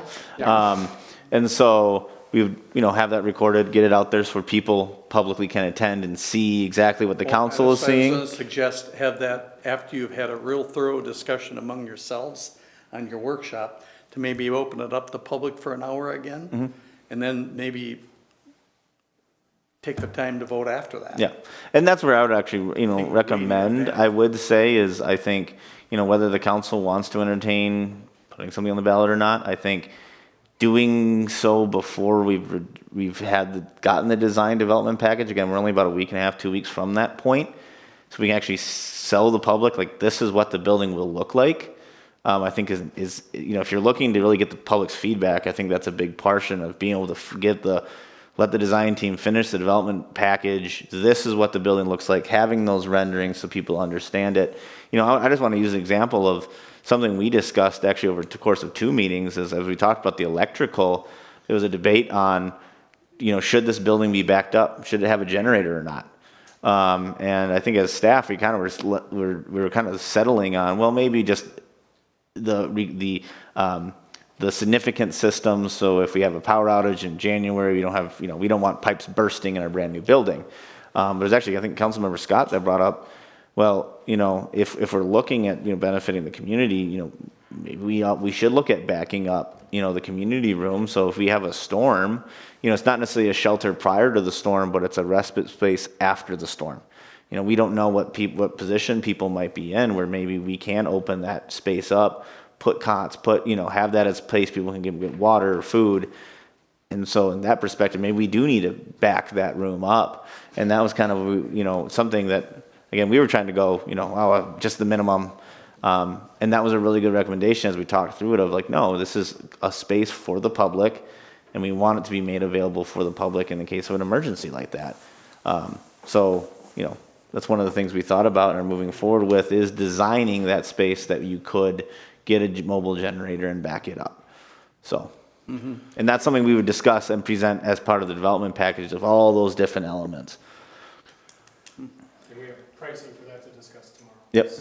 So, yeah, the only thing I'd say that might be a value added is in your chambers that you put a divider so that you could use 2/3 of the front part into that atrium so that you can have overflow for large groups, and it wouldn't, it probably cost you $5,000 to $7,000, but it gives the opportunity to sell it more space. So anyway, like I say, I think you've done a pretty good job putting it all together. Now it's just, making sure we can make an assessment and see what goes on with it. So thank you. Thanks, Tim. Thank you. One other comment I had too for the design team was the lobby. There's a lot of comments of, why is there 1,000 square feet? Well, I reached out to Michael because nobody said a word. Well, it includes the hallway. It's 25 feet side to side. There's going to be tables, chairs, displays.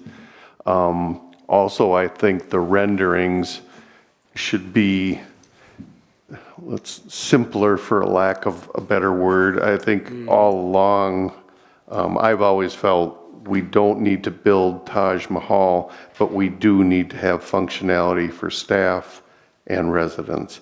And I think the current rendering looks like it is Taj Mahal, to be perfectly honest. But I don't know the costs of that rendering either. And I think also coming from the corporate world, when you do a design plan, you should have a couple what we call the hotel cubes.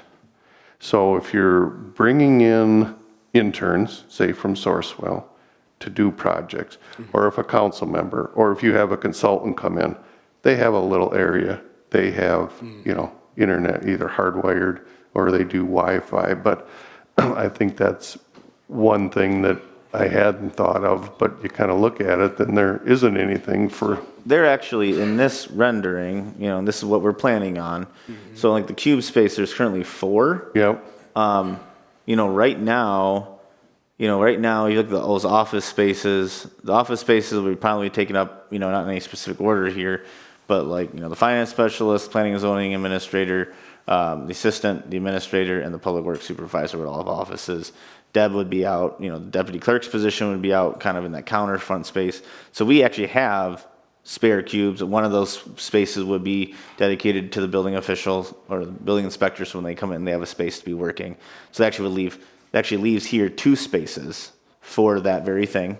And then also there's that we call designated that flex office. I know one thing we've kind of had internally, we've had that internal discussion of like what would we use that for? And that could also be used for, you know, consultant. One of the things we've talked about is a space, maybe kind of a generic space for the council. That's you know, if another, you want to come in and absolutely. meet with a resident and you have a space you can go and do that in, that's not necessarily having to use one of the conference rooms. So that's kind of what we've kind of thought of, that flex office for the time being, while we don't necessarily have a staff member that needs it. Maybe it's made available for the council or consultants. Like, for example, when we had Mr. Cohen here, you know, a place for them to be working while they're here. So we actually, in this design, do actually have that ability. And another thing, I think the date of the 19th, that kind of, we've never been told that until tonight. To me, that feels too rushed. I mean, you're around the holidays, you've got Christmas week, New Year's, that I feel that's too rushed. I think that can be pushed to January. Okay. We need to get more input from residents. I think there's been some good ideas. Communication is a work in progress and it takes time, and we're truly trying to get the word out to as many people as we can, but with newsletters, you know, the website, I'd talked to David before about this memo saying, you know, you can't expect people to watch a 4-hour meeting, and I don't personally like attending 4.5-hour meetings, to be perfectly honest. I think, you know, it's a lot, but there's a lot on the agenda.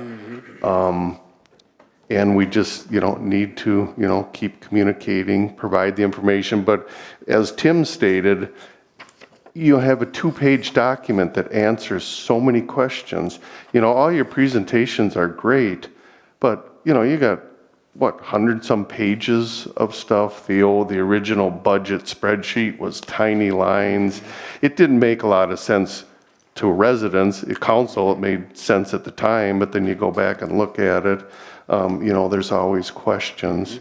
But I do think the council workshop should be pushed to January and later in the day. So, you know, I mean, Tim's suggestion, I think you meet and then you have a public hearing, however we do it, but, Yeah, understood. you know, we need to do that.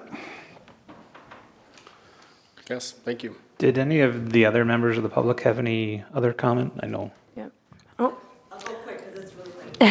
Margaret Floor, Shoreview Lane, and one thing on the open meeting that you had, you presented, a question came to you, how was it going to be paid for? And so then you presented your idea. Nothing was, you know, shown to the public at that time. So I went right to your website to look for financial statements, current financial statements, to see where I could find that number you were talking about. So I only could find your 2022 budget audit, not the budget, the audit. So I was going through that, trying to find what you were talking about, and I couldn't find the breakdown or where these dollars were coming from and all of that. So what I would suggest is have a current financial balance sheet statement on your website so that the public would know, oh, we got all this money here. this is, we feel secure about doing this, so Yep, that's an so idea. we're actually a step ahead of you. Okay. So back in November, the council approved it's a new budget software called Questica. And one of the reasons I brought it before the council, beyond improving the way we internally do our budgets, is there's an element of that transparency piece where what it will have is once it's implemented is you take our budget and there is a full, anytime anyone can go in there and they can see, where we are year to date with budget. It integrates with our ERP, our financial software. We can create projects, a budget specifically for projects like City Hall. So as we move forward, people can see where are we in the budget for City Hall. Right now, if you looked in our packet, our budget it's a spreadsheet. Does it meet state statute? Yes. Do I like it? No. One of the reasons we're also moving this, it allows us to more easily move into having a more descriptive, image-based budget where it's departmental and it's easy to break down. Here are the funds here's the projects for this department. Here are the capital projects this year for these departments. Within, for example, like professional services, we can actually dial a level down within professional services. It's these things that we're planning on doing. So we actually are working on that. Plan is to get that going at the beginning of the year and hopefully have that implemented by the springtime. And then the other thing is I went to look at your workshop minutes and to see like what you guys talked about, the workshop minutes, asking if it's a public record. It looks like it's a public record. It was unsigned on your website. It should be signed by you, I'm suggesting. And then the voting. No one really voted to move forward to the design. They said they came to an agreement or a consensus, but there wasn't a motion, there wasn't a vote. So I didn't see that in your workshop They minutes. voted at the November 6th council meeting, and those minutes they approved tonight. That's how they did it. Yep. Okay. There you go. Okay. Thank you. You're very welcome. Thank you. Thanks, Margaret. Hey, but you came to the party, so that's all we can ask. Along with what Steve had suggested, which I wholeheartedly agree with, I feel that in some respects this new facility is a bit on a fast track more than what it probably needs to or should be. I would like to see us as the council spend more time on, and I realize this is probably going to fall on deaf ears largely, but spending more time on looking at the current facility and a remodel and an addition. Part of my thinking behind that is, as far as I recall, short of not being at a workshop where that was discussed, we really haven't spent any time around any accurate information when it comes to looking at the feasibility of the current facility and a potential addition. I mean, we've spent zero time on that. I think we spent a lot of time at the workshop discussing that, and some of the things that David highlighted were, we'd have to relocate staff, which, yeah, that's not a big deal, but it's a deal. Public would have less access to staff. We'd have a construction trailer type office scenario. This building for the community, the library, would be unusable for 12 to 18 months. There's a lot of things, and one of the things that we've heard again from the comp plan is people want a community center. We would not, if we sunk $2 million into this building, nowhere down the line could we do a community center with this infrastructure that we have where we could build onto. And that was really why we wanted, when the design came, is to have that pencil area in where a community center could go, should we choose to go down the path, should we choose to try to secure funding. And that's where it kind of really laid into it. We have extra uses for this building potentially. I know David mentioned the potential of the daycare, and that's always out there. But it really just came down to citizens not being able to access this building, access staff, displacement of staff, and really what did that $2 million get you versus, and it's still the potential once you start opening walls up, where do we, what will we find? And those are some of the unknowns and concerns that we did discuss at that workshop. And again, if memory serves me correctly, we were considering the new city hall with just chambers and not even doing library and community room and leaving this building for that. And that was at a price tag of roughly about 3.2, if memory serves me correctly. And what we heard at that point was the community really wanted the library and the community room. And so that's where we ended up with option 4 was really the best way to go. You got more bang for your buck. As David alluded, this is, looking 40, 50 years out into the future, not in a Band-Aid for a potential 5, maybe 10-year fixture. Well, I wholeheartedly disagree, Mike. I don't think a remodel in addition to this facility would be a Band-Aid approach. I mean, I don't think anyone would support or be behind that. The fact of the matter is we haven't spent any time as a council looking at accurate information, accurate numbers on what it would pragmatically take to bring this building up to code. And if an addition is required, what does that cost? I mean, no disservice to what Woodseth has done so far with, looking at the building and identifying all the deficiencies and trying to put a number on it. But that's, from my understanding, what it was, is putting a reasonable estimated cost around addressing those deficiencies. That is a lot different than actually spending time with a contractor and saying, these are the things that we need to improve upon are correct. What do you think it's going to cost? That's the information that I think we need, I would be more comfortable with. And again, I said it's going to fall on deaf ears because I think in large part it is, and that's fine. I think Michael mentioned this, but I had originally when we did the workshop, and we have discussed this, I think we've spent a lot of time discussing it. So I disagree with your statement that we haven't talked about this. But Well, at a workshop that not all the council was at, correct? well, all of us agreed on a time we could be there, and some of us didn't come. So I can't speak to that. I'm just saying, a lot of us were there, and a lot of us spent time talking about it. I was originally, and I think you'll remember if you were there, that I had originally gone down the route of let's just remodel, or let's remodel and do an addition.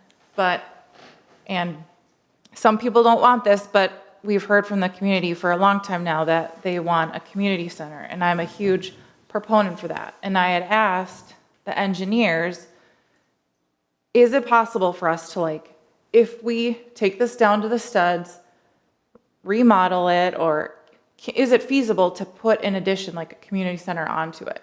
And the answer is no. It would not make any sense to try to remodel this and then add an addition onto it. They would never recommend that. And that was part of the reason, not the sole reason, as Michael laid out some other ones that we talked about. Part of the reason that I decided let's just spend the little additional more funds and just build the new city hall, because I eventually want to see a community center built onto that. I do. I mean, I know not everybody does, and maybe it'll go up for a vote someday because it is a substantial amount more than what this is.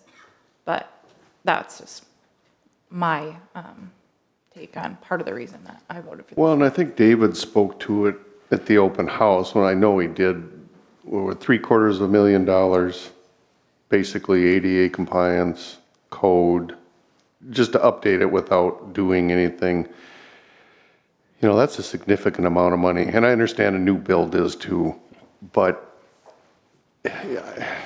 I don't think you get the functionality.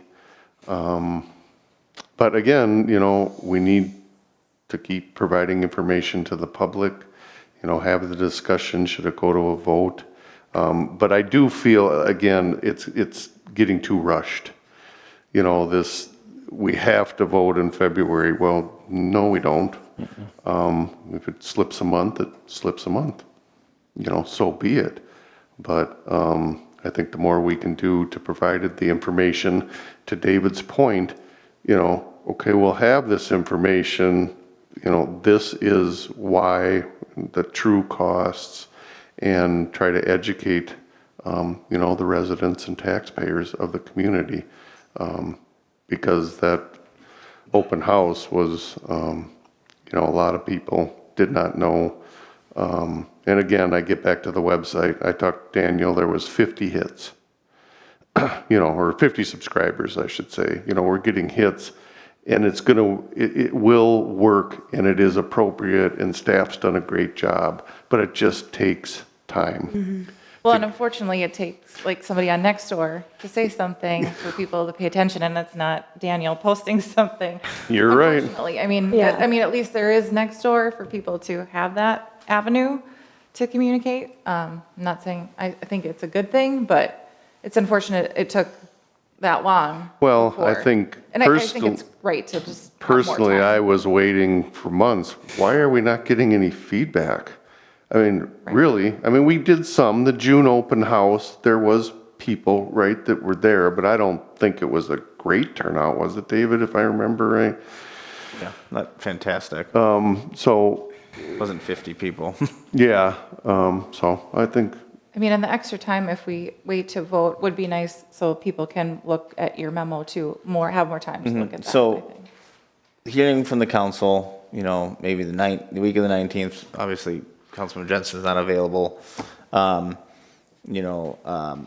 Looking at getting, that design development package, getting it out there, maybe ahead of time, obviously for people to review. Then I would say, my biggest, I guess what I'll say this is, right now, Woodseth has said they can probably have they're estimating they could have the design development package to me by the 15th of December, so a week from Friday. If we push it, maybe that gives them a little more time, or we stick with that, then we could get that out there. What my recommendation was, obviously I can't control social media, would be, obviously if we're gonna get it out there ahead of the meeting, there's an element of, obviously people are going to comment without it being presented. So there's always that, I always say that risk of just, I want to put it out there of, when someone just looks at something and hasn't been described to them, you will get comment, okay? So I just want to put that out there. That being said, so, if we're looking in January, now I want to talk about, okay, is there a time in January? Your regular meeting in January is the 2nd. We've already talked about, Mr. Cohen coming on the 16th to present the assessment. Again, giving kind of Woodseth time. One, I would say he'd be able to give time for the council to kind of potentially digest what is said, what you receive, giving Woodseth potentially time to do any reactions ahead of the February meeting. With the week, we want to target, the week of that second week, the week of the 8th. So I will be gone. Okay. The 4th through like the 13th. So But then- I'm also okay calling in too, especially if we're gonna like video it. So we could do that, a second meeting the week of the 15th, we could do the week of the 22nd. That's 2 weeks before the next council meeting. I can do the 2nd or the 3rd. I mean, the second's council, You're talking about the second or the third? the 1st. or week, I Or mean. You're talking about the third week or the second or the third of January? of January. So the second is the council meeting. Oh, okay. So Sheldon, I mean, that's cast in stone now, 5 to 7, the Correct, 16th. on the 16th. Okay, can we get a meeting maker out on that? Yep, we'll get that out there. I'll toss out, how about, it was Tuesday, the 23rd. Of January. I guess the question is, does that, that's 2 weeks from the next one. Does that give do you feel, one, that'll give us a lot of time to get information out there. Thank you. I guess that would work. I just want to make sure that you as a council then feel, if we then have something, are you ready to discuss? If you have it on the 23rd, will you ready to be discussed on February 5th? Because again, not wanting to rush it, we made kind of clear, you don't want to rush, but So that balance. the here. 16th is 5 to 7, is that what we're looking at? Correct. And then the 23rd, are we going to try and do it later in the day to accommodate residents? We try to do it later in the day, make sure the public can attend. Either works. I'm fine. I'm open both days. Yeah, those dates work. The 23rd. 23rd, Or yeah. 16th. And the 16th's already taken The for 16th Sheldon. organizational assessment. Oh, yeah, that's right. I'm just kidding. 23rd. It'd is either be fine. the 9th or the 23rd to not, Okay. I'm good with the 23rd. That should be fine for me. As long as it's 3 or after. Yep, okay. I think the goal would be the evening to, to attract this. Yeah, probably Kinda about the same crowd. time that we had, about 5 to 7. 7? That, Yes. I think we've gathered, we've done like 6 to 8, 5 to 7, and I think the 5 to 7, we see kind of works people appreciate that time length instead of the 6 to 8. So one of my questions, and that's a great open house public presentation kind of thing. Does the council want to work? I know Brad and I have been working on it with a design team about anything. Does the council want to meet to address anything potentially December? I don't know what I'm asking. Based on some comments. So It's an opportunity to review where we're at. Because Brad and I have only seen the updated plans. There has been some changes. So are you asking for a council meeting or an opportunity for council to come in and speak with like Mike? Oh, that Lindsay, might and work. I? That would I'd find too. Like if you're looking for the council to be able to at least see what we've done so far, because it already sounds like, a council meeting, another council meeting in December might not work. I know Councilmember Jensen's not available. Again, now we're kind of getting to what's the difference between I that can versus meet the design still. development package. I think it might be more effective for, we can just give some times, and if the council is interested, and any of the three of you, or even the two of you as well, coming in and just sitting down and us walking you through it, we can do that. We can do it virtually if that works for you. I know sometimes virtual is nice because they can just put it up on the screen, but we can do whatever. We've got the setup. We can do it here. We can do it virtually. Well, virtually would be a nice option, I think. Yeah, usually if I'm trying to fit something in, it's easier if I can just do it from my house. Like the 15th, if you get some options, I could do it in the morning virtually. Yeah, and I was thinking that's where it's kind of even that Christmas week, one-on-one. I don't know, a lot of times, staff takes vacation Christmas week, but if somebody's around and it could be done virtually, that's fine. So what I'm hearing is staff will work with individually to see if any of us want to come in and see. Yeah, either in person or virtually. And then January 23rd will be a public. Yeah. Correct. Okay. We could also provide drawings and maybe a written summary, send that out prior to, and then make ourselves available to talk through some questions that you may have. So maybe give you guys some time to individually digest. So if that. we set the meeting, if we meet, at 9 a.m. on the 15th, maybe the day or two before, we'll send you so you can have just a time to review it. So when we meet, because maybe not the first time you're doing it, and you've got opportunities to think through it and have those questions, just to make the most of our time. You could read through our design meeting minutes too that we take. I mean, whatever you want to read Actually, through, Steve, but- if you want, you can take my spot on the group. I'm to a point where I can't, in good conscience, be on that group. I can't be a part of those discussions. I'm not going to really be able to contribute a whole lot of anything into those discussions, so. I don't want to be on the design team. I made that clear from the beginning. I really don't. Well, the council's going to have to appoint I someone think else. having you is just fine. I think you're doing a great job. You don't know. You haven't seen anything All yet. gonna fall on you though if you screw it up. I mean, how many more meetings are left for that? So Or at this one. point, we have a meeting tomorrow. Essentially, we meet every Tuesday at 3. There's a couple Tuesdays, like obviously the day after Christmas, we're not meeting. We're Yeah. taking a break then. But for the most part, it's pretty much every Tuesday we meet for about an hour and a half. That's what we try to keep it to. So 3:30 to 5. Do you think we need another person? Yeah, we could do remote. If you needed it, if it was easier for you to attend remote, how we just set it up over here, WITSUS provided us a setup, so a lot of their staff attend remotely. So if it was easier for you to attend remotely, we could just send you the meeting invite, and you could attend remotely too. If I either of you mean, wanted do we need another person on there? council, if you feel like it's important for you to have 2 council members on the design team, that's when I'd say, I guess it would leave to, if one of the 2 of you, if Councilmember Jensen really doesn't want to be on the committee. Otherwise, if the council's fine with it just being left to Councilmember Maroney, and if he's fine with it. I'm fine with it as long as the 4 of you are rejecting to be on it. I mean, that's really what it comes down to is I'm not to be blamed about anything. No. I'm doing this in good faith Right. of what I believe is the right thing to do for the city. Right, And that is the only thing I can ever do is what I believe is the right thing for the city and what I hear. So that's my motions of how I'm acting.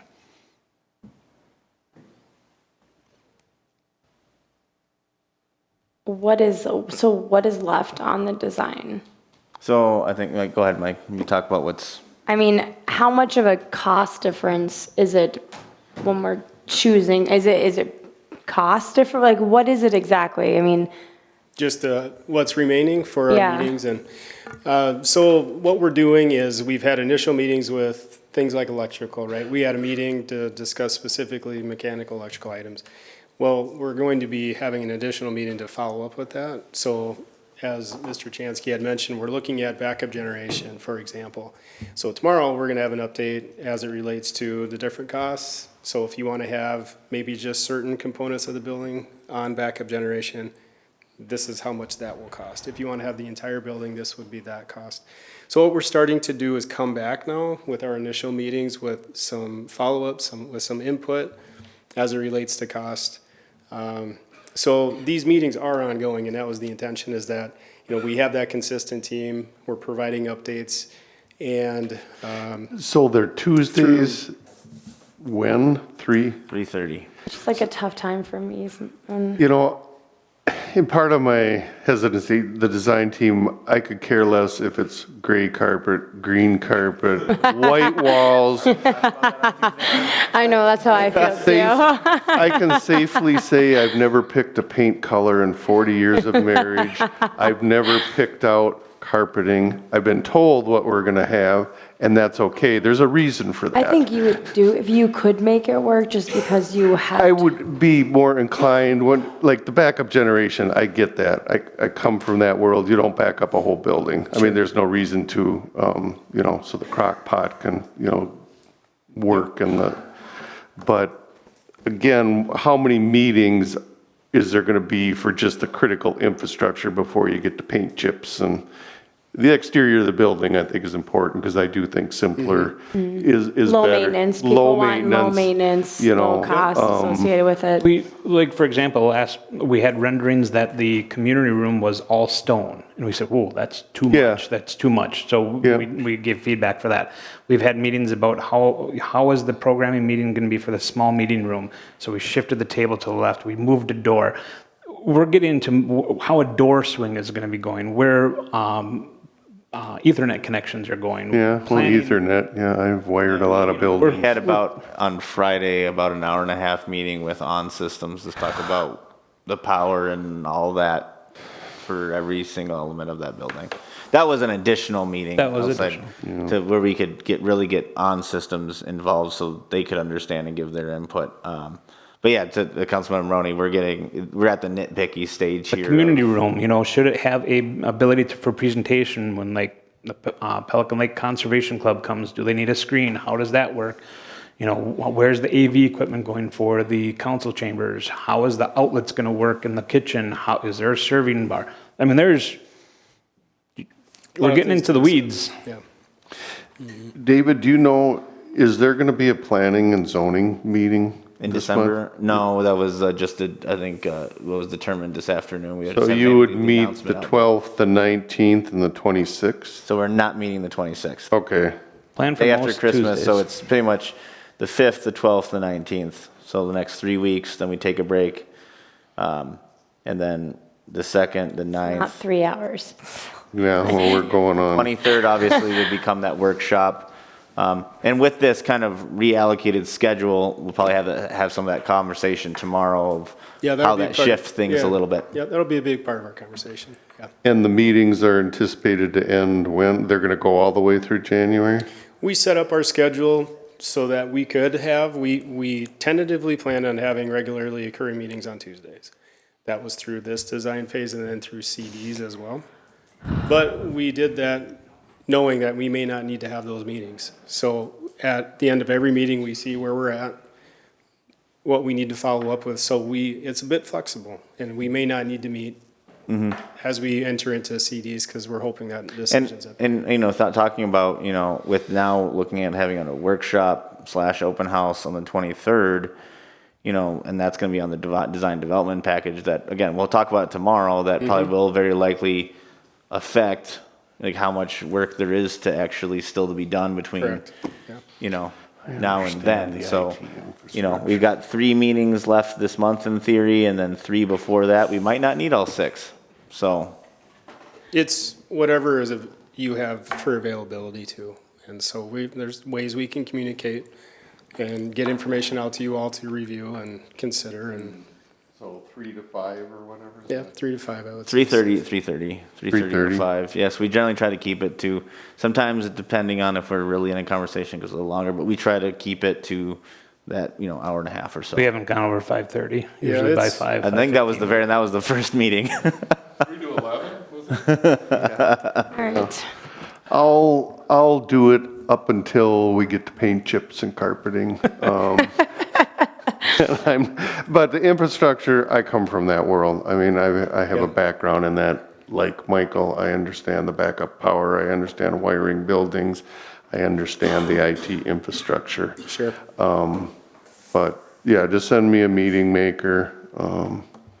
Thank you. Yeah, thank you. Thank you, Steve. So Appreciate it. I guess I'm gonna miss Jeopardy. at this point, I think a motion would be, I think we can do a double here, joint motion, to have Councilmember Jensen replace Councilmember Scott on the design team, as well as schedule we'll just call it for now, it'll be a workshop, because we'll start it as that, but obviously we'll notice we'll intend to take public comment at that time too, for January 23rd at 5 p.m. So move. Second. Any other discussion? All those in favor say aye. Aye. Opposed? Motion carries. One thing I do want to clarify, Ms. Ball, you made a comment about how you said you want a community center. One thing I would just want to echo is not only you, but our comprehensive plan has indicated that citizens also desire a community center. So I just want to clarify that. And I am in favor of a vote, because I think that if we put it to a vote for that, and that's what the citizens want, great. I don't think that I'm in a position that I would want to vote for something of that magnitude on my own. And I think we all came to that conclusion, but I think thank you for saying that we did talk about it, and we did talk about like that we could try to maybe put it on a referendum at some point. Yeah, I think that's the best. I think it has to be a referendum. Yeah, I think that's I the mean, not best that avenue. I mean, at some point. Yeah. Next election or later, Yep. Yep. Right. We all Yeah. liked the plan where we saw where it could go, Right. and that was it. And it may be voted that we get one. I mean, who knows? We don't know how many people actually are But for it and I against it. think with the community center and why it needs to be referendum, staff has to come up with a lot of numbers. Well, I don't think Because, anybody's disagreeing with. relatively, it's cheaper to build them really, but the long-term cost in running them, then we are gonna fill up the cubes because you have to hire staff but I think having that option makes, Or we have a partnership or a donation. I mean, we don't know what's going to happen in Right. however long. So, okay, well, perfect. Well, let's move on to staff reports. Madam Mayor, the only thing that I have that is there are some committee committee seats that do expire at the end of this month, at the end of the year.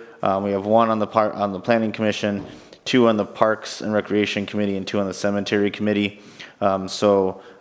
We will be getting the information out for people if they want to seek appointment. Obviously, those that sit in those seats will have the opportunity to seek reappointment. So we'll be taking those applications for you to make a recommendation to the council in January, since those seats do expire on December 31st. All 3 of those are a 3-year term. So just so you're aware of that. Okay. And that's the only one I think tonight that we wanted to get out there is that, we have those vacancies and we'll be getting the information out. So a member of the community that is interested in serving in those committees will have the opportunity to apply. Perfect. All right. Any other reports from anybody? no, I think we should acknowledge Jonathan Curtin. He's the Lone Ranger. I think that counts for something, The last man standing. but thank you. I mean, and to all, all the people that showed up and stayed very long time. Other than Jonathan. Yeah. But yes, thank you, Jonathan, but. I tried really hard to make this go faster, but it just didn't go faster. All right. This might be a record, I think. Yes, agenda forecast. Very quickly, just 4 things. Obviously, there probably will be more, but just so we know will be on there. Obviously, I think there was some discussion. The council's aware of a letter regarding the disc golf course. There's going to be, council members Jensen and Maroney requested that will be at the January meeting. I believe, from my understanding, they plan on having some recommendations of their own as well. So that will be on that agenda for discussion. Also, back in October, you received a presentation from the Chamber of Commerce about a potential lodging yes. tax. At that time, you said you wanted to see what NISWA is doing. NISWA is moving forward with it. So in January, we'll bring you a draft ordinance so you can see what that would look like. And January, as we always have per statute, you'll have, I guess, we call it your organizational resolution, so you opportunity to talk about committee appointments, meetings, who's going to serve on what, and things like that. So with NISWA approving that real quick, so that means Grandview must have bought in, I'm assuming? They always have supported it. Well, my understanding was there actually was a new GM, so there was some doubt that the new management team, the GM of Grandview, would, be in But favor of it. they actually consider, I think, the first draft, Yeah. the draft of the ordinance, I think at their last meeting last week, I think it was last week. Yep. They considered, so they're actively moving Yep. forward. Okay. So, and then the joint powers agreement for the ladder truck purchase, I intended to have that at this meeting, but it just came in too late with some questions based off of some of the direction that the council had given, that we need to work through some details with the city attorney. So we'll have that for January. So those are just the 4 main items that we know of. One today. request I do have is in regards to that joint powers board, I would like to see that on the agenda here some point in the near future, because I would like to know why the large disparity between what Breezy's paying and Pequot is, and why property values have to be part of that. But, it's costing the city a lot of money. I would just like to have a discussion, have more information on it, because it was a huge part of our levy. I understand why we entered into the agreement. It makes sense, but I think we need more financial details, what it's going to be year over year, what Breezy's paying, and what Pequot's paying. Can do that. All right, perfect. Oh, yes, thank you. Yep, and we'll have the code of conduct from the city attorney. Yes. All right. Do I have a motion to adjourn? I'll make a motion to adjourn. Second. All those in favor say aye. Aye. Aye. Opposed? Motion carries. We're adjourned.